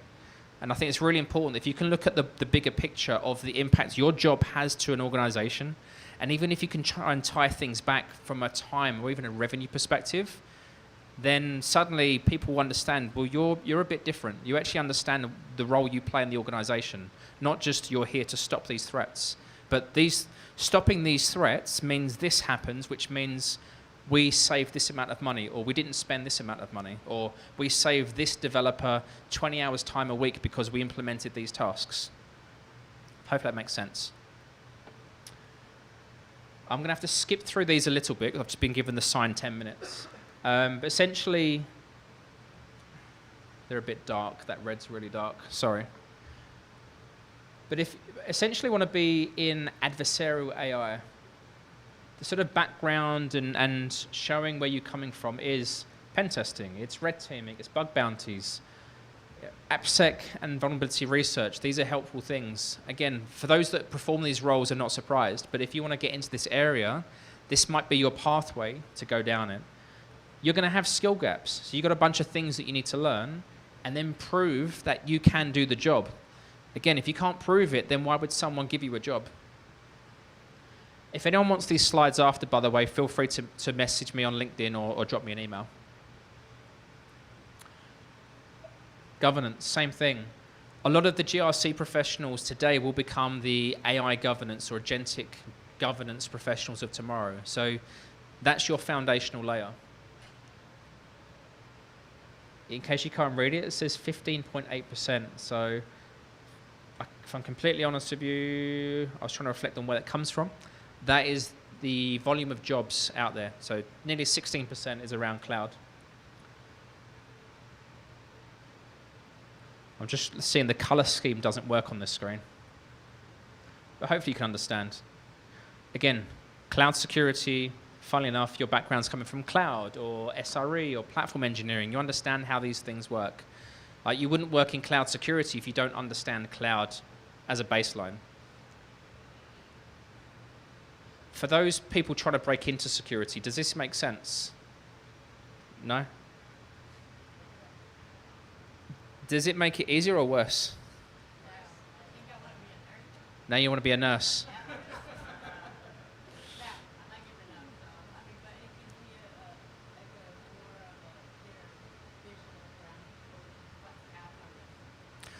Yeah.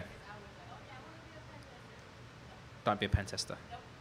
Not to say you can't, but I think it's like anything in life. If I want to walk through that door, there's some steps to take. I can't just be at that door.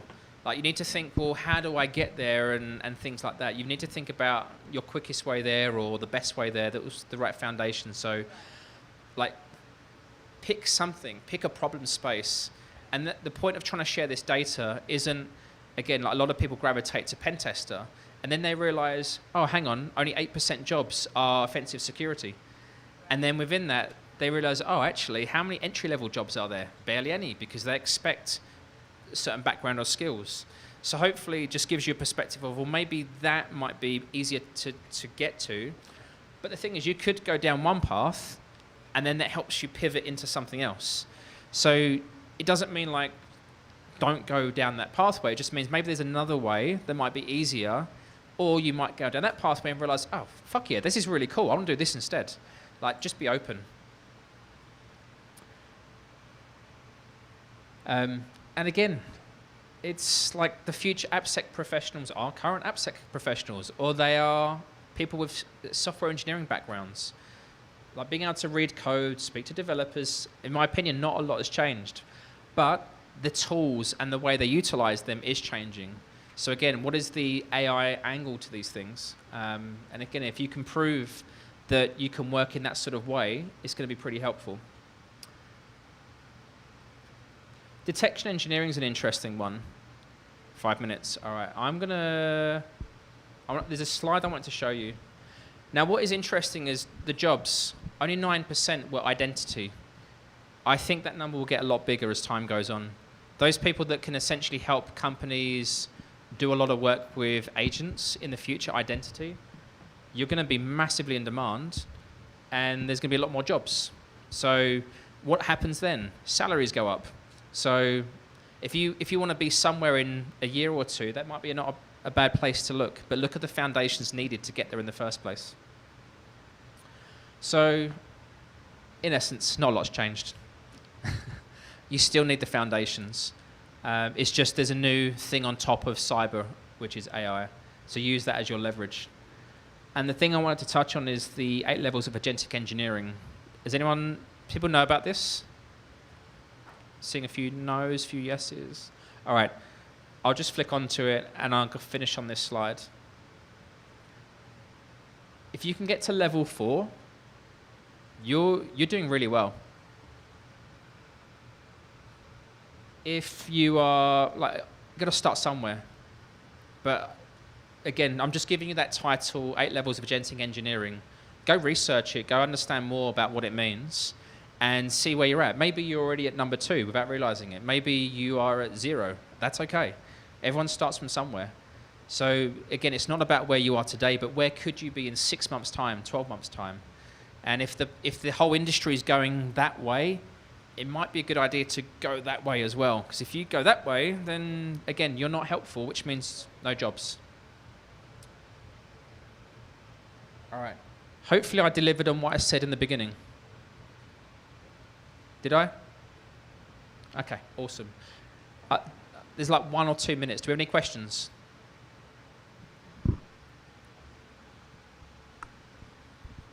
So I attended your talk last year. Oh, wow. Okay. I appreciate you coming back. Thank you. What are you going to talk about next year? What do you think is going to happen?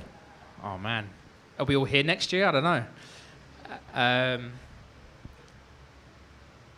I really hope I'm not talking about resumes. 12 months is a long time away.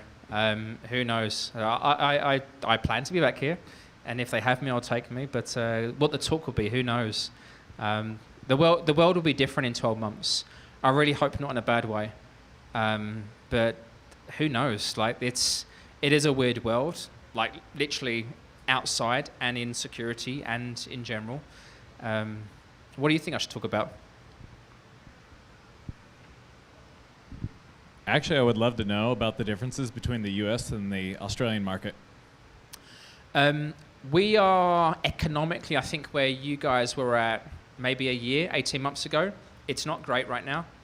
I remember seeing the headlines here that if it wasn't for the investment in AI and data centers some time back, that the US would have been in recession. And the first call to growth this year was awful in Australia. And if it wasn't for the same thing, we would have been going that way as well. So, yeah, it's a weird one because I feel like I'm here. I feel like I know where it's going. And if I'm honest with you, I'm waiting for Australia to catch up. Running the agents and scraping lots of data, there were only 2 minutes, thank you. There were only 2 jobs, so 14 jobs with AI jobs in Australia a couple of weeks back. Again, that's by title. A lot of the roles, again, I'll have my own medicine there. I know that a lot of these roles will be AI related. And that's the other thing as well. From an interview perspective, I'd be really surprised for a lot of people if you're interviewed moving forward, if you're not asked about what are you doing with AI. If you don't have a good answer for that question, it won't go well. So for your own sake, have an answer. But yeah, I'm waiting for this stuff. I'm waiting for more jobs. It's a weird space right now. Yeah, economically, it's not great. It's very slow moving. We don't have the same investment cycles as well. So when I look at all this investment data and I see 2,600, no, what was it? Over 2,000 companies invested this, in the first 6 months of this year. I look at Australia and I do the same sort of data. It might be about 60 odd, and it makes me feel really sad. But it's cycles, So we're at 12, 18 months behind, and we'll catch up. And then when you guys in 12, 18 months, wherever you'll be, then we'll be there at some point as well. So it's an interesting place. This is awful, but it's the place that you go to live, not you go for lifestyle. You don't go for innovation. So I think best country in the world to live. No offense. I've been there for 12 years myself, so I'm not native.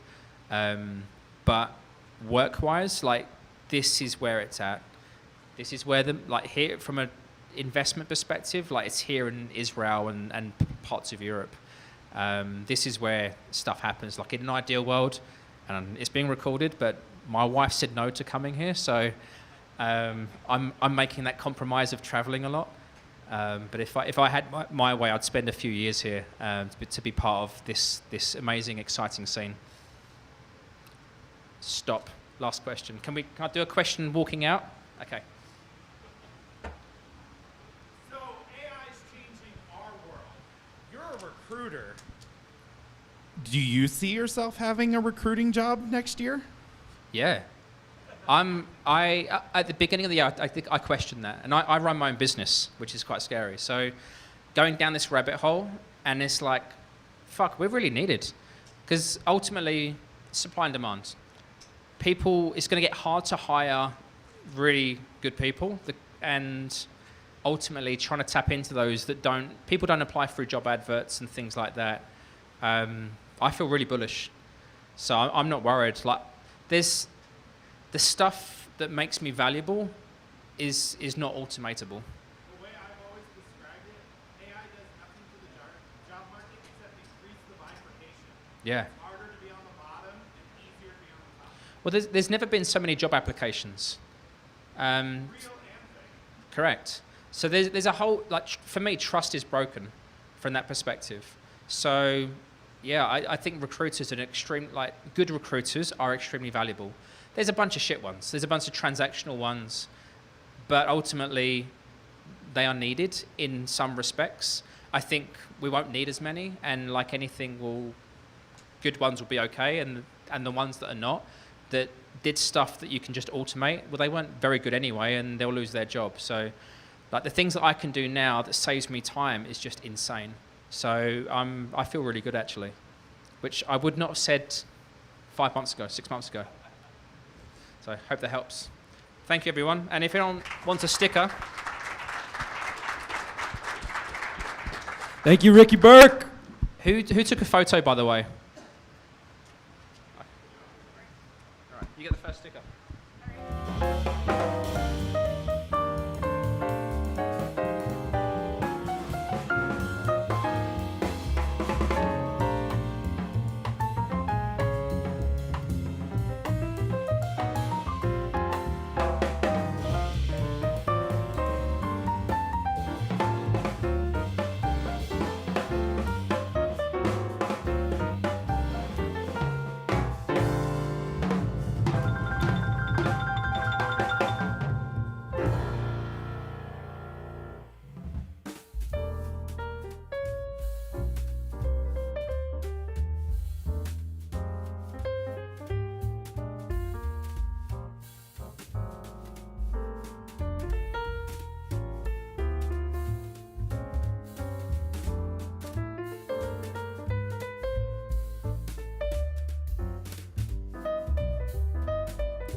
You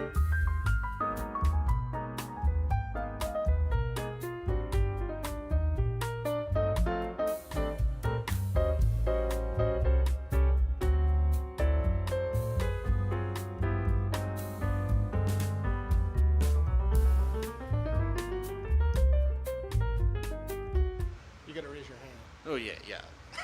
Me as well. We have the expert irony keys. of like getting laid off like 3 weeks ago. Like we're gonna have some real stories. I may or may not have a job interview later tonight.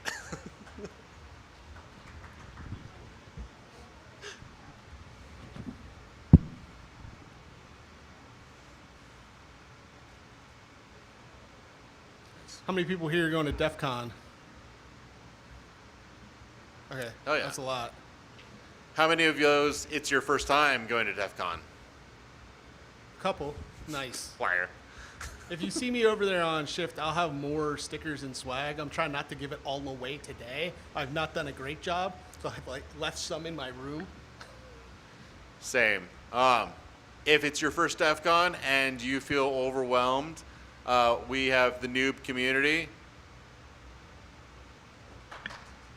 Thank you, Andrew.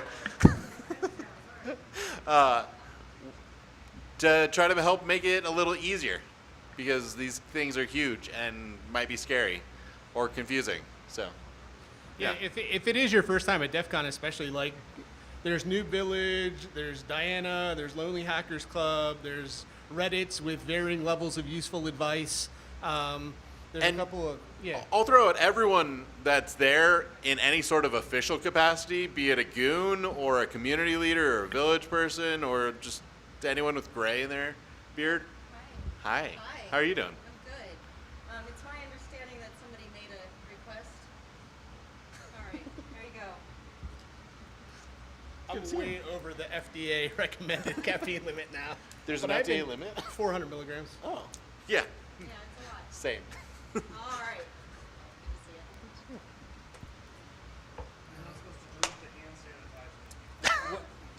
You're not supposed to do a lot of things.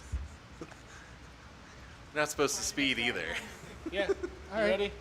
Good afternoon, everybody. Welcome to the Higher Ground track. A couple of quick announcements. Please make sure to silence your phones. And at the end, if you have questions, I'll be in the back with a microphone. Please speak into the microphone so the folks streaming at home can hear you. Up now, we have John Stoner and Joshua Mason with Cyber Jobs Dumpster Fire, honest advice from two veterans. Woo!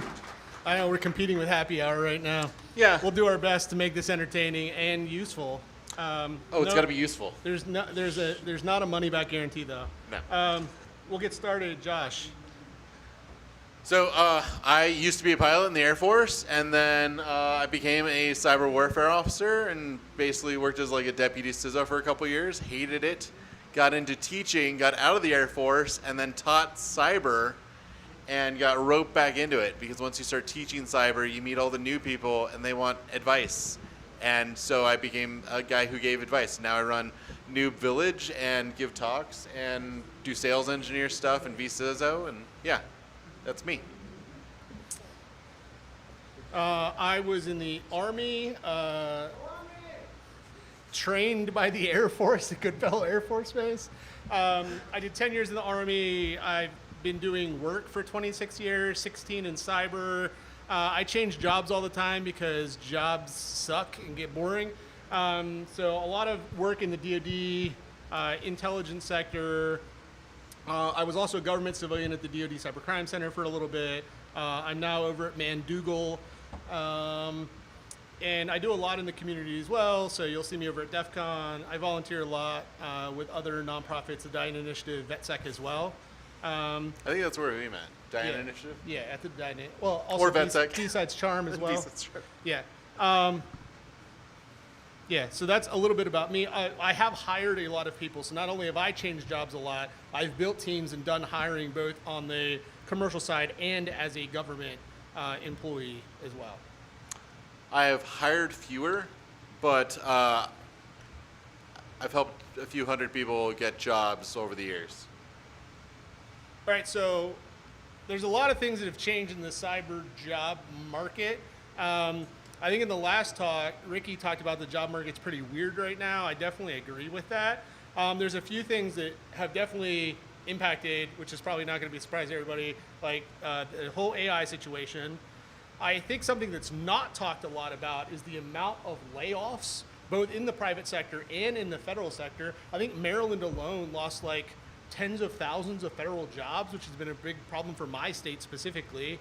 There's a huge problem because of AI is not helping this with like recruiter bots. Yep. There's a lot of people who comment on these ghost jobs, but some of the ghost jobs are what are called evergreen or talent pipelines because we had them at Booz Allen Hamilton. So sometimes there is not a job and that's done on purpose. And we could talk about that. And then just scams in general, which I got caught up in this week, which is pretty funny, which we may talk about a little Same. bit. Actually, I got one too. Okay. Yeah. Yeah, I mean, go ahead. Who is a Claude fan versus a ChatGPT? Who's a ChatGPT fan? Who uses like Perplexity? What's everyone else use? Gemini. That didn't raise it. Gemini? Well, yeah. You have to. They do mandate that.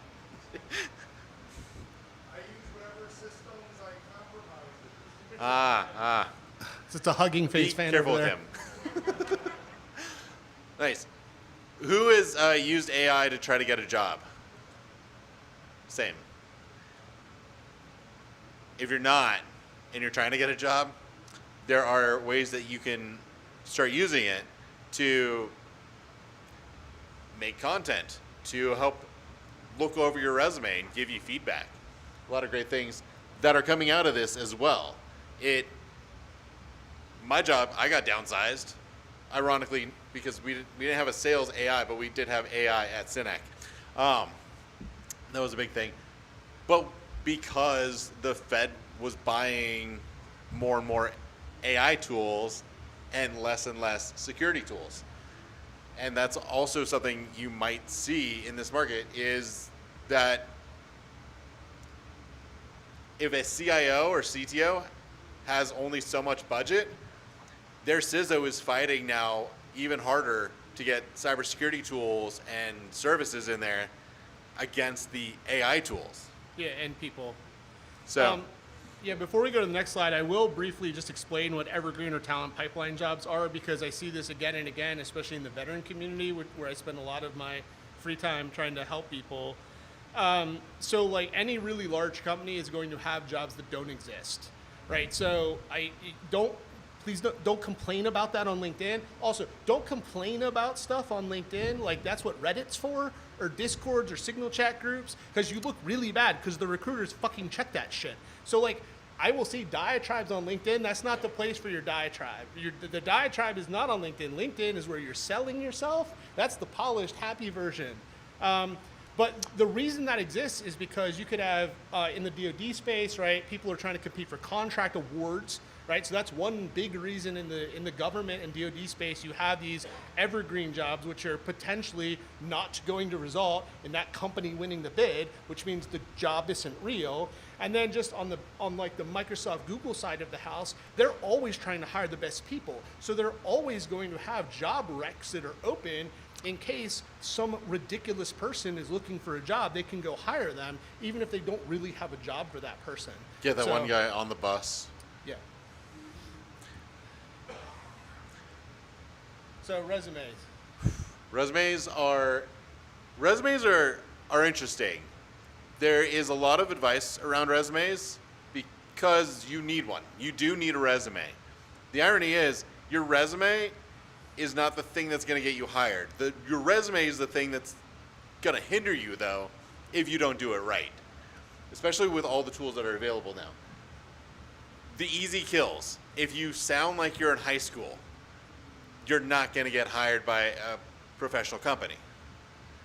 Yeah, I cannot stress that second bullet enough. That is the number one cheat code to make your resume stand out better is strength. You can't have AI write the whole resume. I mean, if you do, great, God bless you, good luck. But what I do with people, especially if I am rewriting their resume, which happens pretty frequently, frankly, when they ask for help, is I will take their bullets for their one job at a time and use that, strengthen these bullets in the writing style of Deloitte and Accenture proposal language. And then it sounds like a resume someone would apply at a top firm. 100%. One of the things I've run into, veterans, folks who did 20 years in the military, and that is most of their resume. And a lot of it is, I can carry stuff far distances and like shoot guns good. And that is kudos. Glad you got the medals and the ranks. What you need on your resume needs to be things that you did that make this person hiring for this job want you in that job. And there are nuggets in there. So looking at the job description and saying they want leadership, handling a team in a stressful situation. There's your bullet right there.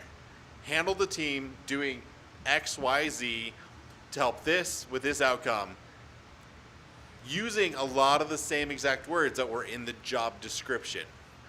One, it helps with the AI bot. Two, the person who wrote the job description, that's the language they're used to. If you're already speaking in their language, they're gonna like that. And so the other really important point here, and I think we'll probably cover this in the next slide a little bit, is I'm a big proponent of having more than one version of your resume.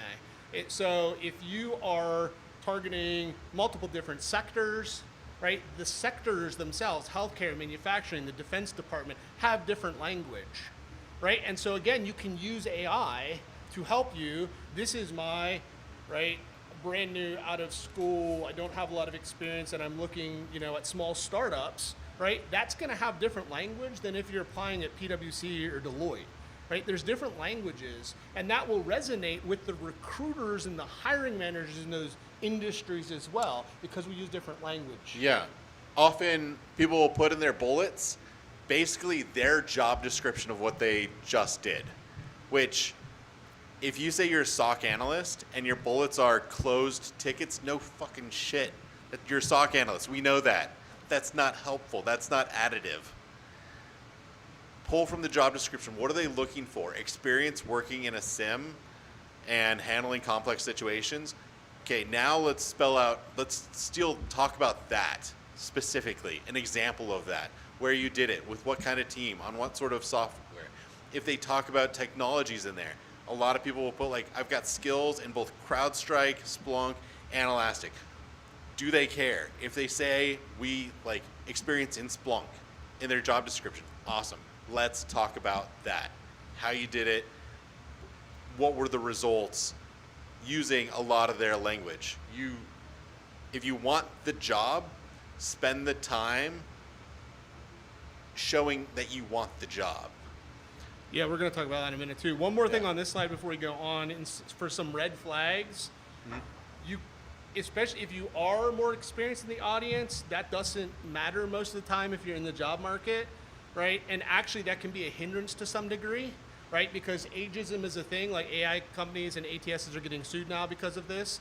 So 20 plus years of experience, not 28. Take the dates off when you graduated. And really, recruiters and hiring managers, 8 to 10 years back is about all they care about. Yeah, if it's older than 10 years before, you don't necessarily need to put the date or include what you did. I was a pilot for 8 years. It is one line on my resume to explain the difference between when I graduated and when I started doing cyber stuff. And I can also throw in there, I was an aircraft commander and flew a plane on multiple continents with a crew. That's a leadership thing that I keep there as one line. 8 years. Yep, one everything line. on page 2 of my resume is now condensed. Right, U.S. Army, dates, SIGINT analyst, U.S. Army, dates, SIGINT analyst. And then even some of my civilian jobs are old enough that they're condensed because they're too old, right? So I get this a lot too. I have trouble fitting everything on 2 pages. Yeah, because the resume isn't a bibliography. Right? You're not trying to fit everything. Even for federal job applications, don't send me a 30-page resume for a cyber threat intel position because I'm not considering you. That's huge. So yeah, what are hiring managers looking for? Do you fit the job that they've laid out there? Do you have the experience that they're looking for? Do you know the knowledge that they're looking for? Often the case is close enough. Frankly, a 30% solution might get you the job. A lot of people want to well, I don't have all of this. I don't have 100%. There's been studies. Women are more likely to be like, well, I don't have 50% of this. I'm not even going for the job. Whereas dudes are like, nah. White dudes. Sorry. White It's a dudes. study. Yes. We'll be like, We're the problem. I did enough of that. Show what you do know. If you want that job and you have the experience, write about the experience that you have that applies. And frankly, that's probably going to be enough. Yeah, I mean, I've never taken a job where you know 100% of the job. That's impossible, right? That's the secret. Is you're never. I mean, if you're doing that, then you probably are actually not. I mean, if you've been laid off or whatever, I get it. But if you're trying to progress your career, right, you probably will take jobs where you can't do the entirety of the job for whatever reason. It's a different tool, right? It's a different industry, right? There's always going to be things you learn on the job, even if you can do 70% of the job, there's going to be a whole bunch of learning curves, right? Like moving to Google, I was like, I don't have to use Microsoft anything ever again, right? But there's a bit of a learning curve with that too, right? Because they're like, we use Google Slides, and it's like, well, shit. This is in PowerPoint. Yeah. That surprised me when you said it to me. The other thing that's really important to keep in mind is you want to differentiate yourself against the other people that are applying for this job, right? So I know there's a lot of AI-generated resumes, and ATSs and recruiters have this huge problem of the amount and the volume, but once a human person looks at these things and are trying to figure out, who am I calling, right? Who am I gonna call, right? Which then gets whittled down to who are we gonna interview, right? You want to differentiate yourself somehow.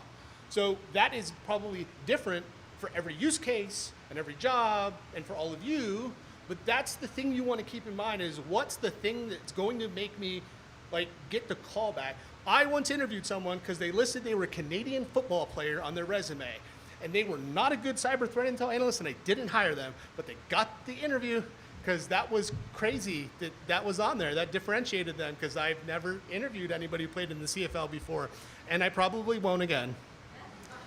Good reasons. The different types of resumes. Spend the time figuring out what you want to actually include. I've honed in on that a few different ways.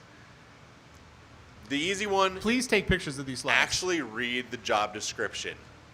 If you're like me and you're neurospicy in different ways, there's a chance you skimmed the job description, because I don't read anything anymore. I learned how to speed read in college, and I don't read anymore.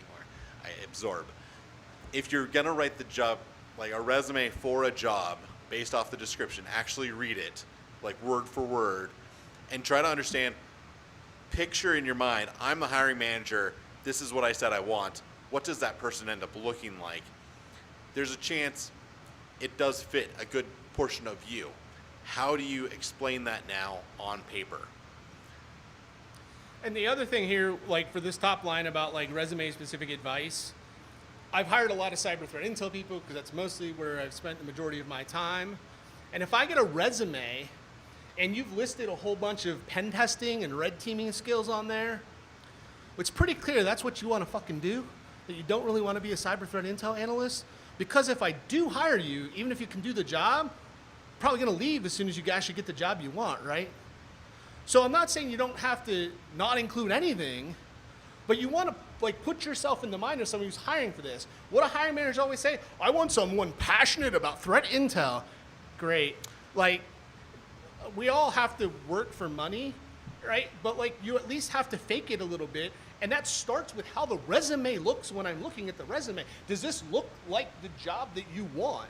And if it's not tailored, that's the number one thing. It's not a tailored resume, Yeah. or it's entirely AI generated. I'm not gonna interview that person. For some of the interview survival guide stuff, I coach a lot of people, I mentor a lot of people, and all they focus on is the resume. The resume does not get you a job offer, it's the interview. And I can normally tell within 30 seconds if somebody has practiced their interview at all. I've had one person turn it around from a terrible opening and actually got an offer. One. So if I go, hey Josh, thanks for coming in today, why don't you tell me a little bit about yourself? And that's a 7-minute answer for a 35 or 45 minute, like that's all the time I got for you. Like that's way off, that's a 60-second answer, right? And it can also be tailored for the type of role you're applying for. And if you're curious how that looks, 2 things. You could, easy one, take your resume and ask ChatGPT to give you an example. Don't use that. Read it. Don't use it. Then get a friend. I'm on LinkedIn. Stoner's on LinkedIn. If you need someone to like practice interviewing with, if you hit me up and be like, hey, could I get 30 minutes to practice interviewing? Yes, I will give you 30 minutes. I'd rather that than like, hey, do you want to buy this thing?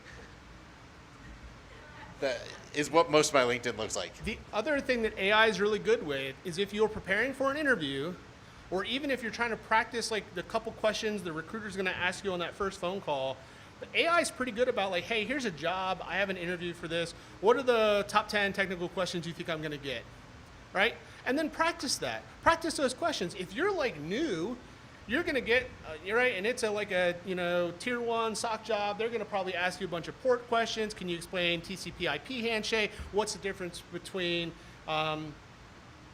I've totally lost it. Like TCP and the other one. UDP? UDP. I just got asked last week in a sales engineer job.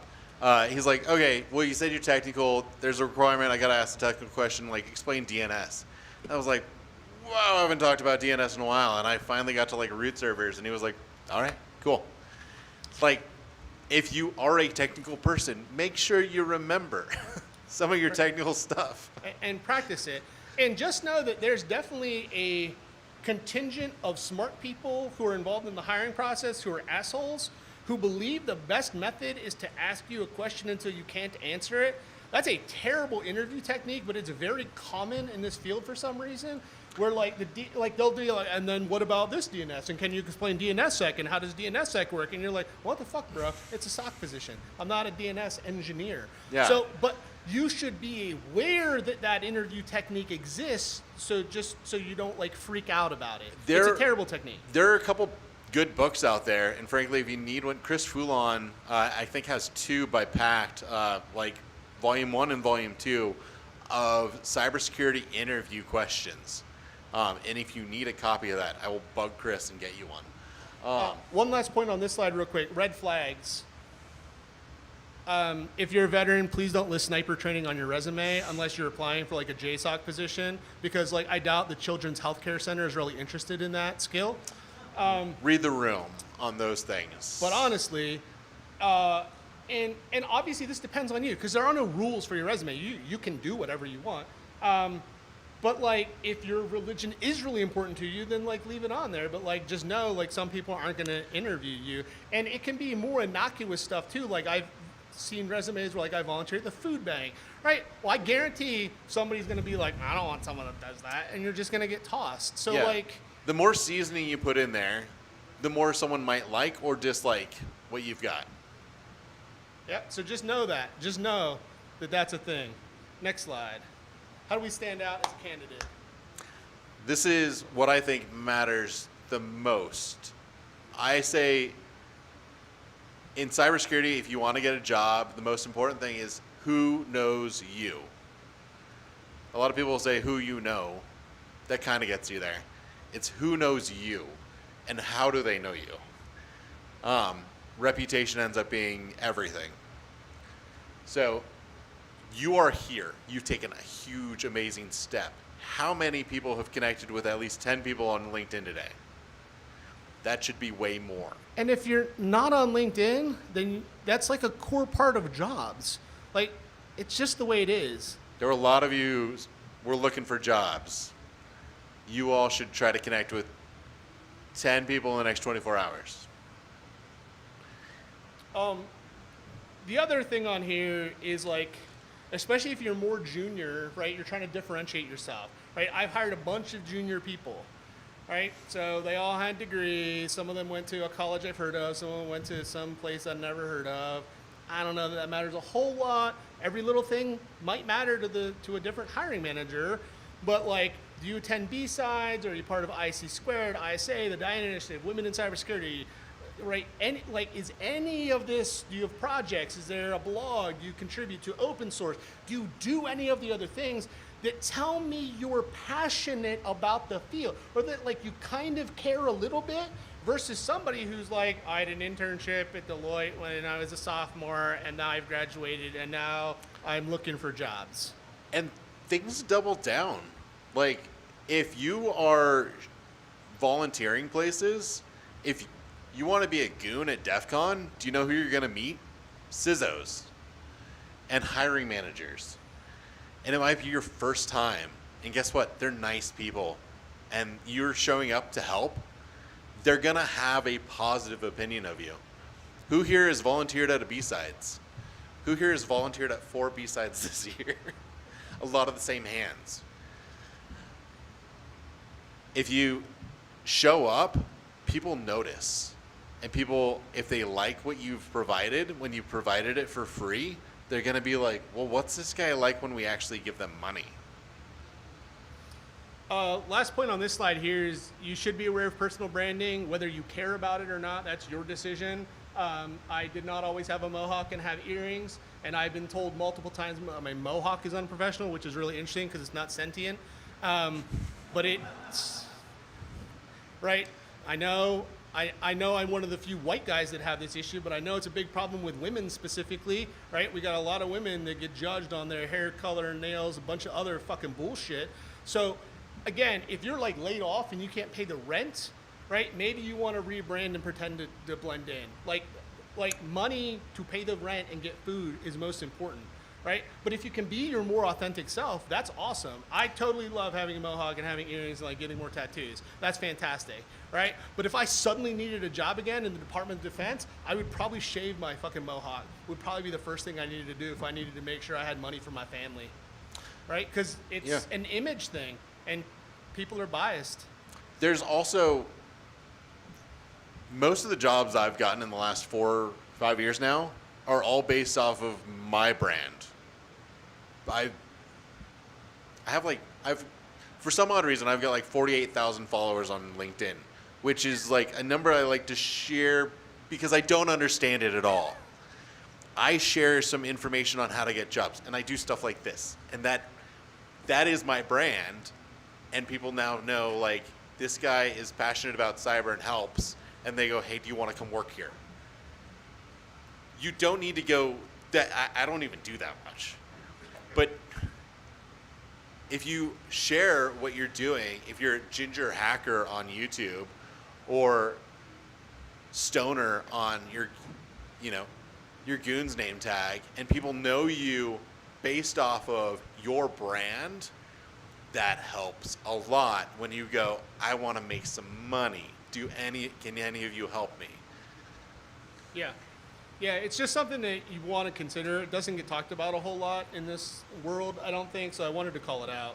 I think it's one of the easiest ways to get hired is if you start showing up helping people, it really doesn't require much work. Try Hack Me, free rooms, YouTube, OBS, all of these things are free.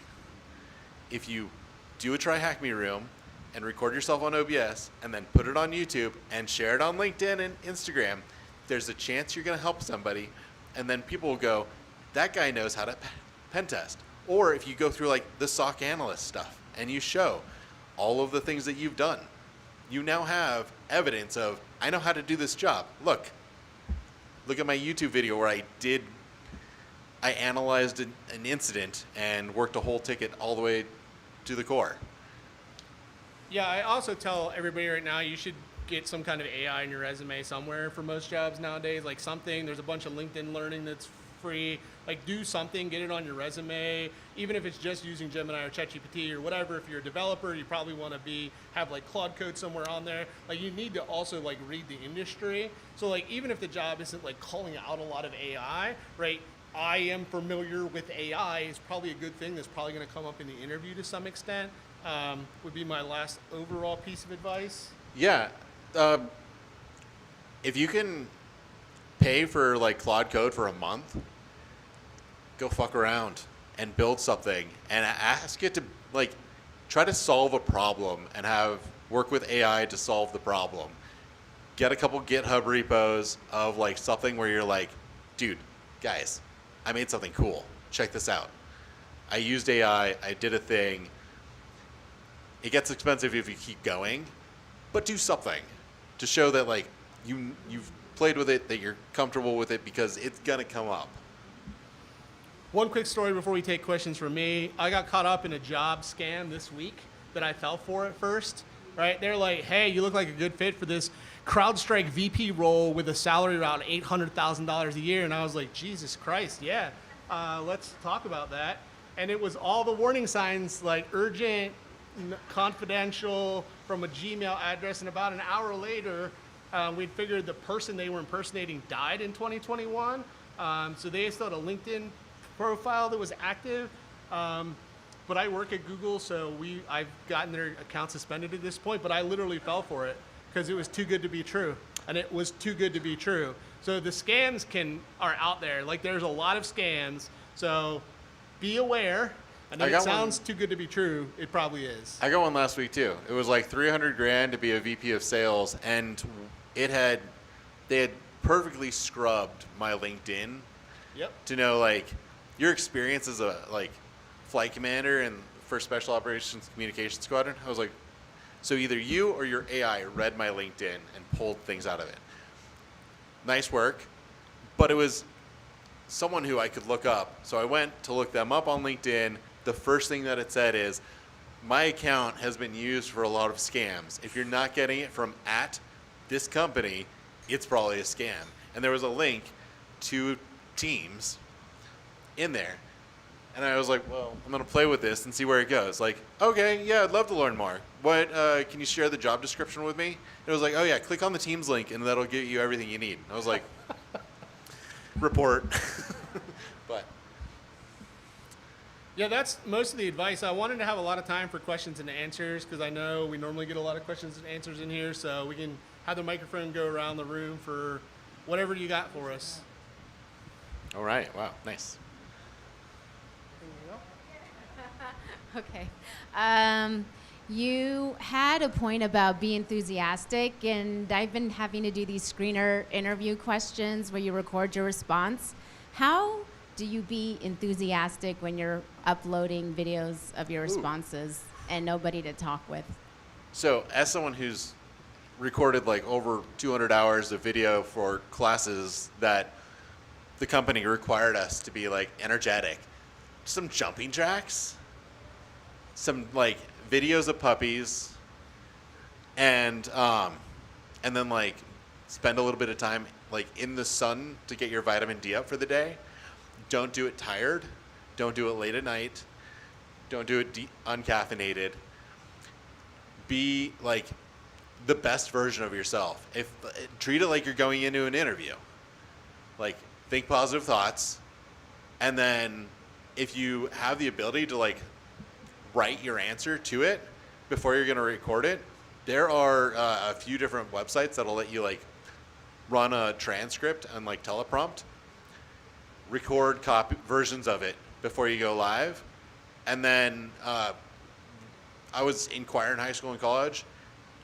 If you smile while you sing, you sound better, supposedly. If you think about smiling while you're doing it, if you look at yourself in the recording and you're like, that's creepy, tone it down. But start with like a smile. Listen to a comedian for like 5 minutes before you go, where someone who's just gonna make you like laugh out loud all alone, just to get some positive vibes in your body before you go into it. Take an improv class. Huge. You also put in for a talk at the next conference you can go to. There is a call for papers open somewhere right now. And the other thing is, like, for people who are really introverted, really shy, struggle with this, like, you have to do it. The more you do it, the better you'll be at it. So, like, practice. Like, just do practice ones that are just you. You have to watch yourself. I would also say, as you're prepping for interviews, that you should practice and watch yourself, especially for that, tell me a little bit about yourself. Why are you interested in this job? The other thing we really didn't mention was, like, it's really about stories. So, like, little tiny stories you can prepare. So I can never prepare for 100% of the interview because I don't know what I'm going to get asked. But if I can talk, like, a time something went well, a time I had to unfuck something, a time we were under stress, right? A time I led someone, a time I mentored something, right? Like, I know I'm And gonna those get are, these. who's gotten those questions before? I've gotten those like 5 times last week. Yeah. Those are, that lineup right there, classic. Have one ready for each of those. Right. So that way you're not making up a lot of stuff on the fly. That way you're only making up 20% of the stuff you're going to get. Because that way, like, I already know, like, oh, I'm going to talk about this. And again, if you're more junior, this great project, this project that went to crap, like whatever the experience is going to be. A group because project, also, a class. Yeah. You want to be memorable as well, right? You want to be, like, if I'm the interviewer, I want to remember you later. So, like, you don't want to be, like, crazy. Like, I don't want to remember you in a bad way, right? But I want to remember, like, you were passionate, you were enthusiastic, you had an interesting story, you played Canadian football, like, whatever it was. Like, you want me to remember you when then I'm, like, trying to figure out which of these people I want to make an offer to. Other questions? Well, thank you. Thank you, first of all. This is very real advice. It seems like gold. Thank you. My question's about projects, but it has, like, 2 parts. The first one is, if I tailor my projects to a certain, like, role, it's probably not going to be chronological. So I wonder if I should just put it in whatever order fits. Yeah, are you a student? Yeah. Okay. So, like, you don't have 10 years of chronological work, I don't imagine, that's cybersecurity relevant necessarily. Or a lot of people who are in that situation. So projects might be a lot of it. And if you're at a school where you get to do a lot of projects for different courses, awesome. Pick the ones that fit the most, and then add the ones that show depth and expertise. Because where you're at, they want to know that you know stuff, that you're gonna show up and add value in that job. Especially as a junior, that is, like, the challenge of, am I gonna pick someone who in 30 days can do this job on their own? Because I need someone to do this job right now. Yeah, I mean, I'm a big fan of having just a project section on the resume. Again, there's no resume rules, so, like, project, cybersecurity, community involvement, like, you just make it up, like, it's fine. And then, like, yeah, maybe it's the most important project that you've worked on, or the one that had the most impact, or whatever, so you can speak to that. And so, right, it might not be applicable for every single role, especially the more junior you are, right? It's harder to tailor resumes necessarily. But this is the thing you're trying to show me as a hiring manager, that if I ask you to do something, you will attempt to go figure it out. Because that is the #1 skill that I cannot get people to do, is just go fucking try to do the thing we asked you to do and not come back to me every 10 minutes, which most people can't do at the junior level, frankly. There's Right? a lot of people at a lot of levels that... yeah, it's not just the junior level. Yeah. What you need is someone who can show up and figure out what the job is and do it. If you have that skill, and you have proof of it through projects, through volunteering, even through non-cyber jobs, of I've shown up and, like, figured this out, solved a hard problem, that's valuable. Yeah, I've worked with multiple military veterans who were mechanics, and we've tailored the resume to be problem-solving focused, problem solving focus, because that's what they're doing. The truck is broken. All right. Well, then it's the 5 whys. And they're like, what's that? I was like, it's the thing you do every time the truck comes in that you don't know is called the 5 whys, which is the thing we want to hire for in cybersecurity, right? You just ask why until I figure out the root cause of the problem. And they're like, oh yeah, that's what we do. I said, I know, but you have to call it like I'm familiar with the 5 whys troubleshooting process, right? And then we're translating those skills into skills that directly translate into a cybersecurity role. Yep. What else? So, tiny part 2 to that, and I think you almost answered that already, but in case there's something else. A lot of projects in security are sometimes confidential, so it gets harder to Okay, express. speak around it.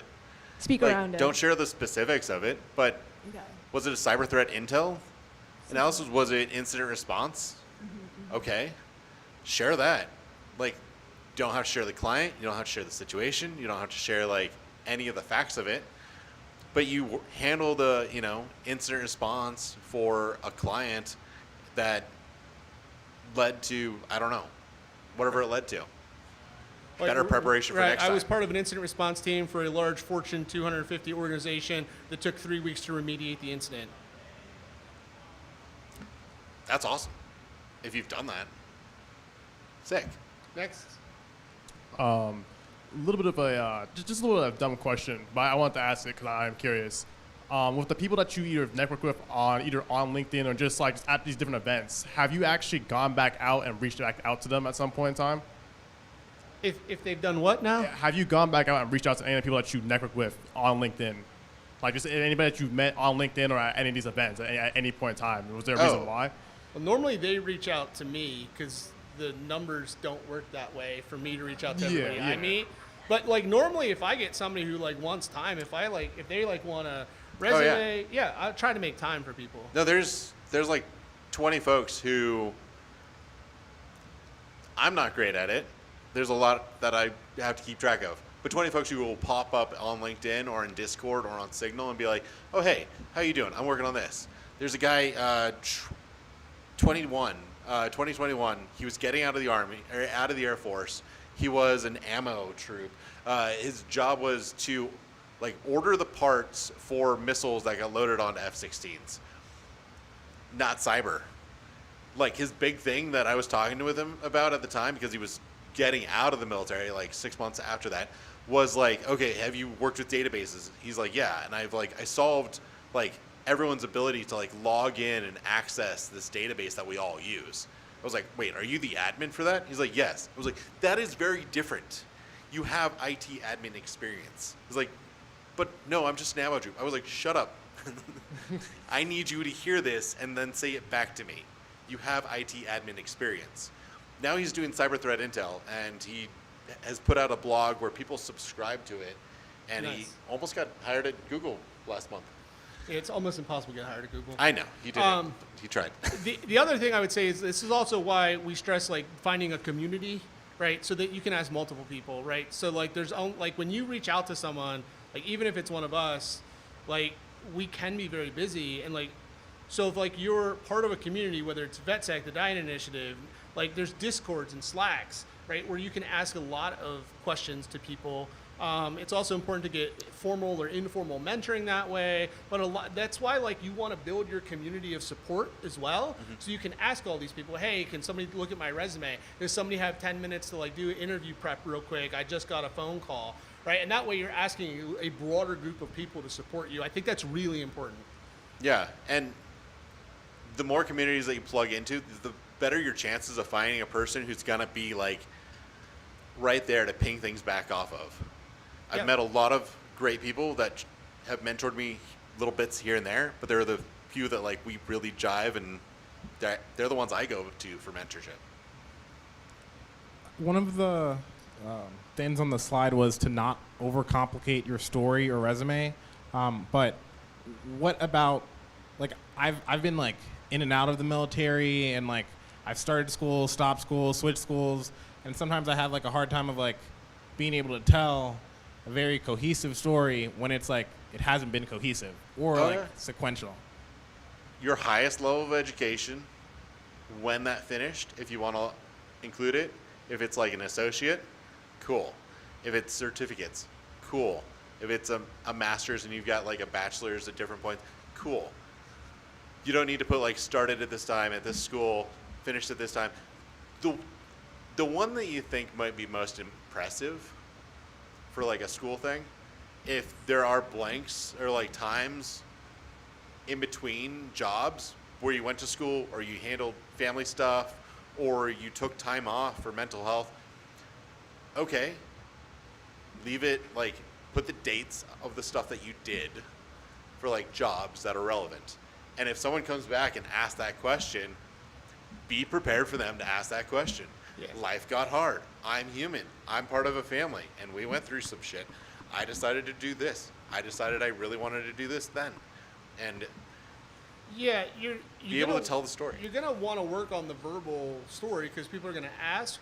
But like in terms of resume, like VetSec has a resume channel. VetCon is gonna be at DEF CON if you're going. There's like veteran-specific places to try to help if there's some resume issues. And then hopefully you can get like a mentor to help you work through the story you want to tell because it's probably going to be really important, right? So we see this with career changers, right? I get people who still are like, oh, like they're like, I was a Starbucks barista. And I was like, you don't need to put this on your resume. Like you don't have to list every job. There's no rules, right? No one's going to be like, oh, you left something off your resume. Like that's not really how it works because you want to tell a cohesive story. Yeah. So maybe a one-pager resume works better. I think a one-pager resume works a lot better for some people than they think because they Especially believe if it's all they're trying value. to put like everything on the resume, and I don't want everything on the resume. I want a cohesive story that gets to the recruiter. If it's a job where this hiring manager, she's got 30 minutes during lunch to look at 20 resumes, that's easy math. You know, like 1.25, like a minute 15 for each resume. If it's all gold on one page, you've made her life easier. Yeah, when I was hiring a team, when I was building a team of 35 people, I spent an average of like 20 seconds when I got a resume. And then that either went into the yes pile or the no pile, and then I would circle back to the yes pile, right? So that's what you're up against once it gets to a human. Does that make Another sense? question? I think we got one in the back. Oh. Yeah, I have a clarification question. Sure. On the slide with the resume and the red flag, where it says gaps, do you mean like literal gaps or?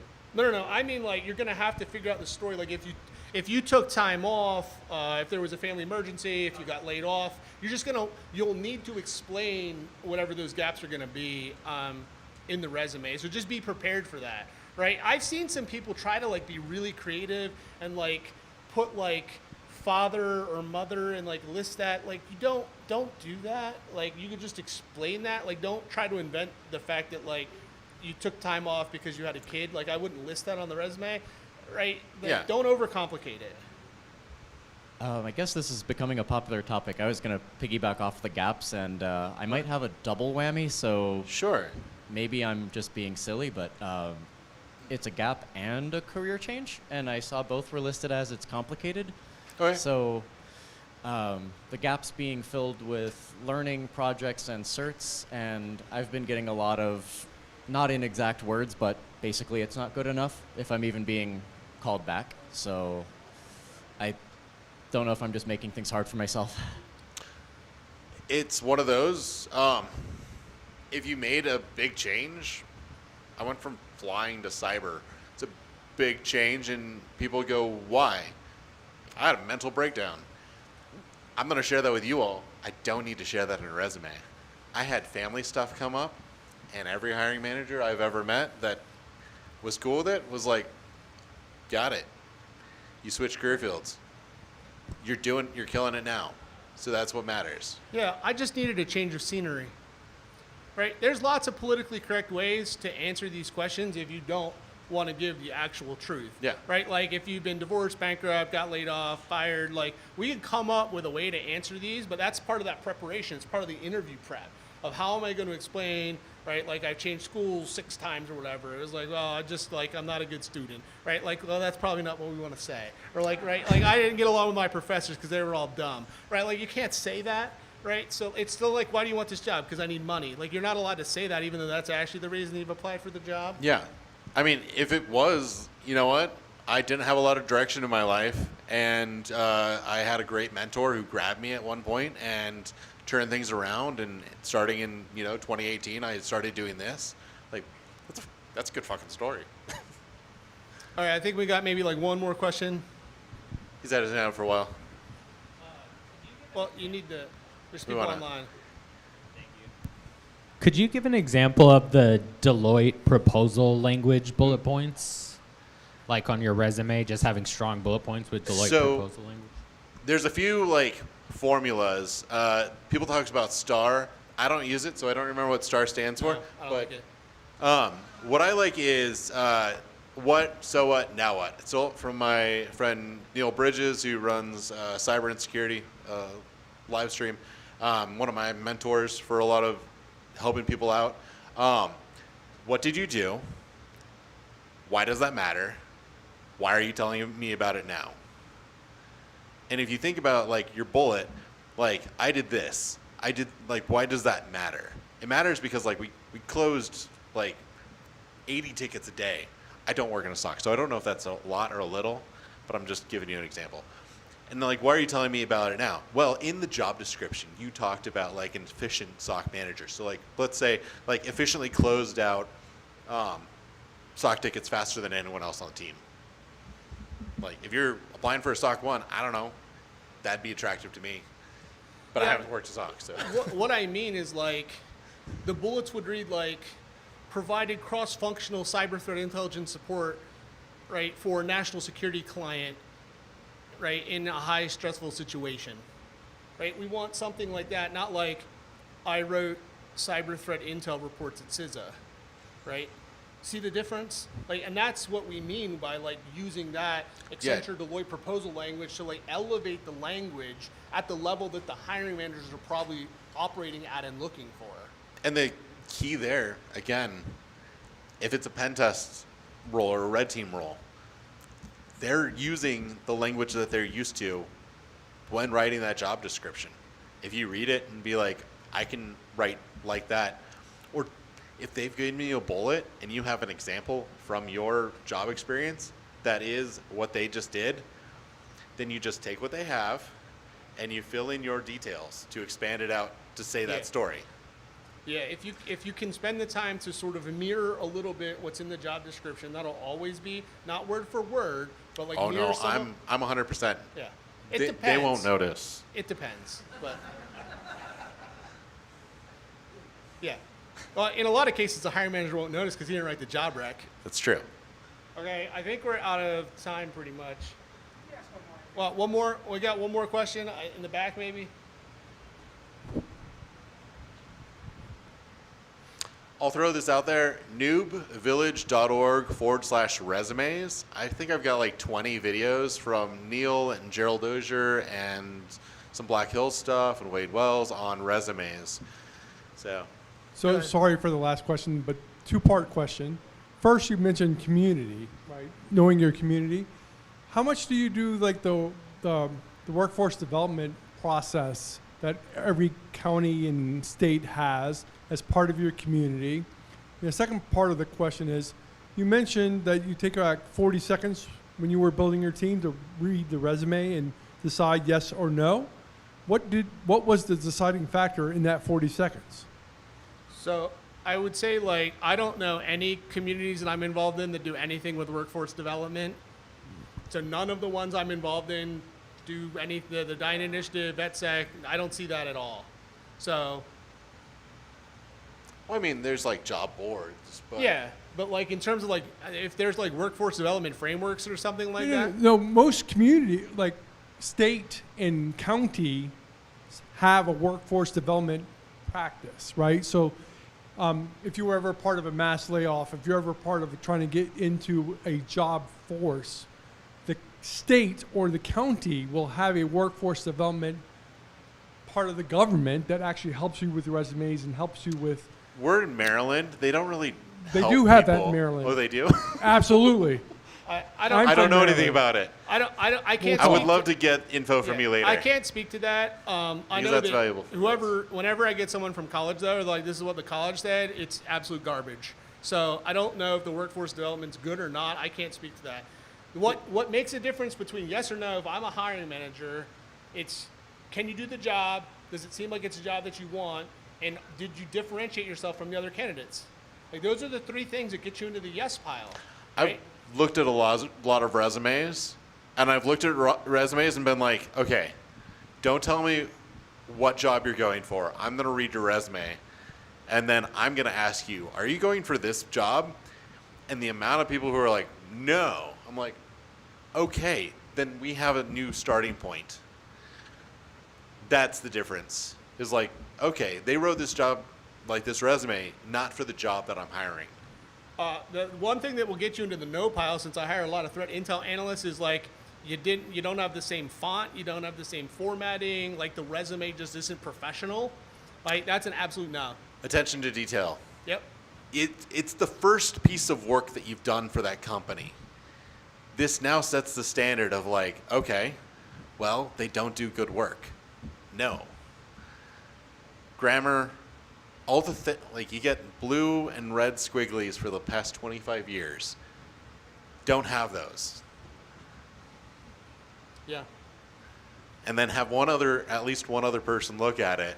Oh my! Even if it's your mom, my mom doesn't understand, but I mean, she can at least like pick out the grammar and spelling, and then it's like, oh, thanks for sending me that. Like, it's and be like, oh, why yeah. is this font different? Yeah. Yeah, so That matters. definitely have someone look over your resume. Like it's a final to graduate college or whatever. Have someone look at your resume. We're out of time though. Thanks for coming to our talk. We'll be around all week.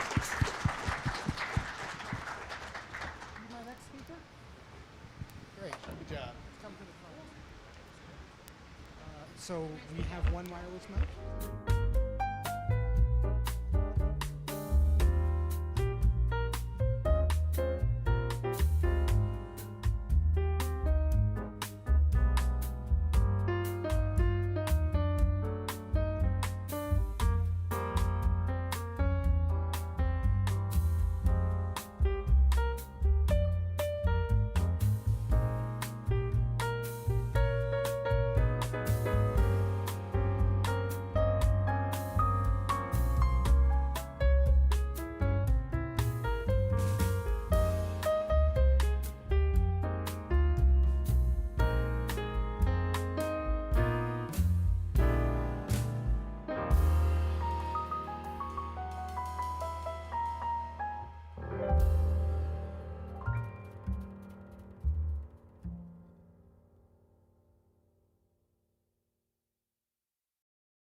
that people who are trying to get in the security field know where they want to go and how they can get there.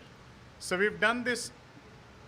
We've done the step one of this talk at other B-sides where we just talked about what the families are, the cybersecurity families, but we wanted to bring here a lot more on how you can get in cybersecurity, and it still talks a lot about families, but it's also about how, like practically how can you get in by doing certain things, what you have to do. And of course, the clicker doesn't work. What? Oh, because it's not turned on. My bad. Okay. So my name is Rupinder Singh. You can call me Rupi. And I've worked in governance, I've worked in risk, I've worked in compliance, audit, all of that. And I've been a hiring manager for the last, I think, 6 to 8 years. And I've seen a lot of newcomers come in and get hired. And I've seen so many people not get hired because of so many easy things that they could have fixed. But since I'm sitting on the other side, I can't tell them during that interview when they submit their resume. So hopefully some of this can be fixed. And we post often on LinkedIn. So if you're on LinkedIn, you can find us and see what's the stuff that we post. And we post a lot of jobs as well, whatever we find through our network. Morgan. Yep. I'm Morgan Hess, and started out in the military, got my feet wet in security there, and moved to the private sector. I've managed many teams. I preferred to take the technical route rather than the management route. So I don't hire people directly, but I'm always on hiring boards for engineering jobs, SOC jobs, things of that nature. And that's my credentials for this. Yeah. Okay, so if you look at the current market, and these are recent statistics, you can see that we have close to 500,000 jobs in cybersecurity just in the US. And overall, we have, across the globe, we have 4 million jobs available. This is 2025, 2026 data. But why are we still not getting hired? Why are people having hard time getting in security where there are so many jobs? And let me promise you, the answer is not AI. And there you go. I said it in the first 10 minutes of the presentation, AI.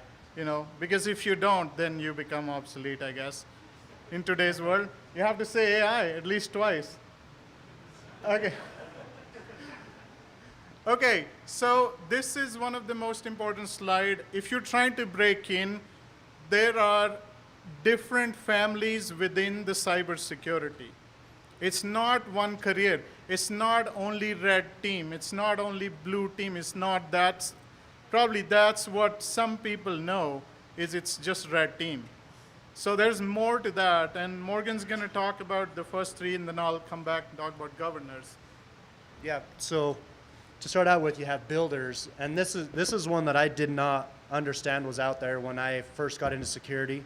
I came from networking and network management and stuff. Enjoyed what I was doing, but I had been doing a lot of security on the side that was blue team type work. And I thought, well, this would be fun to do professionally. And I went out and started looking at jobs and realized that there are jobs out there that aren't even related to Burp Suite and Kali and everything else that people do. And so builders, this is one that if you like to do things and you want to do anything kind of technical in security outside of, like you can do blue team and red team, but obviously that's not going to be a forever thing. Builders is a great place to look at. It's engineering, it's looking at tool sets and how to morph it into the environment that you're in. It's how to build the appropriate environments to keep security and compliance happy. Then there's breakers, which are your red teamers. And when you're a builder, oftentimes you're going to be a breaker and a defender at the same time. I am an architect for security, but I also do SOC, tier 1, on-call time. and I work through incidents just like everyone else that's a SOC team member at my company. So just because you look at a builder job doesn't mean you're not going to get to do breaker tasks and defender tasks, because you get to have that fun too. You know, when you're a builder and your company says, hey, we need to have a new endpoint detection and response tool, you get to go out and test. And you get to go out and try malware, and you get to go out and try different types of hacks to get things to work or not work, or see how the tool reacts.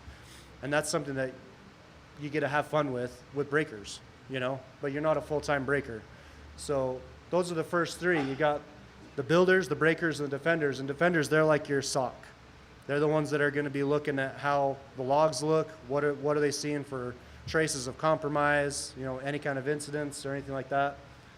And then the last one's governors, which I honestly don't do anything with. So pass it back to Rupi. So yeah, the last one is governors, which is GRC. You probably heard the term GRC. It's called governance, risk, and compliance.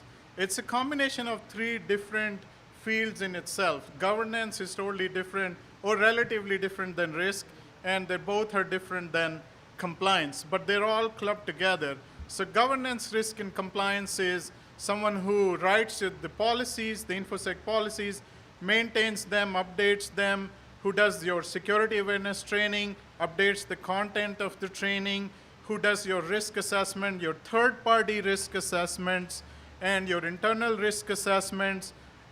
Compliance is who does your actual audits, like internal audits, and supports external audits like PCI, SOC 2, FedRAMP, all these audits.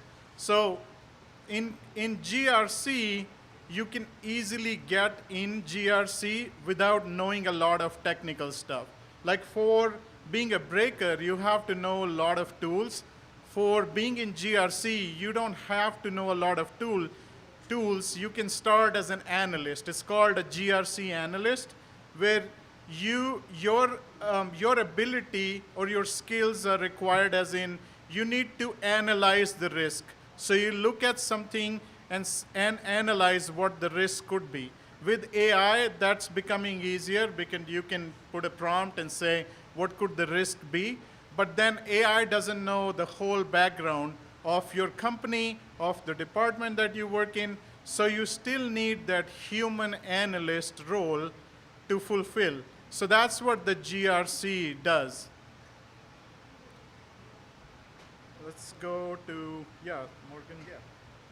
So, you know, generic advice from what I've heard in the past and how I've been talked to other people about how to get into this, it's typically like, you know, go get Security Plus and apply at every job that you can find, or build a cybersecurity home lab, quote unquote, which I actually really enjoy that one. It's never gotten me a job, but I enjoy doing it. Network more, post more on LinkedIn, do a boot camp of any variety and get certs. These aren't like negative things you shouldn't do, but there's things that you can do that will better serve you to get the job. And so what we're trying to say is that looking at the last slide, those 4 different families, you need to kind of get an idea of where you want to work and then work towards one of those families specifically, rather than just saying, I want to work in security and I'm going to apply at every security job. Start saying, I want to work in GRC, or I want to work as an engineer, and then develop your resume and your time and your experience into that field. Okay, so we're going to say things like, hey, pick a family that you want to work in. You know, governors need a policy repo. If you go through and you make a policy repo as a governor and then you put that on your resume, that's going to be viewed as experience, whether you have experience in GRC or not. Breakers, you're going to do write-ups, you're going to do CTFs, and you're going to say, this is how I solved the CTF. Make sure you take copious notes. You can never have enough notes when you're doing things like that, and it's always going to benefit you in this scenario. Builders, you know, you need to understand Terraform. You need to have Terraform where people can see it and understand that you know how to do it, whether you have experience in it or not. And then if you're going to try and do multiple, then you should tailor a resume specifically for each family, rather than just one resume to match them all. This isn't a one-ring situation. So we'll talk a little bit about GitHub because that's what most of the hiring managers, even in GRC, they're looking at GitHub of what you've built in GitHub, right? So you should be able to start with having some kind of web page, your web page in GitHub, where you can post stuff, where whatever repositories you create, you put it over there, and you keep updating that. So one thing that you have to realize is if you have a day job that's not cybersecurity, you have to do stuff in the evenings and nights to get in security. You have to work hard for it. So like GitHub is one place where most of the hiring managers will go first. So the first thing they'll go is look at your resume, right, of course. And when they look at your resume, they're trying to find if you have a LinkedIn profile. I've been to BSides and other places where I've talked to audience where they said they don't even have a LinkedIn profile. So if you're trying to get into any tech industry, any role, you have to have a LinkedIn profile. That's how managers look at what you've done in the past, what you do, and all that. Like nobody really looks at just your resume now. This at least look at your LinkedIn. But in addition to LinkedIn account, if you have a GitHub repo, then you should put it there. And whatever it is, right? Whatever you're working on at home in the evenings, you have to put it there so they can see that you are proactive and trying to learn more about cybersecurity or trying to get more hands-on experience in cybersecurity. And the last one is portfolio page. Morgan and I were joking that we don't even have portfolio page and we're here on stage talking about portfolio page. But we are in this industry for the last 16, 20 years. So for us, portfolio page is more of a gimmick, right? We don't really need it because we know a lot of people, and when we go do an interview, they're not asking at our level, they're not looking for a portfolio page. They're talking to us and seeing if we have really lived what we said in our resume, which is different than when you're trying to get in, you need to showcase, you need to be in their face all the time. Whatever you can do to be in a hiring manager's face is what it would take for you to get a job, especially in today's market.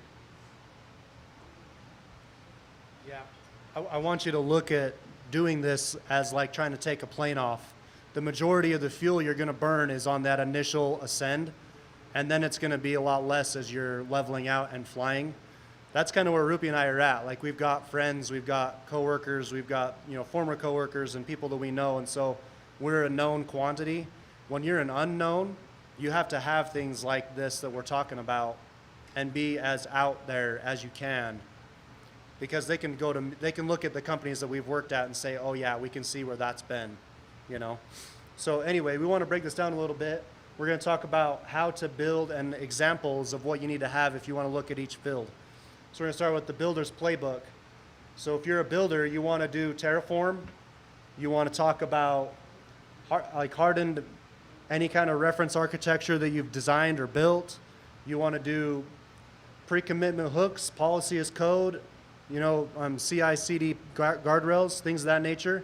And if you look on the side there on that second half of the slide, it has some examples of each of those that you can look at so that you have a reference. Now, I'm not saying you should go and copy all these. You can definitely go and fork them and make changes and show how you're different than other people. And that's actually a positive way of doing it. You're actually going to get more traction by commenting and working on other repos before your own, unless you're already got a bunch of followers on your GitHub.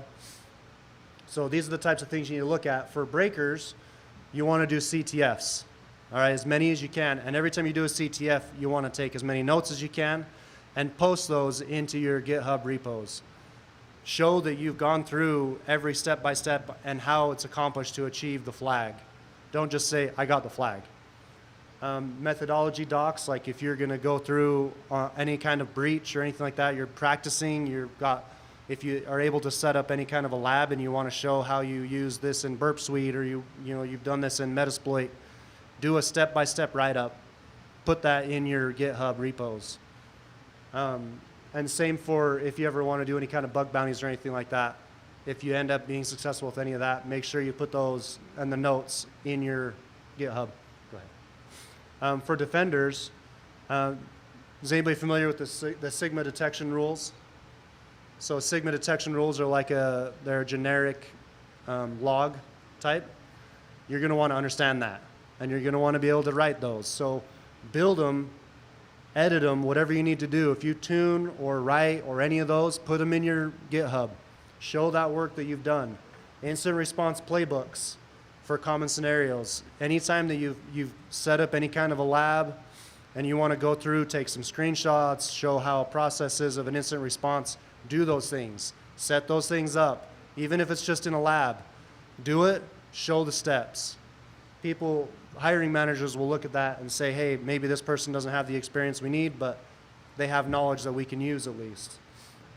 Threat hunt notes, if you're going to do anything like that at all on your spare time, make sure you're taking notes and show it. Same with the GitHub repos over here on the side. Those are great examples that you can look at if you want to understand more. And then for the last one, that's Rupi. So yeah, for GRC, the thing is, because we don't do a lot of technical stuff in GRC, like what are you going to build? You can't show logs or whatnot, right? So what you do is you create a policy. You write your own policy, you take help from AI, but you write a policy and show it on GitHub like, hey, this is what I would write. Like, look at all the new technology that's coming up. Like AI, there's so much AI coming up. Like, build something or write a policy for the AI usage, because there's no standardized policy yet. We have 42001 standard that's coming up, that has come up, but it's still nowhere as mature as other standards. So like anything that you do in new technology, it's a plain level field for all of us. Like nobody is trained in AI yet. So nobody can claim that they know AI better than you and I, right? They just have worked on it more, right? Like I can see some people saying, yeah, that's not true, right? But that's the point, right? It's a new technology. You can all use it, right? So build in GitHub, but look at some of the templates that are already there. So like we put some that we found was really helpful, and I've used that in my job as well. Look at the AI skills in GitHub as well. So if you search for AI skills on GRC or frameworks or like PCI, like if you Google or look for PCI skills for Claude, you'll find so many. So you can use that. I mean, if you're beginning your cybersecurity career in a GRC, you can look at that and have your Claude populate with that skill, and you can actually ask questions to Claude on that, and it'll give you answers tailored to that particular skill, like PCI or something like ISO, all those certifications. So that's what you can do and build in public. And of course, like the other biggest thing is whatever you build in GitHub, make sure you're publishing on LinkedIn as well. Like you're showcasing in LinkedIn, because LinkedIn is your social network, because nobody's going directly to GitHub. Well, some do, right? They'll try to find some repos, but if your repo is not starred, it's not going to show up at the top. So you go to LinkedIn and you start posting, and that's how hiring managers are going to look at. When they look at your LinkedIn posts, they're going to see that you've done something they can click on to GitHub and all that. Okay, and there are more repos. You guys can, you folks can take a picture. We just found these to be helpful as well.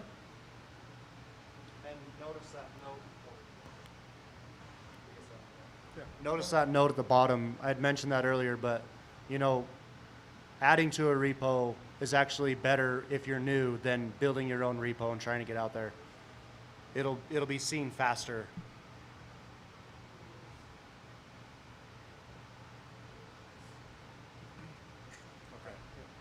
So what does this kind of look like? What kind of thing are you trying to produce here? This is just a basic example of things that have happened with building and with breakers that are examples of what's happened. Flaws.cloud, I don't know if anybody's familiar with that, but it was started as a side project somebody had, and it's turned into a great tool for learning and for showing your abilities. Prowler was also a personal bash script that somebody had started, and then it's turned into the best, probably, cloud security posture management platform open source tool that there is. And awesome CloudSec Labs is literally just a repo of CloudSec Labs. That's all it is. But people are looking at that and they're thinking just the thought of having somebody putting all that together is a benefit. So same thing on the breakers. These are more like news story type things that have happened where somebody just took the initiative to do the work without being asked to do it. And they were able to come up with, like Sam Curry, I'm sure most of you have heard of him. He made hundreds of thousands of dollars off of bug bounties that he's done with Apple and with vehicle manufacturers just because he wanted to. So if you have side projects that you're working on or something that interests you, don't feel like they're not ever going to go anywhere. It might turn into something that is going to be very beneficial for not just you, but also other people around you.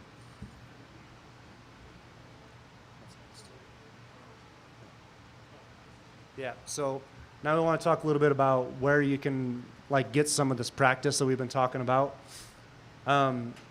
Builders, there's a Wiz CTF. Wiz is a cloud security tool, and it's really good at helping you understand IAM permissions and different things of that nature. CloudGo, another great resource for doing that sort of thing. Breakers, you want to do any kind of CTFs, Hack the Box, any of those that are listed up there, those are all, sorry, I'm kind of deaf, or blind and deaf, but yeah, I got it right here. So yeah, these are great resources. Defenders, obviously, if you can do anything that has to do with any kind of SIM, if you can do Splunk tests, if you can stand up Waza in your own environment, if you can run Elastic, if you can run Security Onion, and just understand how those logs read and how to manage that. Governors, that's one I don't know. So I'll let Rupi talk about that. Yeah, so for governors, it's mostly just setting up your GitHub, your lab as well. And then one of the other things in GRC is controls mapping. So you have different audit frameworks, right? PCI is different than ISO, and ISO is different than NIST 800, which is the FedRAMP, and it's still different than SOC 2. But if you are able to map one of the controls to all the frameworks, which has already been done in the past, that's not something, you're not reinventing the wheel, but it shows your understanding of the concept of controls and how it maps to different frameworks, because they're all moving towards one common control framework. So if you're able to demonstrate your ability to understand, that would go a long way for a hiring manager to look at. One last note here is on the very bottom where it says start here. If you don't have any experience and you're just wanting to get into cybersecurity, over the wire and under the wire bandit, that's some of the best stuff you can do to learn. It's very simple, but it's going to give you the basics that you need to get into any kind of IT place, but security specifically, that's going to be very helpful.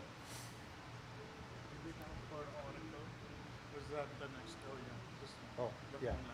Yep. So, and then we talked about kind of home labs at the beginning, right? If you can do a home lab, I still strongly suggest it. It's a great place to learn, explore, and try and fail and figure things out. But as you're doing that, make sure you're doing write-ups and you're showing what you've done and how you've done it and posting that on your GitHub. But if you don't have the ability, you can get free cloud resources to some extent that you can at least spin up some machines and learn, explore, and experiment with, so you can have some experience that you can write ups for. So Oracle Cloud, they've dropped what they give you for free, but they do give you a free machine. If you have a little bit of expendable money, that number 2, cheaper than lunch, it's just a little bit of money per month. It's not bad, but it gives you a lot more ability to grow And then number 3, zero infrastructure. Obviously, that's just like GitHub and repos and things of that nature. All very important, but I really strongly suggest if you're interested in building, breaking, or defending, that you do anything that has to do with this, some kind of hosting, some kind of exploration of tool sets. And yeah, budget is the real constraint, not a disqualifier, is a real constraint, not a disqualifier. So just work as much as you can to get something to show, because that's what you're trying to achieve is the experience, right? And then, yeah, never put real data into a lab. Like, don't use your name and your credit card information and stuff like that. Yeah, so now we talk a little about GitHub, because if you are like me, I've never used a GitHub. Like, I think 2 years ago was the first time I actually started using GitHub, 14 years into the industry. But if you're like new to GitHub, there are so many resources on the internet you can find to start your own GitHub account, right? And what to post in there. I think the profile is like the most important thing. It should clearly show what you are trying to achieve. If it says everything about cybersecurity, or if it's AI generated, right? If it's just some random jargons written by AI, nobody's gonna read that and know anything about you, right? So you want it to be very specific. It should be your story on GitHub. When they look at it, it should be like, I get what they're trying to say, what they're trying to do, what they're trying to achieve, where they're trying to get hired at, right? And then you should pin some repos in there that are related to your family, your cybersecurity family. Once you do that, you can keep coming back to that because there's always new updates. You can always find good stuff in there. And then there are GitHub page sites where you can actually create your own portfolio as well by just going to GitHub. You don't have to like spend any money to create your own portfolio page. And then you can post it on LinkedIn or put it in your resume where they can click on it and see a story of your professional life. Okay, so like I was talking, I think I was talking a lot about how I would see a GitHub, account if I was the hiring manager. I would look at what are the readmes they have, right? Like if it's too confusing, I'm just gonna let it go. I'm just gonna move on. I don't have time to read a GitHub account if it's not easy to understand. So make it easy to understand. And that's where I'm saying, like, AI will make and write awesome stuff, but is it going to write something that speaks about you? Is that this is how I talk, this is how I would write, this is what I want to do. So make it very personal. So maybe train your AI to make it very personal, right?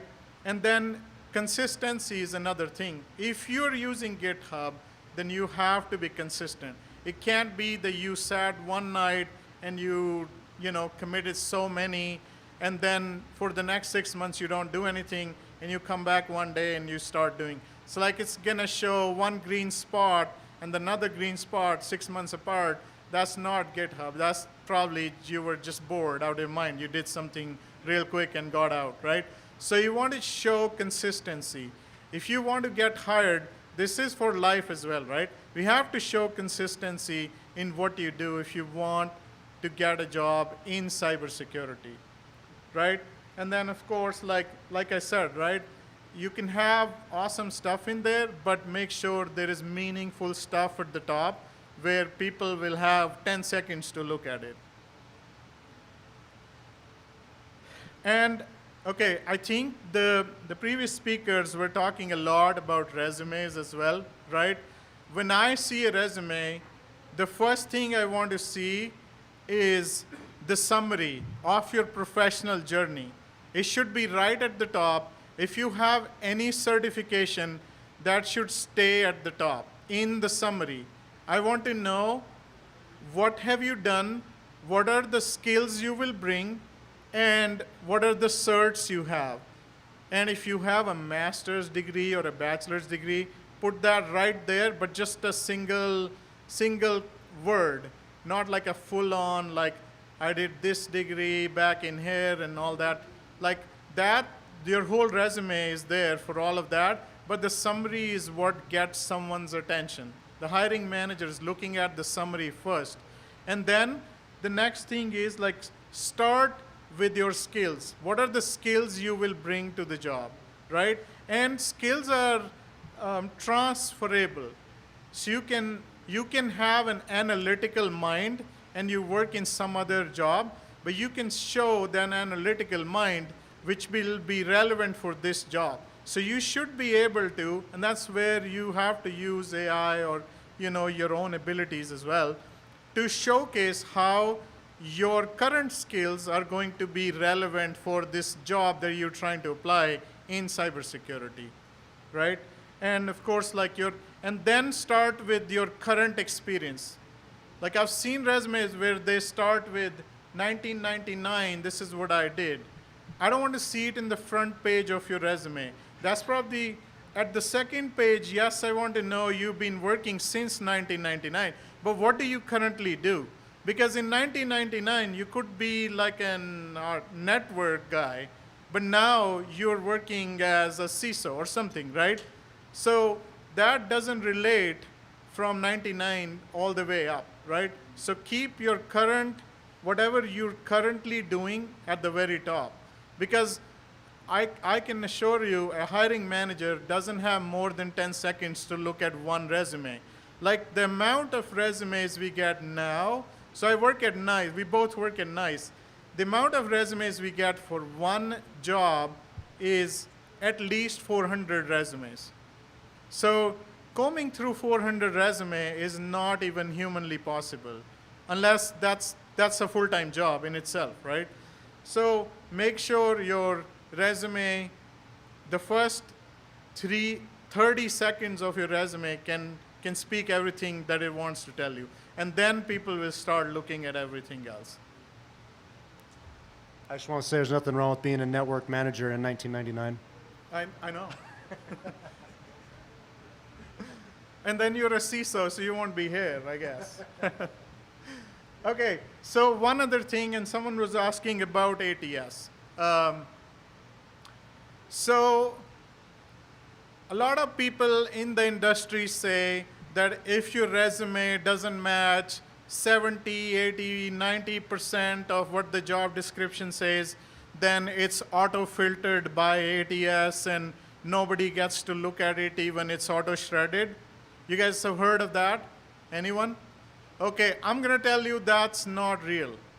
I promise you that, and I can show you if someone wants to actually look at, I can show you my job board where we post jobs. I get all the 473 resumes. Even if they're not related to cybersecurity, I still get it. If you apply, I'm still going to get it. They still rank it, but it's not like Workday and Greenhouse. So when you apply for a job, you can see the link takes you to a Workday URL or a Greenhouse URL, or there are others too, right, that you go to. They have ATS filter, but it doesn't really filter.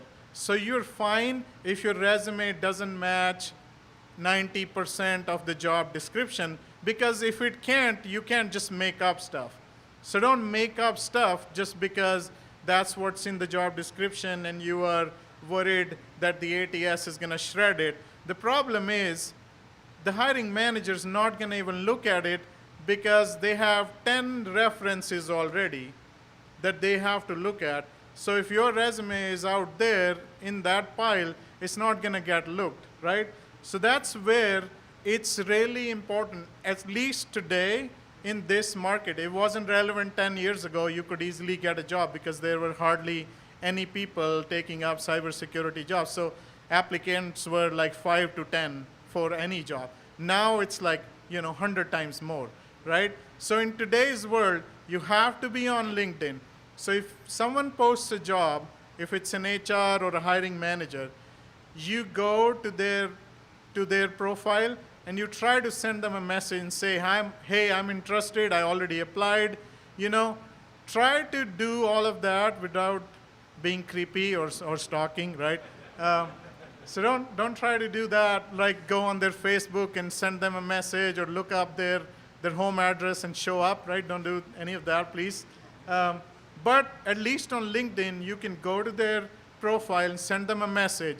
Look for people who work in that company and try to send a message to anyone. Like if you don't know anyone in there, but you have a second contact, like not your direct contact, but someone you knows someone in that company, try to send them a message and say, hey, I'm interested in this role in your company. I don't know anyone. Can you please refer me for this role? And I tell you, everyone, including you as well, right, will be willing to help anyone who reaches out. That's the only difference between getting a job and not getting a call. Well, getting a call versus not getting a call. Getting a job is still different, right? Is that you know someone, you reached out, you were persistent. You wanted the job more than someone else did, right? That's the key to getting a job in today's market. Okay. Yeah. So yeah, OSINT shouldn't be used in getting a job unless it's requested by the hiring manager. And then go back one again real quick. There was something else I was going to say about this. I don't remember what it was. We'll come back to it later. Go ahead and move on. Oh, I remember. Yeah, so don't lie on your resume, but tailor your resume every time. Don't just have a generic resume you send out to every single company. Tailor your resume to show the experience that's effective in that career path, not just my same resume to every single place. And just to add to that, if there is an ability to add cover letter, always add a cover letter. Because your resume doesn't tell the story what you want to say to a hiring manager. If you have an option of adding a cover letter, always write a cover letter, or always have AI write an awesome cover letter that you send. But again, when you're writing with AI, make sure it sounds like you and not just like super fancy Oxford, guy or girl. Yeah. Okay, sorry, we can continue now. So what are we really saying you need to have in your resume? Well, you need to think about like quantification of your skills. Like before it says responsible for compliance documentation and audits. That's a common thing. That's something people do. But what's going to be a lot better and presented to people are going to respond a lot better to is I've prepared 40 plus control narratives for SOC 2. Be specific on what you've done. And if you don't have the experience like we've been talking, and you've just got your GitHub repos, then say, I've tuned 30 SIM rules, for defenders, for instance, cutting false positives by a certain percentage potentially, and then say and you can see these in my GitHub repo. So show where you can get to everything if you want to have something, but quantify.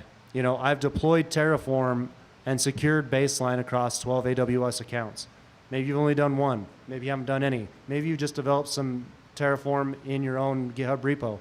Say, I've built Terraform to harden AWS repo or AWS accounts. Things like that. Be specific, but don't lie about it. This is you.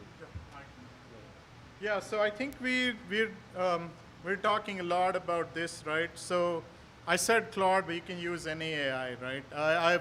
I'm not being paid by Claude. I wish I was to say all that. But use Claude or any AI, right, to tailor your resume like Morgan was talking about. And also use AI for practicing the interview questions. So like in this slide, I'll go back to that in a second, sorry. Use a prompt like this or any other prompt, right? Like you can tailor a prompt as well and say, AI, you are a hiring manager and give me these questions and look at this job description, look at my resume, what am I missing from this? Is there anything that I've done in the past in any job that is relevant to this job description? Can I add it there somehow, right? Always tailor your resume. Like, be very specific whenever you send a resume. Like, don't just blast your resume for all the jobs the same resume, right? Like what Morgan was describing. So let me go back. I don't see any phones anymore. So yeah, and do research on the company you're trying to get hired, right? You'll probably get a question from a hiring manager saying, what do you know about NICE? And if you say, you guys are really nice people, yes, and we'll... That's a lie. we'll be nice enough to spend the whole interview just talking to you, but in my head, I'm already rejecting you because you didn't even do any research on the company you want to work for, right? So show initiative that you know what this is about. And now, I mean, it used to be Google where you had to find stuff. Now you can just ask AI to give you awesome research-grade research, like PhD-grade research, right? Do that, look at that, right? And then, like we talked about portfolio content, you can even modify your portfolio to say stuff about this company, because when the hiring manager is looking at it, they're gonna go to your portfolio, hopefully they will. If they do, they'll see that you're trying to do something in there, right? And then the last point at the very end, I said never, I think twice, never ever use AI while you're doing the interview. And I say that because I have sat down in interviews where people have done this multiple times. I swear I've seen it so many times, it's not even funny anymore. It's like every time I see it, my next question is, hey, I got all my questions, what questions do you have? And if I'm doing that at 10 minutes of interview of a 1 hour, you already know. Like, this is the end, right? So, and the reason I say that, so if you go to YouTube, you'll find so many AI tools that will tell you, oh, use this AI tool, and it'll show you a video on how to, like, hide that you're using an AI during an interview, right? You'll see so many videos of that. And my first reaction as a hiring manager is, if I am paying attention to you looking at me, when you were talking about your family or the weather, you were just so chill and you were so relaxed and your body language was so relaxed, and then out of the blue, you start looking here or over here and starting answering like an AI machine. Like I ask you, what is an ISO? Like, tell me about Appendix A of ISO, and you start looking here and reading off something, I can tell you that's like a big red flag, and you're done at that point. And so I'm telling you all this, one, because I wanted to vent about this, because I've seen so many. But the main reason is that the hiring manager is looking for an honest answer, not a correct answer all the time. They are, of course, looking for a correct answer. You can't, if they ask you about OSI model, you can't say that there are like 20 layers, right? I mean, that's wrong, like, of course, right? But you get the point. They're looking for an honest answer. So if you worked on it, you tell them you have, and they will know in like the next 30 seconds how you worked on it. But if you're not, just say, I don't know the answer to that. I've not worked on this, but I can assure you that I will go find the answer. Like, I did this one time, and someone stood up after the presentation and said, don't stop at saying, I don't know the answer. Say, I don't know the answer, but I can promise you that I'll go find it out for you, right? Because right now, knowledge is not, not scarce anymore. Knowledge you can find on your phone everywhere. What is scarce is your skills, your honesty, you being upfront about it, right? That's a rare skill to have in today's market, right? So have that skill rather than, just trying to cheat yourself into. Because once you get hired and you still can't do the job, they're still gonna know, and they can still let you go. So don't even try doing any of that, right? Okay, so I've been told we have 10 minutes, so so we looked at that, right? And then this is kind of our favorite slide because on the drive from Salt Lake City to here, we kept talking about what happens if this gets canceled, and we'll be so happy because we don't want to show up here and do a talk because it's hard. It's nerve-wracking, right? So not just speaking, but even in the industry, for me being 16 years and Morgan's been in the industry for 20 years, it still feels like we don't belong here in the industry or even in cybersecurity. Morgan, this is your... Yeah, I feel this every day when I'm working. Like, it's not anything new. If you're feeling this at any point at all, just know that it's shared by everyone in the industry with you. You know, there might be a few people that come up here and talk that are like, I'm totally comfortable with everything that I do all the time, and I know I'm the best. And that's a good way to present yourself, but I can almost guarantee at some point they did not feel that. You know, you're never going to be the perfect, I know it all, I am it all, I'm going to be it all person. You need to be the person that's willing to learn and grow and find and not give up and work hard and put in the time. It's often that, like, my bosses will reward me for things not because of my skill or ability, but because of my drive and desire to finish the project rather than let it stay until next week. So really, like, I feel it all the time. I'm like nothing compared to Rupi. You know, when you see his credentials, it overshadows me by quite a bit, but here I am as an architect, something that I've wanted to be for years and years, and I finally got to achieve. So if I can do it, any of you can do it. Oh, yeah, last thing, when you're going through this and you're doing things, we're trying to give back to the people that are new and trying to give some of the insights that we've found over the years. Don't be afraid to do that. Give to other people around you. Help them along the way. Open doors for other people that are on the same path. Don't look at people as competition. There's plenty of jobs out there. There's plenty of work out there. There's plenty of things that we can argue about that are different types of vulnerabilities and how we can manage them and everything else. There's plenty to do. Just continue to help those around you. And I promise it will come back to you. It will always be a benefit.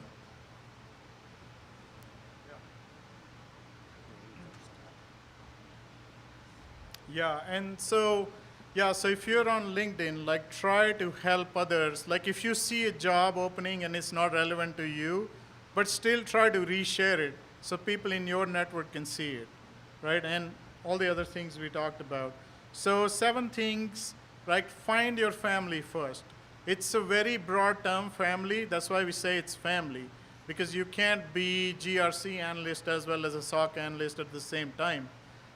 So start where you want to start, right? And learn towards that family. And then, yeah, like, look at your GitHub, whatever you have right now, try to build it up. Look at your LinkedIn profile. Look at the picture that you have. Don't post a picture on your LinkedIn with your dog or cat.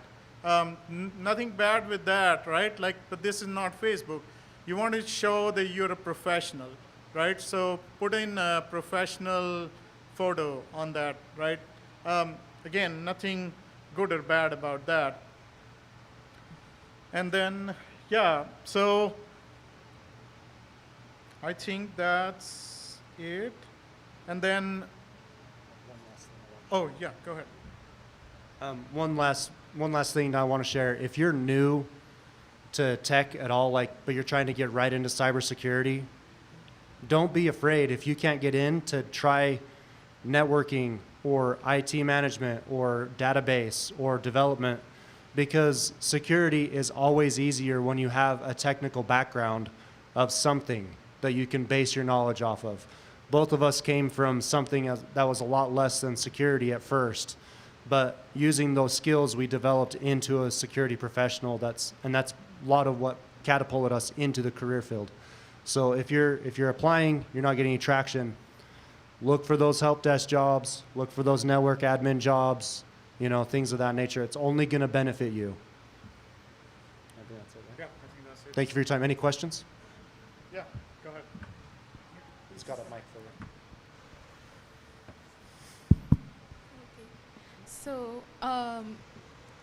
So how you were talking about company research, you know how you were saying, oh yeah, at the beginning, before you're trying to get into the role, before you're trying to get into the company, you would have to research about that company, like their views, their interests. What if you're already in the company and you're trying to get a promotion because the company likes to interview and likes to be like fair, essentially?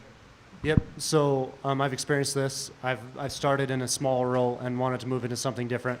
The thing that I want to say the most is if you're a star employee, if you're doing everything you can, you're going to have a lot higher chance of getting that bonus and getting that push into something that you're interested in. If you're struggling and you're not able to make your stuff function correctly, if you can't get your projects done on time, they're not going to look at you and think, well, maybe since you're not working out here, you'll fit in another area. They're more likely to say, we're going to keep you here until we're going to let you go. So first step, push to make sure you're doing the best of your job. Second step, go through and do these GitHub repos, build your GitHub, because you're going to be able to, like, this is exactly the path that I prefer people take, is start in something that might not be security, but security adjacent, and then build into that security role. You know, if they don't if they don't let you take a certification, like they won't pay for it yourself. Show the initiative, and then when you go to apply, then the hiring manager for the other department will be more likely to listen and show. Thank you. Any other questions?